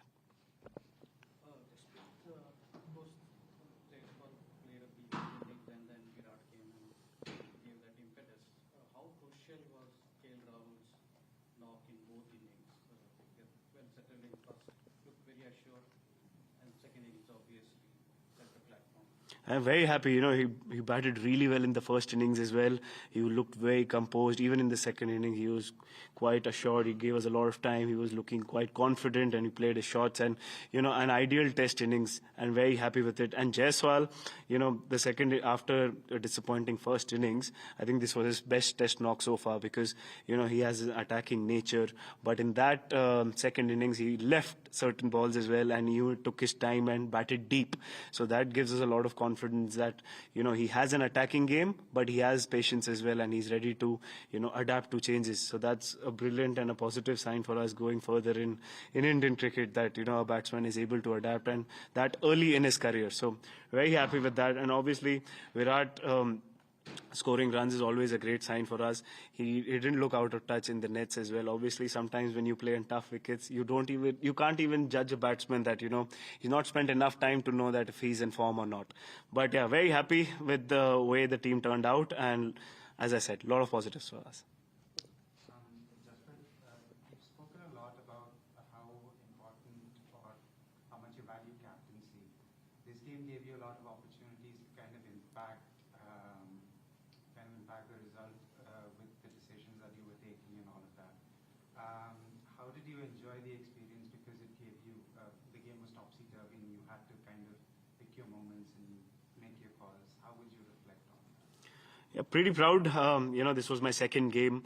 Obviously, when I captained in Birmingham as well, in the first innings we were ahead and then England played really well. So yes, you'll always take learnings from that, and very happy with the way we came back into the game, and then the way the batting stepped up and the bowlers with a new bowling lineup as well, with the way everybody was responding. And even when the biggest positive for me was when we got out for 150, nobody in the dressing room was down, because everybody was confident that if they back their own ability, we can also make an impact. So I think that going further will help us in good scenarios, because as I said, this is a tough place to play cricket and you will be put under pressure. But when you respond to pressure, that gives you a lot of confidence going further in your career. So yeah, that is the biggest positive. And this is my first test win. My son is also here, so I'll cherish it with my son, and I'll remember this for a while. We'll take questions in Hindi now. Yes. Jasprit, अभी जैसे आपने बताया कि आपके बेटे परिवार है, पूरा परिवार है, स्पेशल है, पहली बार लीडर की तरह थे। आपने देखा मैच के बाद कुछ इशारा कर रहे थे, क्या बात हुई उसके बारे में बताएं, कितना स्पेशल है? नहीं, मेरी वाइफ और मेरा बेटा आया था मैच देखने, तो वही बात मतलब इशारा कर रहा था कि हम मैच जीते हैं। सो बहुत स्पेशल है। अभी तो बहुत छोटा है वो, बट जब वो बड़ा होगा, बाद में मेरे पास बहुत सारी स्टोरीज है उसको कहने के लिए कि वो छोटा था और वो पर्थ में थे, एंड बहुत इंपॉर्टेंट विन जीते हैं। वो T20 वर्ल्ड कप में भी आया था, तो अभी तो उसको ये सब पता नहीं है, बट जब वो बड़ा होगा तो मैं उसको बता सकता हूँ कि वो स्टैंड्स में बैठा था, एंड जब बहुत इंपॉर्टेंट मैचेस हम जीते और इंडिया जीती, तब वो था। आप इसी से जुड़ा, आप मैन ऑफ द मैच हुए हैं, लेकिन अगर आपको मैन ऑफ द मैच चुनना होता तो आप किसको चुनते हैं इंडियन टीम से? मैन ऑफ द मैच मेरे लिए इंपॉर्टेंट नहीं है, बट मेरे लिए अगर मैन ऑफ द मैच देना है तो मैं जायसवाल को भी दे सकता हूँ, क्योंकि फर्स्ट टेस्ट टूर है, उसने अपने नेचर के अगेंस्ट जो बैटिंग की शुरू में सेकंड इनिंग्स में, और अडेप्ट किया चेंज के लिए। इसके लिए मैं कह रहा था कि इसका ये बेस्ट टेस्ट नॉक है जो मैंने देखा है, क्योंकि अगेंस्ट द नेचर जाना और इतना जल्दी अपने करियर में, क्योंकि बहुत ईजी है, क्योंकि एक तरीके से आप रन बनाते हो और उस पे ही वही चीज पे आप स्टिक करना चाहते हो, बट आप चेंज को अडेप्ट कर पाते हो इतना जल्दी, वही आगे जाके बहुत अच्छे बैट्समैन और ग्रेट बैट्समैन बनते हैं। सो या, I am very happy and very happy for him कि जिस तरह वो खेले। जसप्रीत, कांग्रेचुलेशंस पहले तो विन के लिए, और सीरीज के पहले ही मैच में सबसे एक्सपीरियंस बैट्समैन विराट कोहली की सेंचुरी आना, वो कितना अच्छा रहता है किसी भी सीरीज की टोन सेट करने के लिए, और स्पेशली दो यंगस्टर का डेब्यू भी हुआ था, नीतीश का एंड हर्षित का, तो उनकी परफॉर्मेंस के बारे में आप क्या कहेंगे? ऑब्वियसली मैं पहले भी बोल चुका हूँ कि विराट कोहली को हमारी ज़रूरत नहीं है, हमको उनकी ज़रूरत है। वो एक्सपीरियंस प्लेयर है, उनका ये चौथा 5वां टूर है। सो वो अपना क्रिकेट किसी और से ज़्यादा, सबसे ज़्यादा वो जानते हैं। वो अच्छे शेप में लगी रहते, वो अच्छे मेंटली स्विच्ड ऑन थे। समटाइम्स इतना लंबा करियर होता है, कभी कभी आप टफ सिनेरियोज में बैटिंग करते हो, वो हमेशा से टफ सिनेरियोज में बैटिंग करते आए हैं, तो हमेशा हर मैच में करना मुश्किल हो जाता है, बट वो काफ़ी अच्छे फॉर्म में और काफ़ी अच्छे स्पेस में लग रहे थे, एंड ऑब्वियसली फर्स्ट इनिंग्स में उनको एक अच्छा डिलीवरी आ गई, but he was still in great space, और सेकंड इनिंग में उन्होंने कैपिटलाइज किया। काफ़ी उस टाइम एक्सपीरियंस बैटर चाहिए था कि वो साथ खेले भी और आगे साथ वाले को खिलाए भी। सो उसके लिए we are very happy, and obviously start of the series जब वो कॉन्फिडेंस में आ जाते हैं तो इट इज़ इससे ज़्यादा और कुछ आप आस्क नहीं कर सकते। और दो यंगस्टर्स के बारे में कि जब उनका डेब्यू हुआ, सबसे बड़ी पॉजिटिव साइन ये थी कि वो बिल्कुल भी नर्वस नहीं थे, और ऐसा नहीं लग रहा था कि ऑस्ट्रेलिया में पहली बार खेल रहे हैं या पहली मैच है उनकी। वो खुद रिस्पॉन्सिबिलिटी चाह रहे थे। जब उनसे आप बात करो कि ऐसा कुछ सिनेरियो में हमको टीम को कुछ करवाना है, तो मोर देन रेडी है, ऐसा नहीं कि भैया मेरे से नहीं होगा। वो लोग रिस्पॉन्सिबिलिटी चाह रहे थे। सो वो बहुत पॉजिटिव साइन है हमारी टीम के लिए, बिकॉज सारे यंगस्टर्स जो आ रहे हैं वो उनको भूख बहुत है और अपने एबिलिटी पे विश्वास बहुत है। सो वो अगर होता है तो उसके बाद आप स्किल लर्न कर सकते हो, आप चीज़ें लर्न कर सकते हो, बट अगर आप में डर है तो आपका डर नहीं हटेगा। तो वो मेरे लिए बहुत पॉजिटिव साइन है कि उनमें डर नहीं है और सीखने की चाह बहुत है। सो बहुत अच्छी शुरुआत हुई है उनकी, एंड होपफुली वो आगे भी अच्छा करते जाएंगे। हम देखते हैं कि पर्थ का विकेट ऐसा होता नहीं, क्योंकि चारों दिन जो है अलग अलग विकेट अलग अलग बिहेव करने लगा, तो उससे एक स्ट्रेंज है कि उसमें। और अगली बात कि हम पिंक बॉल से ज़्यादा खेलते नहीं है, तो एक बतौर एक टीम के स्ट्राइक बॉलर क्या तैयारी होगी पूरी बॉलिंग करने की? ये पर्थ का विकेट थोड़ा डिफरेंट था जो हम 2018 में खेले थे, बिकॉज 2018 में विकेट थोड़ा और ज़्यादा स्पाइसी था और ज़्यादा तेज़ था और वो तेज होते गया था। तो बट ये फर्स्ट इनिंग्स में थोड़ा स्पाइसी था, उसके बाद काफी सेटल हुआ और लास्ट में अभी हमने लंबी बैटिंग की तो विकेट टूटी। कल गर्मी बहुत थी तो विकेट के क्रैक्स खुले और आज ऊपर नीचे होने लगा विकेट में। इतना ज्यादा स्पाइसी नहीं था, बट हमने एक्सपीरियंस को हमारा यूज किया कि 2018 में हमने क्या सिनेरियोज फेस किए थे। और पिंक बॉल, अभी तो मैं पिंक बॉल के बारे में सोच नहीं रहा हूँ, अभी यहाँ पे आज जीते हैं तो अभी रिकवरी करेंगे, जब प्रिपरेशन शुरू करेंगे कैनबरा में तो पिंक बॉल के बारे में सोचेंगे। Thank you captain. Thank you. Thank you. Jasprit Bumrah speaking about India's win in the Perth Test match, and well, it was Jasprit Bumrah who led the team to a 295-run win in Australia, on the Australian soil. Well, Osama, my colleague here with us on the broadcast, Osama, it's quite heartwarming to really hear how Jasprit Bumrah was speaking about his family, his teammates while addressing that press conference.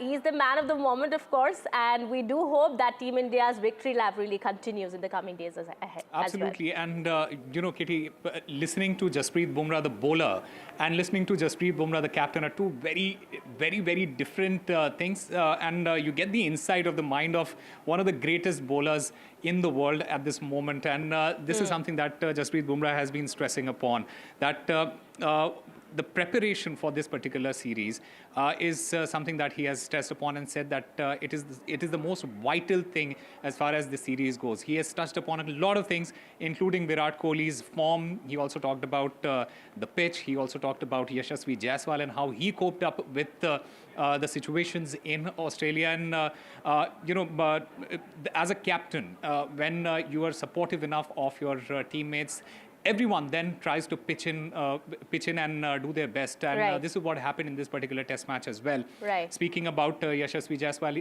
Virat Kohli said that Team India doesn't need Virat Kohli doesn't need Team India. Team India needs Virat Kohli, and that's a huge statement, because Team India does need somebody like a Virat Kohli who gets that experience to this particular team, and especially when you want to go out and perform in difficult conditions on the Australian soil, and this is what Virat Kohli did there. Absolutely, somebody like a Virat Kohli and somebody like a Jasprit Bumrah also, and well, yes, we've seen the magic that Yashasvi also created on the Australian soil there.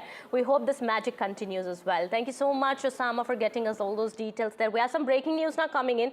At this point in time, we are learning the Supreme Court has wrapped the Commission for Air Quality Management on air pollution measures, saying that it must decide on schools urgently. Well, the Supreme Court has said that the CAQM must decide on school reopening, and the air quality panel must give a decision by tomorrow morning. Well, that's the latest coming in. We'll try and get more details about this. My colleague Sonal Prabhu will be joining us in just a bit. Meanwhile, that's the latest coming in. Supreme Court has said that a decision needs to be taken whether schools can be opened or not, looking at the severe air quality in Delhi NCR. Well, the Supreme Court has asked the air quality panel to decide by tomorrow morning. My colleague Sonal Prabhu joining us on the broadcast here. Sonal, what more details do we have from the court?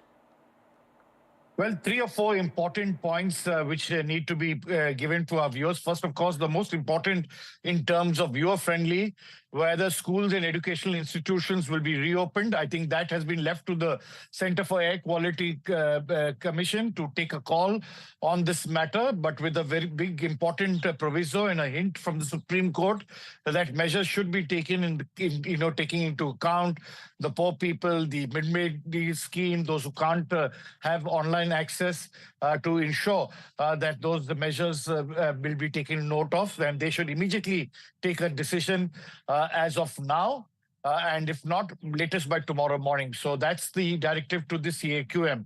They've also directed now the CAQM to take action against the Delhi Police Commissioner and other officers who were responsible to ensure that they manned those areas in terms of entry points into the National Capital Region. And it's in that ground that they've asked them to act and take penal action against the Delhi Police Commissioner and other officials. Thirdly, they have directed all state governments to use their labor cess to give the basic subsistence allowance to the construction daily wage laborers through their labor cess, so as to be able to give them some kind of respite, given the fact that for the last few days there has been no employment for these poor people. So these are the three important measures that have been taken. They will hear this matter again on Thursday, and they are definitely getting to the bottom of it. But as they very categorically said, we have to take steps which we can implement where there is money. We cannot be running the government. All these observations being made by Justice Oka and his brother judge to clearly send the message that the Supreme Court means business, but the executive has to continue to do their job based on the acts that they have passed and ensure that they take penal action against the Delhi Police Commissioner and other officers responsible, as well as ease the, for students and educational institutions to take some measures to ensure that they can also get access to health as well as So the court has also education. said, we believe, Sunil, that all GRAF 4 measures will continue. There will be no relaxation yet until further hearing, of course. Well, that they've left it to the CAQM, various other measures, as well as, of course, those 2 points that I said, the educational institutions. So those 2 points, they will look at it. Yes, they will want to see the AQI report, which will be submitted once again for them to have an overview of the entire situation before they take a call on various other measures. So yes, you're right. To the extent it is relevant to educational institutions, schools, colleges, and others. But the other aspects they look at, but definitely they're making the court commissioners more accountable. They can continue their visits to give their reports or any other GRAP violations, and also give them some remuneration for the work they're doing. And definitely taking penal action against no less than the Delhi Police Commissioner is sending a message loud and clear from the top to bottom that they're not going to spare anybody when it comes for us to breathe proper air. Absolutely. That's the messaging that goes out, of course, to the authorities here. And, what we are learning so far at the moment is that, as per the information coming in from the court, that CAQM now has been asked to take the final call on school reopening as well. Well, that is expected by tomorrow, the decision that the CAQM has to take and inform the court about. All right. Well, with that, it's time for a short break here. More news and updates will continue on the other side. Stay tuned.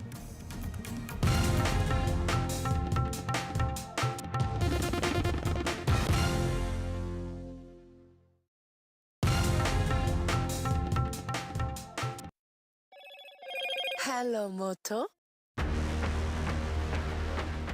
Motorola Edge 50 Pro, world's first AI-powered pro-grade camera.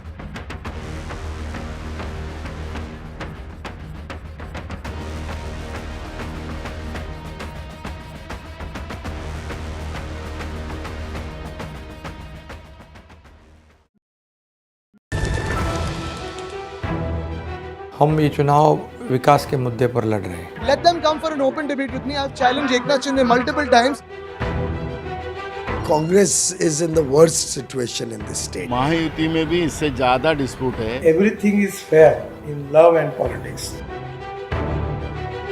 Vote देने वाले ही जिताने वाले हैं ना. So we worked on 4 options.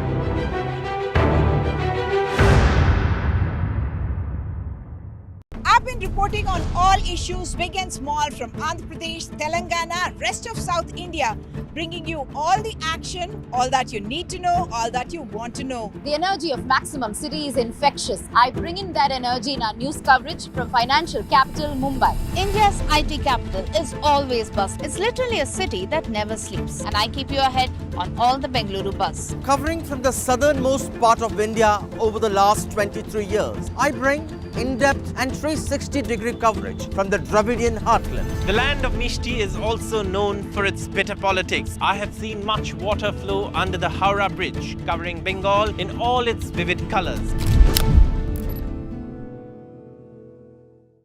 In today's interconnected world, India's voice is more crucial than ever.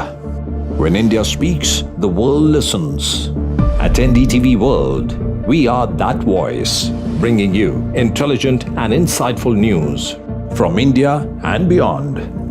From geopolitics and diplomacy to economic shifts, migrations, tech disruptions, and the stories of our diaspora. We cover the news that shapes our global future. NDTV World, your new home for global news is here. Stay informed and entertained with the new and updated NDTV News app. You can watch all our channels live, listen to podcasts, read breaking and exclusive news from around the world and more. Download the NDTV app today and get access to the best journalism and storytelling on your smartphone or tablet. The NDTV app. News that matters to you. NDTV proudly upholds its legacy of trust and credibility. According to the prestigious Reuters Institute's Digital News Report 2024, NDTV is the topmost news platform in the country. Number 1 in both online and offline reach in India, beating all its competition. NDTV stands for trust. Hello and welcome to India Sense, where I speak with global opinion makers. The United States has made a strategic decision over the last 20 years to move closer to India. Now, a $7 trillion economy seems a perfectly conceivable number. If you want to be a national party, it's that you sort of accept the way the world.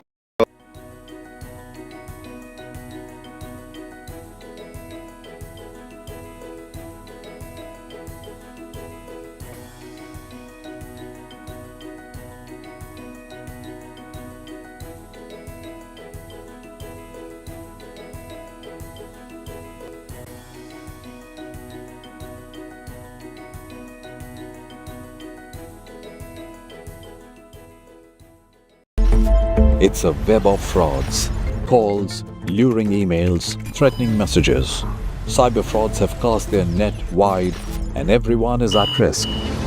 We track the victims, their horror stories as they get conned online, extorted and robbed of their hard-earned money. How to identify a cyber fraud and how to stay cyber safe. What are your options? Fraud.con. NDTV initiative for cyber safety. Only on NDTV 24/7. हम ये चुनाव विकास के मुद्दे पर लड़ रहे हैं. Let them come for an open debate with me. I've challenged Eknath Shinde multiple times. Congress is in the worst situation in this state. Mahayuti में भी इससे ज्यादा डिस्प्यूट है. Everything is fair in love and politics. Vote देने वाले ही जिताने वाले हैं ना. So we worked on 4 options.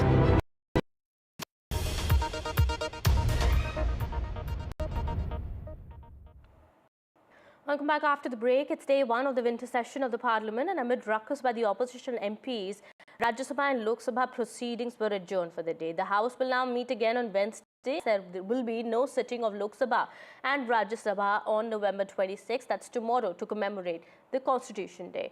Well, Prime Minister Modi attacked the opposition in his address ahead of the beginning of the winter session of the Parliament, saying that the opposition was blinded by self-centered agenda and that for political gains, a handful of people were constantly trying to control the Parliament by creating disorder. Listen in. हर पीढ़ी का काम है आने वाली पीढ़ियों को तैयार करे, लेकिन 80-80, 90-90 बार जनता ने इनको लगातार नकार दिया है. वे संसद में चर्चा होने देते हैं, लोकतंत्र की भावना का सम्मान करते हैं, न ही वह लोगों की आकांक्षाओं का कोई महत्व समझते हैं, उनका उसके प्रति कोई दायित्व है वो कोई समझ पाते हैं, और उसका परिणाम है वो जनता की उम्मीदों पर कभी भी खरे नहीं उतरते हैं, और परिणाम स्वरूप जनता को बार बार उनको रिजेक्ट करना पड़ रहा है. Well, the Lok Sabha Speaker has spoken about the Parliament ruckus and said that there is no place for posters in the Parliament.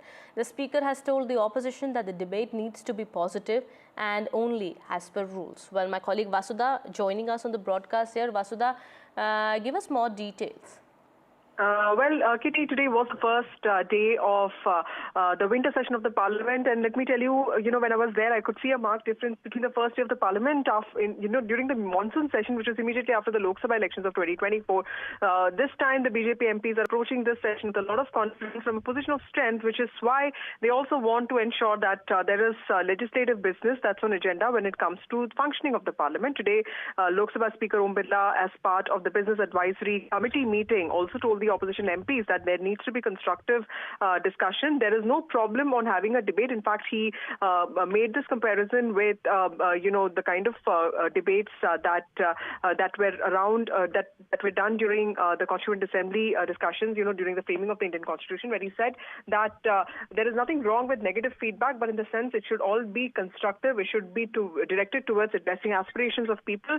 In fact, all of this is very important because it comes symbolically just one day ahead of the celebration of Constitution Day, and the Speaker also specifically said that there's no place for hoardings and placards in a democracy like this. In fact, that was one thing that was also decided upon when the transit happened between the old Parliament and new Parliament. There were several important points there made by the Speaker. We'll have to wait and watch how much of that the opposition would heed to.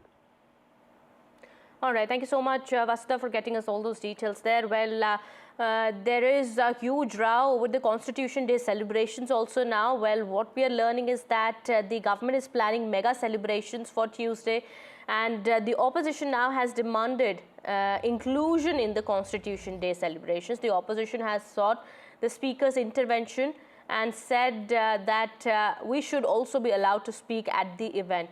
However, Union Minister Kiran Rijiju has said it's only President, Vice President who speak at the event and they address the nation tomorrow.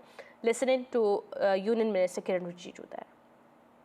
कल जब दोनों सदन के सदस्य को राष्ट्रपति जी संबोधित करेंगे, उसके बाद मैं मानता हूं कि ये कोई पार्टीबाजी नहीं होकर के, कोई पॉलिटिकल आइडियोलॉजी, कोई पॉलिटिकल पार्टी, कोई इस गुट उस गुट का नहीं, एक भारतीय होने के नाते हम संविधान दिवस को मनाएंगे.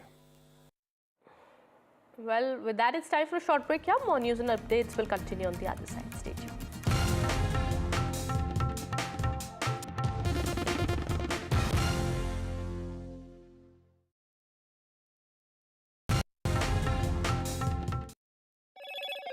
Hello, Moto. Motorola Edge 50 Pro, world's first AI-powered pro-grade camera.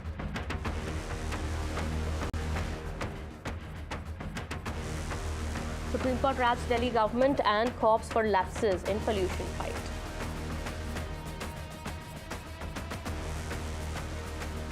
Akhilesh Yadav slaps Yogi government over Sambhal violence, says Sambhal SP and DM should be suspended. NDA versus opposition over Constitution Day. Opposition demands illusion in celebrations. India beat Australia by 295 runs. India leads series by 1-0. I've been reporting on all issues big and small from Andhra Pradesh, Telangana, rest of South India, bringing you all the action, all that you need to know, all that you want to know. The energy of Maximum City is infectious. I bring in that energy in our news coverage from financial capital Mumbai. India's IT capital is always buzz. It's literally a city that never sleeps. And I keep you ahead on all the Bengaluru buzz. Covering from the southernmost part of India over the last 23 years, I bring in-depth and 360-degree coverage from the Dravidian heartland. The land of Mishti is also known for its bitter politics. I have seen much water flow under the Howrah Bridge, covering Bengal in all its vivid colors. In today's interconnected world, India's voice is more crucial than ever. When India speaks, the world listens. At NDTV World, we are that voice, bringing you intelligent and insightful news from India and beyond. From geopolitics and diplomacy to economic shifts, migrations, tech disruptions, and the stories of our diaspora. We cover the news that shapes our global future. NDTV World, your new home for global news, is here. Stay informed and entertained with the new and updated NDTV News app. You can watch all our channels live, listen to podcasts, read breaking and exclusive news from around the world and more. Download the NDTV app today.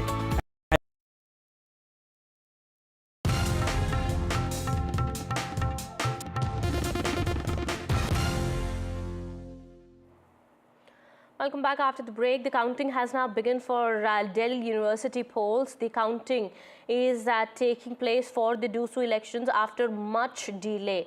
Remember, the Delhi High Court order earlier had delayed the counting process. Now, the court had also cracked down on defacement that took place and the incident that took place earlier. All right, my colleague Tanushka is now joining us on the broadcast here. Tanushka, how many rounds have been counted and what details do we have? Who seems to be having the edge here?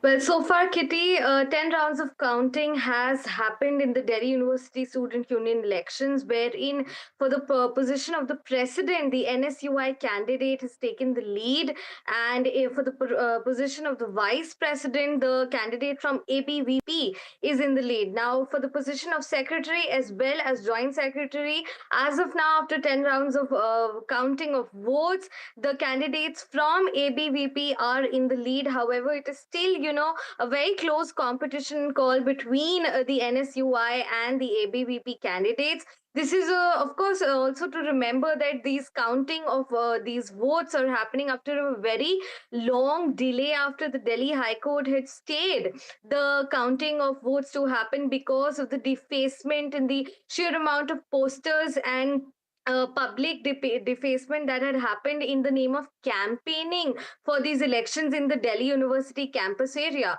So what the Delhi High Court had said that until and unless the entire campus is cleaned and is restored to normalcy, counting of votes cannot resume, and they'd given a date that before 26th of November, if the university finds it satisfactory, the conditions, then they may conduct the counting of votes. And as per that, the votes started, being counted early this morning from 8 a.m. in the Delhi University campus area. All right. Thank you so much, Tanushka, for getting us all those details there. We'll wait for the final results to be out. And my colleague Tanushka keeping an eye on the situation. Meanwhile, on the counting that is taking place here for the DUSU elections. Meanwhile, some more news that we're tracking now. Jammu Kashmir police officers and personnel were chased, manhandled and attacked by a violent mob in Katra. District of the Jammu region. We are learning for the past few days, local shopkeepers and traders have been protesting in Katra against the gondola project at the Mata Vaishno Devi shrine. Well, today a clash had taken place between police personnel and demonstrators, during which the mob attacked the officers. The protest is still ongoing, we are learning. This is the fourth day when the protests are continuing. Actually, a gondola project has been given a go-ahead, which will be, constructed from Tarakot Marg to Sanchi Chat.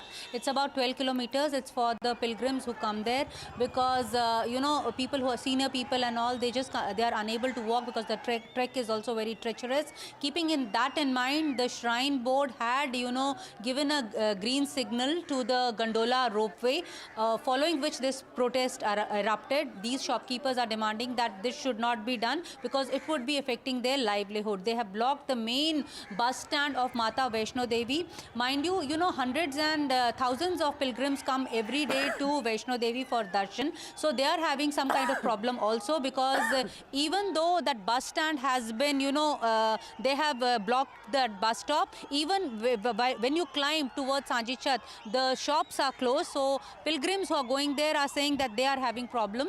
Meanwhile, the Congress party is demanding that people who are going to be affected when this gondola service is going to be in motion, about 20 lakh rupees should be paid to each individual who is affected. This was stated by the Congress leader Bhupender Singh. The Lieutenant Governor of the Jammu and Kashmir has also stated that he has also heard about these protests. He also says, Mr. Manoj Sinha also says that they are also looking into, and if their concerns are genuine, they would obviously be looking into it. Meanwhile, we also spoke to the SSP there. SSP also says, Paramveer Singh, he also says that since last 3 days the protests are going on. Today, some stones were pelted on security forces, which included Jammu and Kashmir Police and also CRPF. They are also looking and trying to identify who were the people, who was the mob behind such an act. All right, more news now. The Bombay High Court has dismissed pleas filed by Mihir Shah and his driver challenging their arrest in connection with the BMW hit-and-run incident in Worli, in which a 45-year-old woman was killed. The court has rejected the petition by accused who had claimed that the arrest was illegal. News coming in from the world of sports. Centuries by Yashasvi Jaiswal and Virat Kohli, followed by Jasprit Bumrah's magnificent bowling, helped India beat Australia by 295 runs in the first test of the 5-match series. Chasing 534, Australia kept on losing wickets at regular intervals as India bundled them out for 238.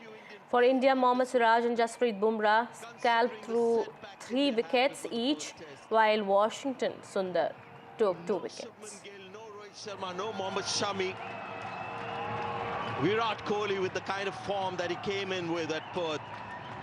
But they had one guy fit, one guy raring to go, and that was the man on your screen, Jasprit Bumrah, who just made the unexpected happen.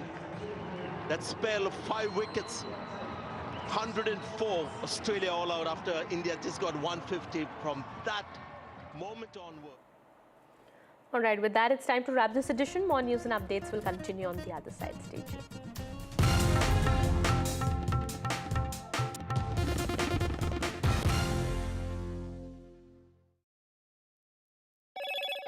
Hello, Moto. Motorola Edge 50 Pro, world's first AI-powered pro-grade camera.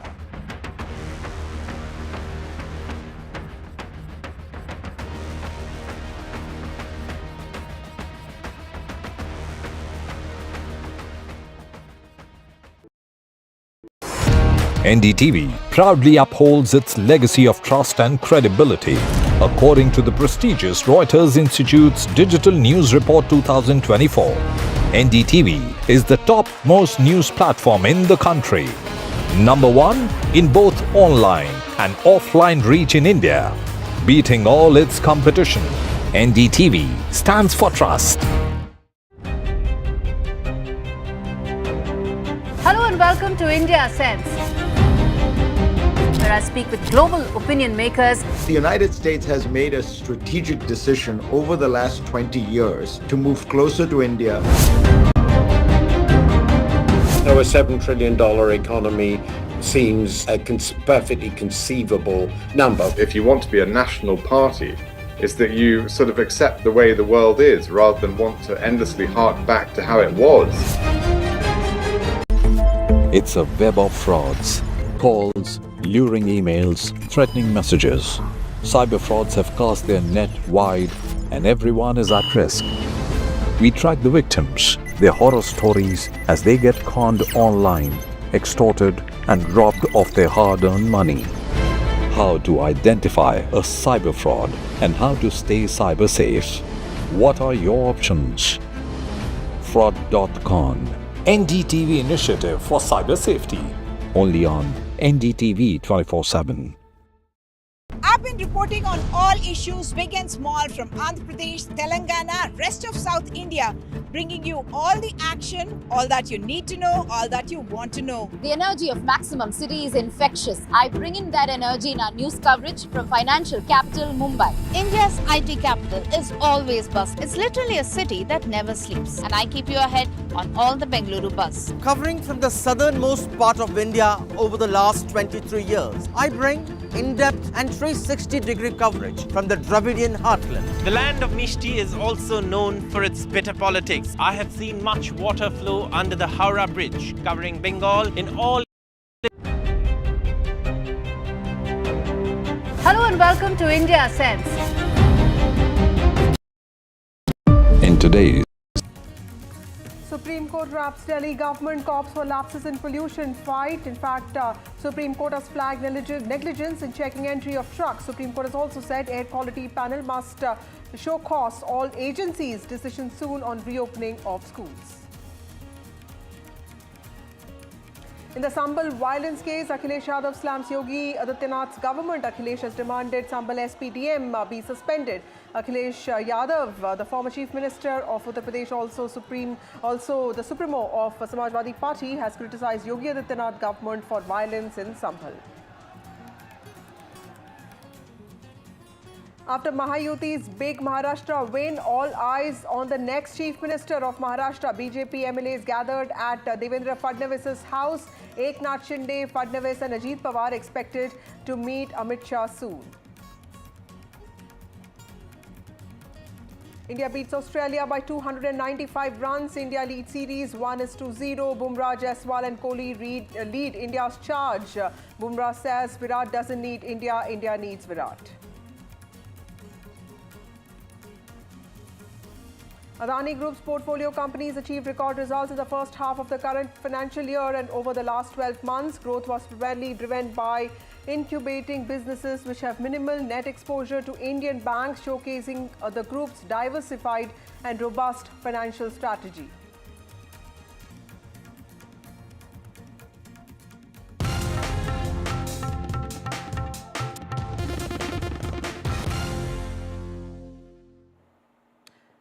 Well, the Supreme Court has wrapped Commission for Air Quality Management, also known as CAQM, on air pollution measures. In fact, it has said that it must decide on schools urgently, and it has said that this is the body that needs to take a final call on schools. The Air Quality Panel must decide on schools by tomorrow morning, is what Supreme Court has said. And the Supreme Court has also questioned Delhi government on entry of trucks, and it has in fact told cops you were bound to post officers. In fact, in court commissioners. In fact, they've also talked about no barricades in most entry points, and the centre in fact has said that it had issued orders for 23 checkpoints, and the Supreme Court has asked why no barricades at most entries. It has also said that one can't relax curbs beyond the grab stage 2, and that states must be using labour cess to support construction workers. Sunil Prabhu joins us. Sunil has been covering this hearing in the court today. Sunil, strong words used by the Supreme Court, covering everything from construction to schools to even the grab restrictions, and most importantly the entry of trucks. So tell us what the big takeaways. So the most important, I think, is in terms of viewers, in fact, for school students, be it class 10 or 12, or from primary up to the 11th standard. I think the hint from the Supreme Court is those who don't have access to internet facilities and various other issues that they face, including midday meal scheme. They've asked the CAQM to take a decision as of today, if possible, if not latest by tomorrow, so that children can resume work and go back to schools hopefully by tonight, or if they issue the order, then at least by tomorrow, schools should reopen. Otherwise, by Wednesday. Having said that, the other provisions will continue. They have had and asked the Center for Air Quality Commission to take action against the Delhi Police Government Commissioner, as well as other officers who were responsible for not implementing various provisions that had to be done when GRAP 4 on the 18th of November. They have also given more powers to the court commissioners, the 13 who have been appointed, have looked at the report in terms of the entry of vehicles. Those provisions will continue. Those tough measures will be, those emergency measures will continue in the state of Delhi, as well as they're given some relief for construction workers across the city of Delhi, as well as various neighboring regions, that the labor cess that they have collected should be used and optimized to give them some subsistence allowance so as to be able to meet the hardship of no employment during the last few days. Right. Also, Sunil, tell us a little bit about the restrictions. Are they still going to be there? Did the court say anything on that? Well, the restrictions are still going to be there. And as I said, they will take a review of this once the AQI in the next 2 days. They will look at that data and on that basis then take those provisions. So they're continuing with those measures at this present junction because they feel that, the situation needs to be monitored, needs to be controlled. The fact that vehicles that are still coming in into the national capital region, how they are being dealt with, what are the neighboring states being done.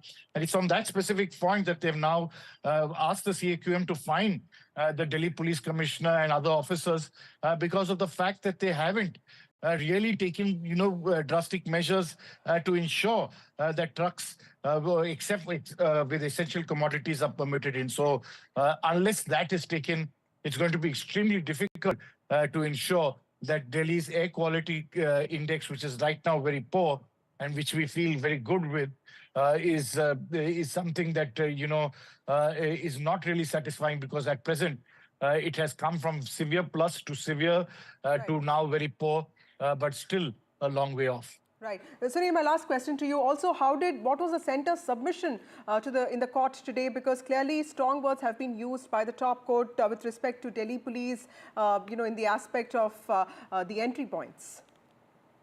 Well, the Delhi police tried to defend itself. The centre tried to defend itself about the fact that there were not 13 but 23 points that they have been covering and ensuring where big vehicles are not allowed, the trucks are not allowed. It's only after the court's order of 113 entry points that they have put manning people around there. And it's the Supreme Court which really was found it wanting for the fact that they hadn't deployed enough of staff in these places. Then, of course, they tried to defend and say that, we have done it after your orders, but they were saying you should be preemptive. There's been a lot of to and fro, a lot of loud thinking within the Supreme Court. Various petitioners also saying that if you, dilute the norms for GRAP 4 and GRAP 3, then what's the use of having GRAP? Of course, the government on its part is trying to say that we are trying to act as far as possible. The CAQM is not only for the National Capital Region, but for the national, it's not for NCT, that's the National Capital Territory, but for the National Capital Region, which involves around 28 districts. So it's in that context that the Supreme Court realizes, and it's also found it difficult. And at one stage, they put their hands up and saying, it's easy. We can't be doing everything day to day on this matter. We can't be running the state. It is for the executive to take a decision, and we must do things which are implementable. So it's in that context that these ad hoc and severe measures have been taken by the Supreme Court to allow you and me and thousands of other viewers who live in Delhi and the National Capital Region to actually breathe some better air. Right. Thank you, Sunil, for that, for those crucial details. We'll keep coming back to you. Important hearing at the Supreme Court today on the issue of air pollution. The top court has asked CAQM to decide on the issue of reopening of schools, which, remember, have gone completely online for about a week now. And of course, it has also cracked the whip on Delhi police and also on Delhi government. Moving on to other stories, a day after 4 people were killed and at least 20 police personnel injured in clashes over a survey at Shahi Jama Masjid in Western UP Sambhal district. An FIR was registered today against Samajwadi Party MP Ziaur Rahman Bark and the son of an MLA from the party in connection with the case. Now, huge political slugfest over this incident has also erupted. Samajwadi Party chief and former Chief Minister of Uttar Pradesh Akhilesh Yadav has slammed Uttar Pradesh's Yogi Adityanath government over the violence that took place in Sambhal, claiming that police chief and district magistrate are responsible for that and they must be suspended and not the Samajwadi Party MP who has been booked in the same case. In fact, Akhilesh Yadav led the whole delegation of party MPs today and they met Lok Sabha Speaker Om Birla. They said that Sambhal incident has to be discussed, in fact, and protection should be given to MPs because remember the Sambhal MP has also been booked in this case. The Congress party meanwhile has said that this is a well-planned conspiracy by the UP Chief Minister Yogi Adityanath. BJP meanwhile has also retorted to this, saying that no one will be allowed to break law and order in the state, and the survey team was only following court orders, and yet stones were thrown on them. That's what BJP has said, and in fact it has also demanded a probe into this incident. सर्वे के दौरान करीब 1.5 घंटा बाद जब जनता को सूचना मिली तो वो इकट्ठा होना शुरू हो गए। लोगों ने सर्वे का कारण जानना चाहा तो सर्कल ऑफिसर ने उनके साथ गाली गलौज की और लाठीचार्ज करवा दिया, बुरी तरह से जख्मी कर दिया।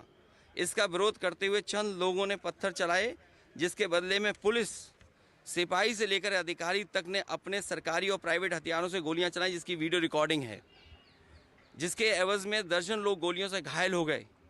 5 मासूमों जो कि अपने घर से सामान लेने के लिए निकले थे, उनकी मृत्यु हो गई। संभल का माहौल बिगाड़ने में याचिका दायर करने वाले लोगों के साथ पुलिस और प्रशासन के लोग जिम्मेदार हैं।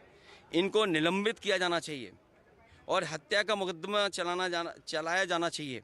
जिस दिन की ये कल की घटना है, मैं संभल तो दूर की बात है, प्रदेश के अंदर भी मौजूद नहीं था। मैं बेंगलोर गया हुआ था all India Muslim personal law board की बैठक अटेंड करने के लिए, लेकिन मेरे पर मुकदमा दर्ज कर दिया गया। सुनियोजित साजिश है, सही कहा, लेकिन ये साजिश जनता की नहीं, पुलिस प्रशासन की साजिश है। जब जनता को पता नहीं कि कब सर्वे करने के लिए आप लोग आ रहे हो, तो जनता क्या साजिश करेगी?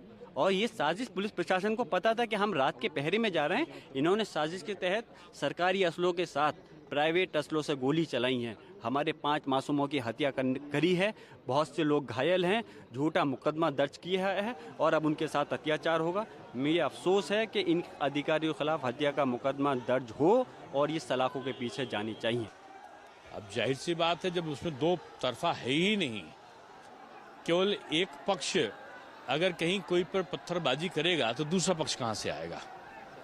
किसी के साथ कार्रवाई नहीं होनी चाहिए अगर कोई शांतिपूर्वक है तो, लेकिन अगर कोई हिंसा फैला रहा होगा कहीं भी, तो मैं समझता हूं कि पुलिस के पास ऑप्शन क्या है। हिंसा नहीं होनी चाहिए, सबके साथ समान न्याय हो, सबके साथ विश्वास, जैसा प्रधानमंत्री जी कहते हैं, सबको विश्वास में लेके काम होता आया है और हो भी रहा है। इसमें विपक्ष को दखलंदाजी नहीं करना चाहिए। So the recent violence in Sambhal becoming the latest flashpoint between Samajwadi Party and BJP. My colleague Shubhang joins us with more details on this. Shubhang, today we saw the SP MPs led by Akhilesh Yadav himself approach the speaker saying that protection needs to be given to MPs because the Sambhal MP has also been named in an FIR. He has demanded that the Sambhal violence be discussed in the parliament, whereas the BJP has said that this was all about maintaining law and order and nobody will be allowed to break law and order. Tell us how is this emerging as the latest bone of contention between the BJP and the Samajwadi Party in Uttar Pradesh? Well, definitely the political tensions have been arising right now, and both, be it Samajwadi Party or the BJP, have been putting up allegations on each other. Well, let me tell you that one of the cases that have been registered against is Sambhal's MLA son, Suhail Iqbal. Well, we just had a chit chat with him, and he has said that he did not do anything wrong. In fact, he did not even provoke people over there. That what has been mentioned in the FIR. He has said that he was there with a positive motive. He did not even gather around with the crowd. He was very far from that place, from the Jama Masjid, where the stone pelting took place.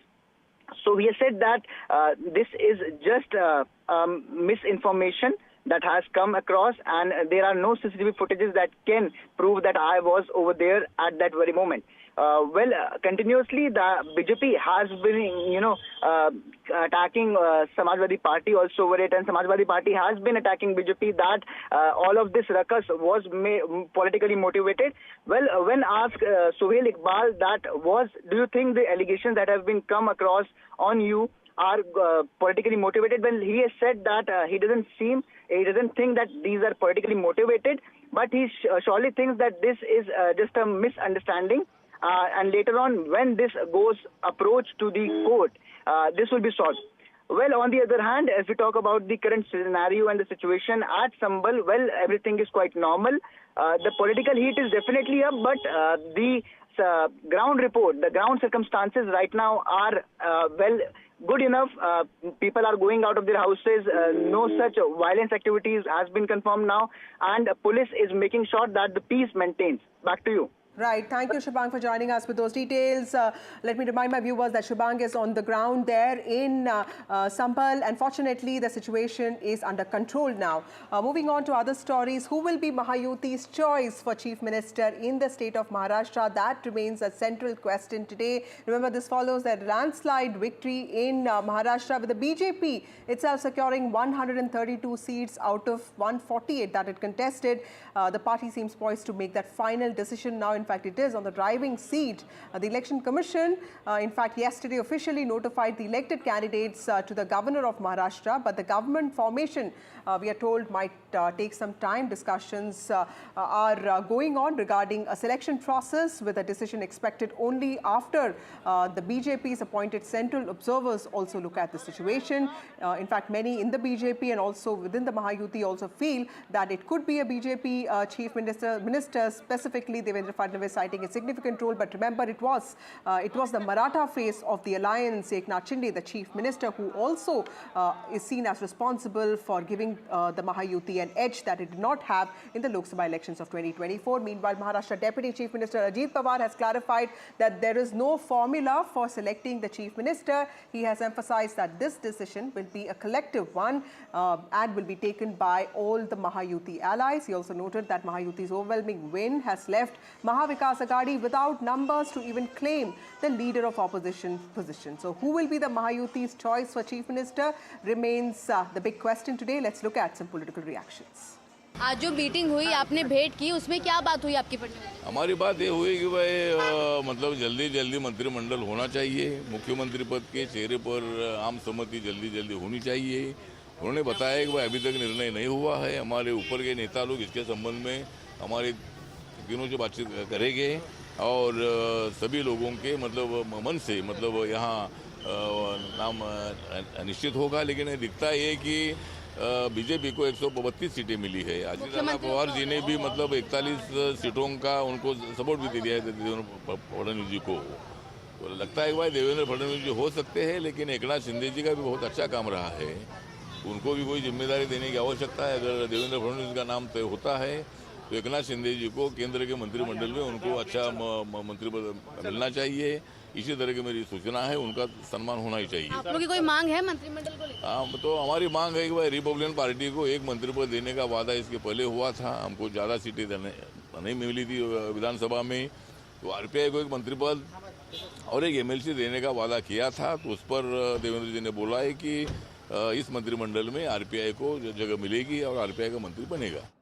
Deliberations and discussions on chief ministerial phase continuing in the state of Maharashtra. A decision has not been reached. Is it going to be Devendra Fadnavis or Eknath Shinde? That question remains. Multiple meetings have taken place, but individual party meetings. Yesterday, Eknath Shinde selected as the legislative party head of Sena, Ajit Pawar as the legislative party head of NCP, and Devendra Fadnavis will also be selected as the party head of BJP in a day or two. But Mahayuti leaders will be sitting together to decide on the CM face. We're hearing that there will be a meeting with Amit Shah either today or tomorrow with the Mahayuti leaders to sort of come to a consensus on chief ministerial face. Both Devendra Fadnavis and Eknath Shinde enjoy a lot of clout, influence and goodwill among people of BJP as well as Sena and among the people of Maharashtra. We know for a fact that Devendra Fadnavis is a mass leader. He is a chief strategist as far as Maharashtra BJP is concerned. Somebody who's also known as a troubleshooter and has an excellent track record as far as the administrative skills are concerned. As far as Eknath Shinde is concerned, he is a grassroots level leader, enjoys a lot of influence in both urban as well as rural Maharashtra, and a pro-Maratha face.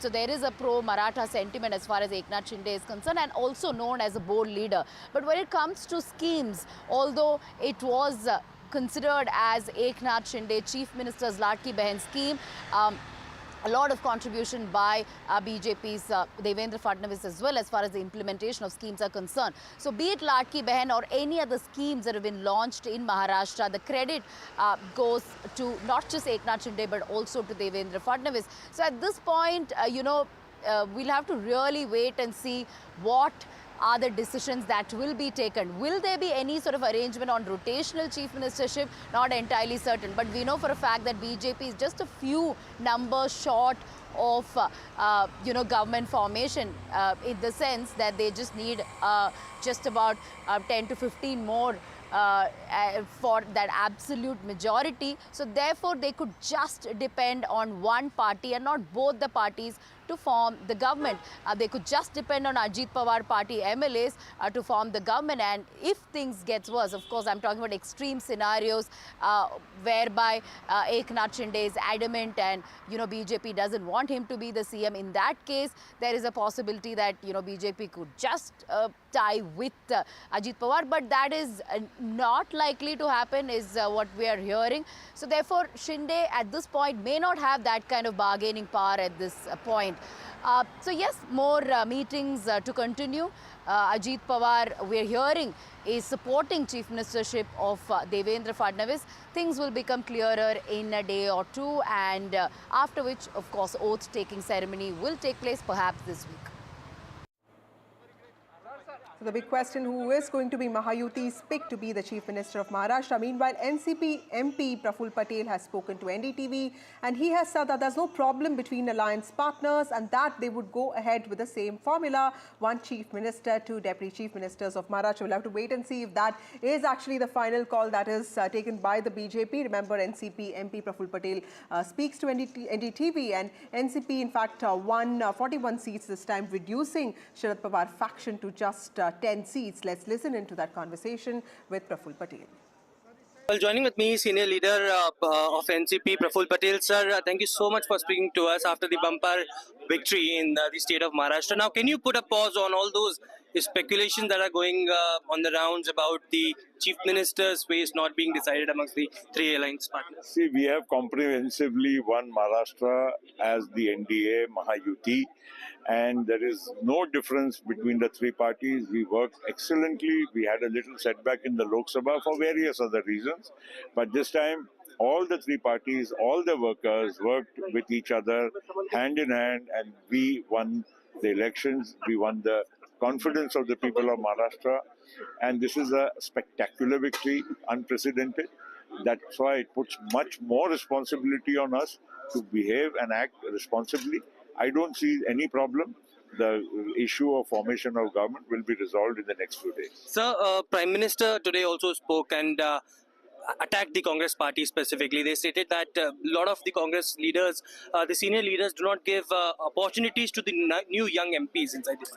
Well, now, I have not heard the speech, so I don't want to say that, but I can also tell you, as a Congress party, in Maharashtra at least I have seen, it has self-imploded because, they just don't have the right leadership, they don't know the pulse of the people, and they are living in some kind of a la-la land and believing that, they were leading the pack to form the government. In fact, कौन बनेगा मुख्यमंत्री ये formula हमारे लिए नहीं था, उनके लिए था जो काल्पनिक चुनाव अभी हुआ नहीं था, चुनाव के पहले ही उन्होंने अपने मुख्यमंत्री की बंदरबाट शुरू कर दी थी।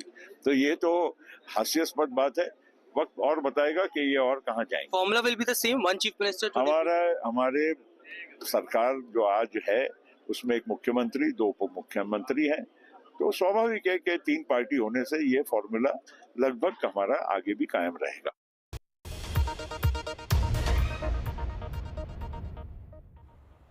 Well, it was the first day of the winter session of the parliament today. The proceedings of both Lok Sabha and Rajya Sabha were halted for the day due to protests from the opposition. Shortly after they commenced, the session is all set to resume on Wednesday. The Congress, along with other opposition party, protested for a discussion on the situation on the escalating violence in Manipur. In fact, the Lok Sabha speaker addressed the opposition parties. There was a business advisory committee meeting today, and the speaker, from what we know, has emphasized that parliamentary debates on any issue, be it any bill or topic, should adhere to established rules. There should be constructive discussion. He advocated for a constructive debate between the ruling party and the opposition parties. In fact, he cited the example of how debates used to take place when the Constitution of India was being written, and he said that there was no problem with positive or negative feedback, but all of that should be in the interest of people who have voted the MPs. Earlier, before the session started, Prime Minister Narendra Modi, in his usual media address, criticized the India bloc parties for consistently disrupting parliamentary activities.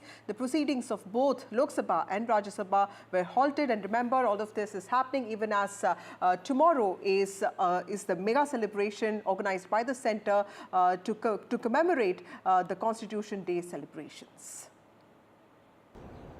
हर पीढ़ी का काम है आने वाली पीढ़ियों को तैयार करे, लेकिन 80-80, 90-90 बार जनता ने जिनको लगातार नकार दिया है, वे न संसद में चर्चा होने देते हैं, न लोकतंत्र की भावना का सम्मान करते हैं, न ही वह लोगों की आकांक्षाओं का कोई महत्व समझते हैं, उनका उसके प्रति कोई दायित्व है वो कोई समझ पाते हैं, और उसका परिणाम है वो जनता की उम्मीदों पर कभी भी खरे नहीं उतरते हैं, और परिणाम स्वरूप जनता को बार बार उनको रिजेक्ट करना पड़ रहा है. Well, joining with me, senior Congress leader Karti Chidambaram. Sir, thank you so much for speaking to us. Prime Minister, on the first day of the winter session of Parliament, stressed upon the smooth functioning of Parliament. He stated that some people are self-centric and they want to stall the Parliament. How do you respond? I agree with the Prime Minister. We must have smooth running of Parliament, but in Parliament also, the opposition must also have the space to raise issues of national concern. While we give adjournment motions, not one adjournment motion is admitted. So if the government, while it has its numbers, must allow the opposition to have its say while they can have their way. But you must give us space also to raise issues of importance which we deem fit. So he attacked the Congress party as well. He stated that now 70-80 times the Congress leadership had been defeated. It is now new people who wanted to bring their discussions in the Parliament. They should be given space. See, if the Prime Minister is alluding to the results of a day before yesterday, I hope he noticed the results in Jharkhand, and hope he noticed the results of the by-elections in Karnataka, and hope he noticed the results of the by-elections in Madhya Pradesh. It's been a mixed bag. We have won some, they have won some. There's no national trend. Each state votes differently. There are different issues in different states. There are different political grammars in different states, and people vote differently. In fact, there were 2 by-elections for Lok Sabha seats, and in both the seats, the Congress party has won. So can I say that is it again a rejection of the government of the day, because we won both those by-elections in Nanded and in Wayanad. So there is no national trend. There are all state-specific issues, constituency-specific issues which seem to have determined this election.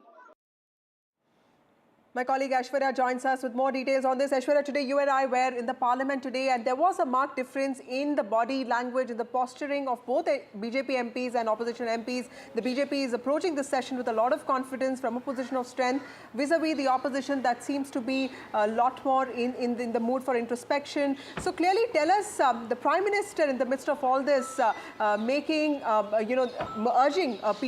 opposition MPs for constructive criticism, for a constructive debate. Tell us, what is the big takeaway from what the Prime Minister said today?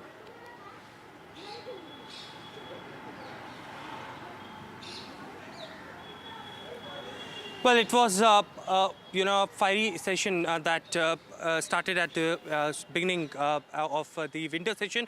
Of course, it was Prime Minister Narendra Modi who gave his customary speech, and once again he requested the opposition parties to participate in the healthy democracy, to participate in debate, and smooth functioning of Parliament is something that he was expecting from the opposition leaders as well. Prime Minister also took a dig at the opposition parties, stating that it is now 70 to 80 times the Congress leadership which has been defeated, and it is the Congress and the opposition which are self-centric. There are different individual leaders who wanted to raise important issues in the Parliament, but they are being stalled by the Congress leadership, and that is something that should not happen. A healthy debate is something that is accepted, and he urged all the political parties to take part in the upcoming winter session. Of course, yesterday we saw a statement coming in from Kiran Rijiju itself that any discussion, the government is open for it. If any leader want to approach the House, they should first reflect that in the Business Advisory Committee, and if that approves, then the government is ready for any sort of discussion, be it the Manipur issue, be it any other issue. The opposition today, remember, strategized at Mallikarjun Kharge chambers. There was an India bloc meeting first at 10 a.m. and then the Congress leaders sat individually, and their agenda was to have a statement from the government on the issue of Manipur. They also wanted to raise issues like air pollution, issues like rail accidents in their recent past, and also the terrorist activities as well. There were several adjournment motions that were moved by the Congress party as far as rule number 176 is concerned, 267 is concerned, regarding the air pollution issue, but the entire House was stalled today as well. There was ruckus as soon as the Parliament began, both in the Lok Sabha and in Rajya Sabha, and therefore the reason perhaps it's been adjourned till day after tomorrow. It is expected from the opposition parties to have an answer from the government, but it is much stress that had been given by the government that it is not the dual standards that the Congress is speaking about.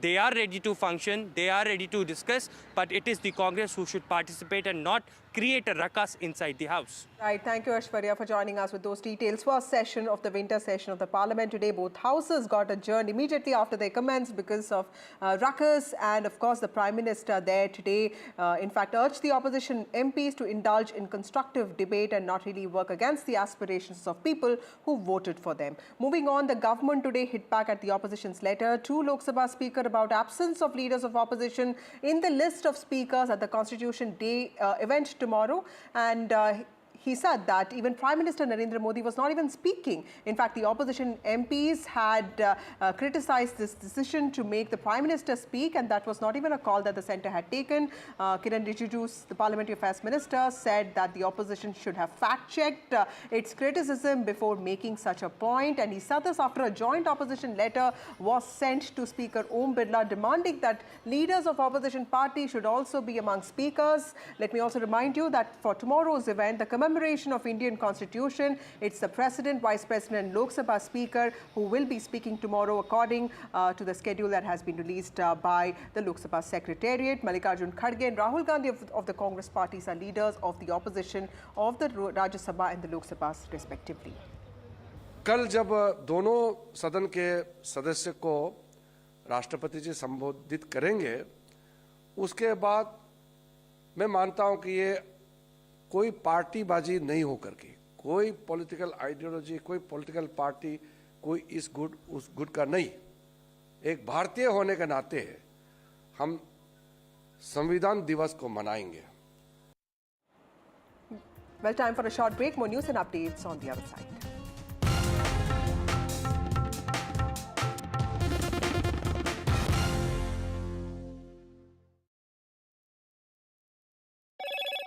Hello, Moto. Motorola Edge 50 Pro, world's first AI-powered pro-grade camera. Supreme Court wraps Delhi government and cops for lapses in pollution fight.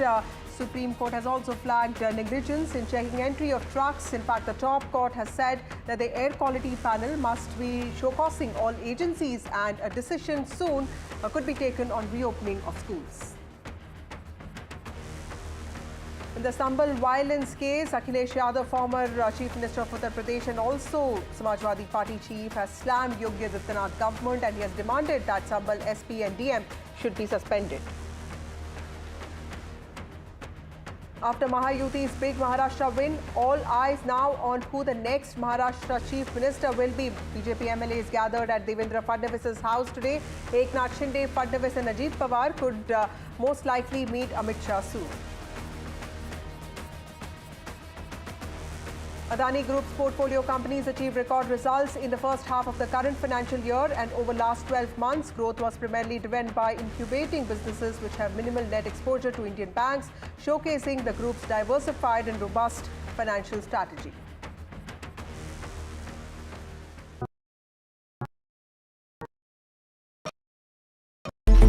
It's a web of frauds, calls, luring emails, threatening messages. Cyber frauds have cast their net wide and everyone is at risk. We track the victims, their horror stories as they get conned online, extorted and robbed of their hard-earned money. How to identify a cyber fraud and how to stay cyber safe. What are your options? Fraud.con, NDTV initiative for cyber safety. Only on NDTV 24/7.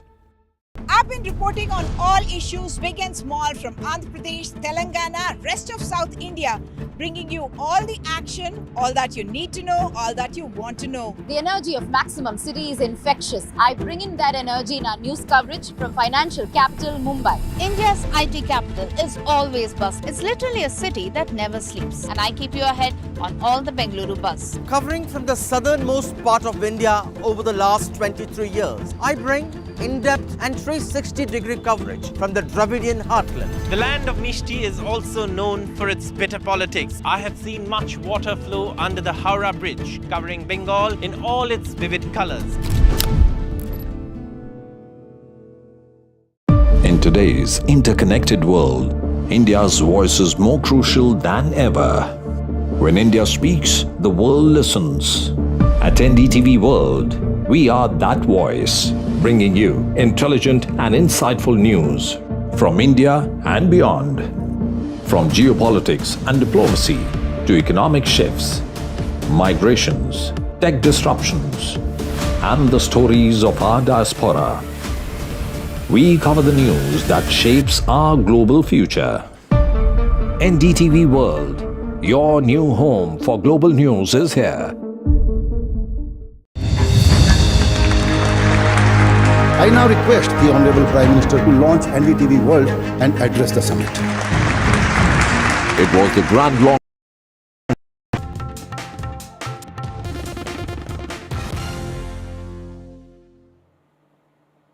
Welcome back. The Bombay High Court has dismissed pleas filed by Mihir Shah and his driver Rashri Bindawat challenging their arrest in connection with the BMW hit-and-run incident in Worli, in which a 45-year-old woman was killed. A bench of Justice Bharti Dhangre and Justice Manjusha Deshpande have rejected this petition by the accused, who had claimed that this arrest was illegal. Let me go across to my colleague Radhika, who has more details on this. That's right. The Bombay High Court dismissed the pleas filed by Mihir Shah as well as the driver. This is, of course, in connection to the Worli hit-and-run case in which both of them were arrested. They had challenged their arrest. They had called the arrest and detention illegal. So therefore, in the petition that was filed by the both of them, they had informed the court that both of them were not informed on the grounds of the arrest. So therefore, it is a violation of their fundamental right. It is in violation of law that the police did not inform them of the grounds of their arrest when they were detained. So this is what was contended in that particular petition that were filed by both of them. However, the court did not really take that into consideration. The court said that there was no requirement for these people to be informed of the grounds of their arrest, since there was evidence that showed of their involvement. Also stating that this would be a test case in terms of evaluating whether the accused needs to be told of grounds of their arrest if the evidence pointed towards their involvement. So yes, this plea was, of course, rejected by the Bombay High Court. So both of them will continue to be behind bars. They are in judicial custody at this point. Mihir Shah had earlier sought bail as well before the court, but that was also rejected. We know for a fact that this incident happened in July when Mihir Shah, under the influence of alcohol, was driving the BMW. His driver was seated beside him, and he rammed into this vehicle, which was a two-wheeler, and killed a 45-year-old woman. In fact, before she died, she was dragged on to more than a kilometer. So this had created much outrage. Mihir Shah had immediately fled from the spot, and it was 2 days after that he was arrested. Of course, he'd been trying to sort of, trying for bail, as well as several other big petitions being filed before the Bombay High Court, and this was in connection with his arrest, calling it illegal, and was seeking release from judicial custody as well. But the court not really buying the arguments of Mihir Shah and the driver, and therefore he will continue to be behind bars. Meanwhile, Jammu and Kashmir police officers and personnel were chased, manhandled and attacked by a violent mob in Katra today, which is in the Riyasi district of the Jammu region. In fact, for the past few days, local shopkeepers and traders have been protesting in Katra against the gondola project at Mata Vaishno Devi Shrine. In today's protest, a clash occurred between police personnel and the ones who were holding this protest. In fact, during this time, it was the mob that attacked the officers and manhandled them. The protest is still going on, and police along with the CRPF are present at this site to control the situation. यहाँ पे पिछले 3 दिन से ये लोग protest कर रहे हैं, ठीक है, तो उसको हम हैंडल कर रहे थे. अभी उन्होंने कुछ इनके साथ कुछ लोग होंगे जिन्होंने पथराव हमारे पुलिस कर्मी पे किया. So we are now trying to handle this situation. Or officer were talking to them, they realized us. Hopefully something will come. This is the 4th day when the protests are continuing. Actually, a gondola project has been given a go-ahead, which will be, constructed from Tarakot Marg to Sanchi Sachat. It's about 12 kilometers. It's for the pilgrims who come there because, people who are senior people and all, they are unable to walk because the trek is also very treacherous. Keeping that in mind, the Shrine Board had, given a green signal to the gondola ropeway, following which this protest erupted. These shopkeepers are demanding that this should not be done because it would be affecting their livelihood. They have blocked the main bus stand of Mata Vaishno Devi. Mind you, hundreds and thousands of pilgrims come every day to Vaishno Devi for darshan. So they are having some kind of problem also because even though that bus stand has been, they have blocked that bus stop, even when you climb towards Sanjichat, the shops are closed. So pilgrims who are going there are saying that they are having problem. Meanwhile, the Congress party is demanding that people who are going to be affected when this gondola service is going to be in motion, about 20 lakh rupees should be paid to each individual who is affected. This was stated by the Congress leader Bhupender Singh. The Lieutenant Governor of the Jammu and Kashmir has also stated that he has also heard about these protests. He also says, Mr. Manoj Sinha also says that they are also looking into, and if their concerns are genuine, they would obviously be looking into it. Meanwhile, we also spoke to the SSP there. SSP also says, Paramveer Singh, he also says that since last 3 days the protests are going on. Today some stones were pelted on security forces, which included Jammu and Kashmir police and also CRPF. They are also looking and trying to identify who were the people, who was the mob behind such an act. Time for a short break. More news and updates on the other side.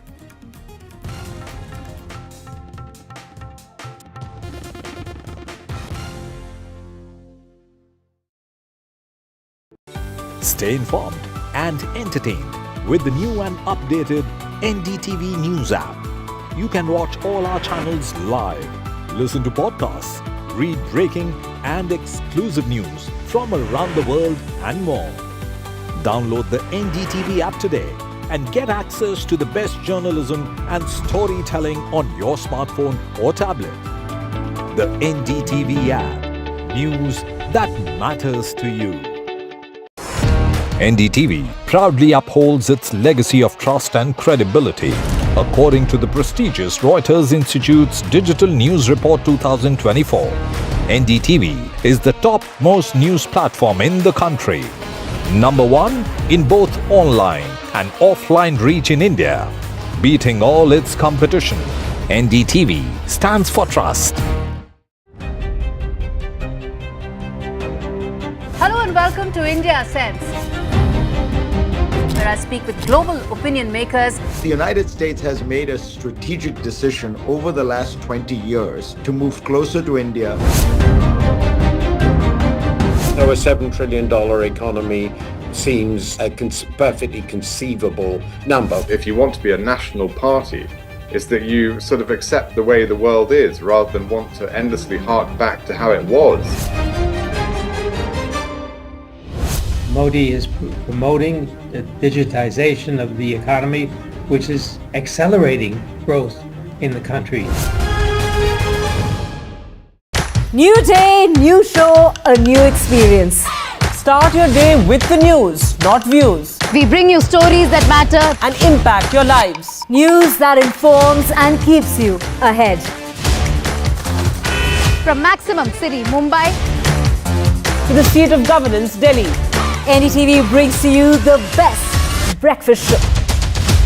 The breakfast show only on NDTV 24/7 every morning at 8.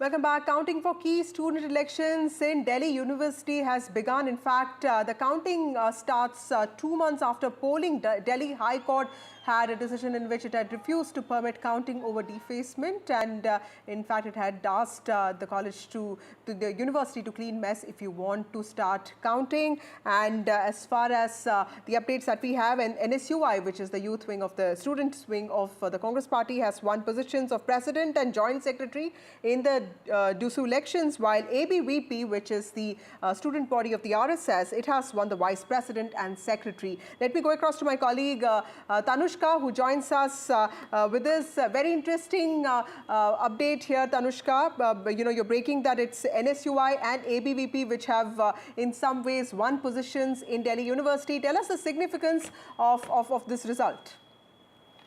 Right, Vasudha, this was quite a neck-to-neck, elections, and also a very long delayed voting counting process after the Delhi High Court had stayed the counting of these votes, considering the defacement of the Delhi University campus that had happened during the student elections. But the voting commenced earlier this morning at 8 a.m. within the campus. And what we know right now is that the NSUI, which is the Congress-backed youth wing, has won the positions of president and joint secretary, whereas the RSS-affiliated ABVP student wing has won the positions of vice president and secretary. So it'll be interesting to see now how both these parties work together and run the students union ahead, of course, because NSUI and ABVP both are of course belonging to affiliated with different parties completely, and it'll be interesting to see how these two student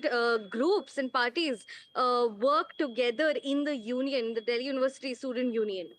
Right. Thank you, Tanushka, for joining us with those details. Important event there in student politics. Both ABVP and NSUI winning positions in DUSU elections. Moving on to the world of sports. Centuries by Yashasvi Jaiswal and Virat Kohli, followed by Jasprit Bumrah's magnificent bowling, has helped India beat Australia by 295 runs in the first test of the 5-match series. In fact, chasing 534 runs, Australia kept on losing wickets at regular intervals as India bundled them out for 238. For India, it was Mohammad Siraj and Jasprit Bumrah who took 3 wickets each, while Washington Sundar took 2. But they had one guy fit. One guy. No, very proud of the team.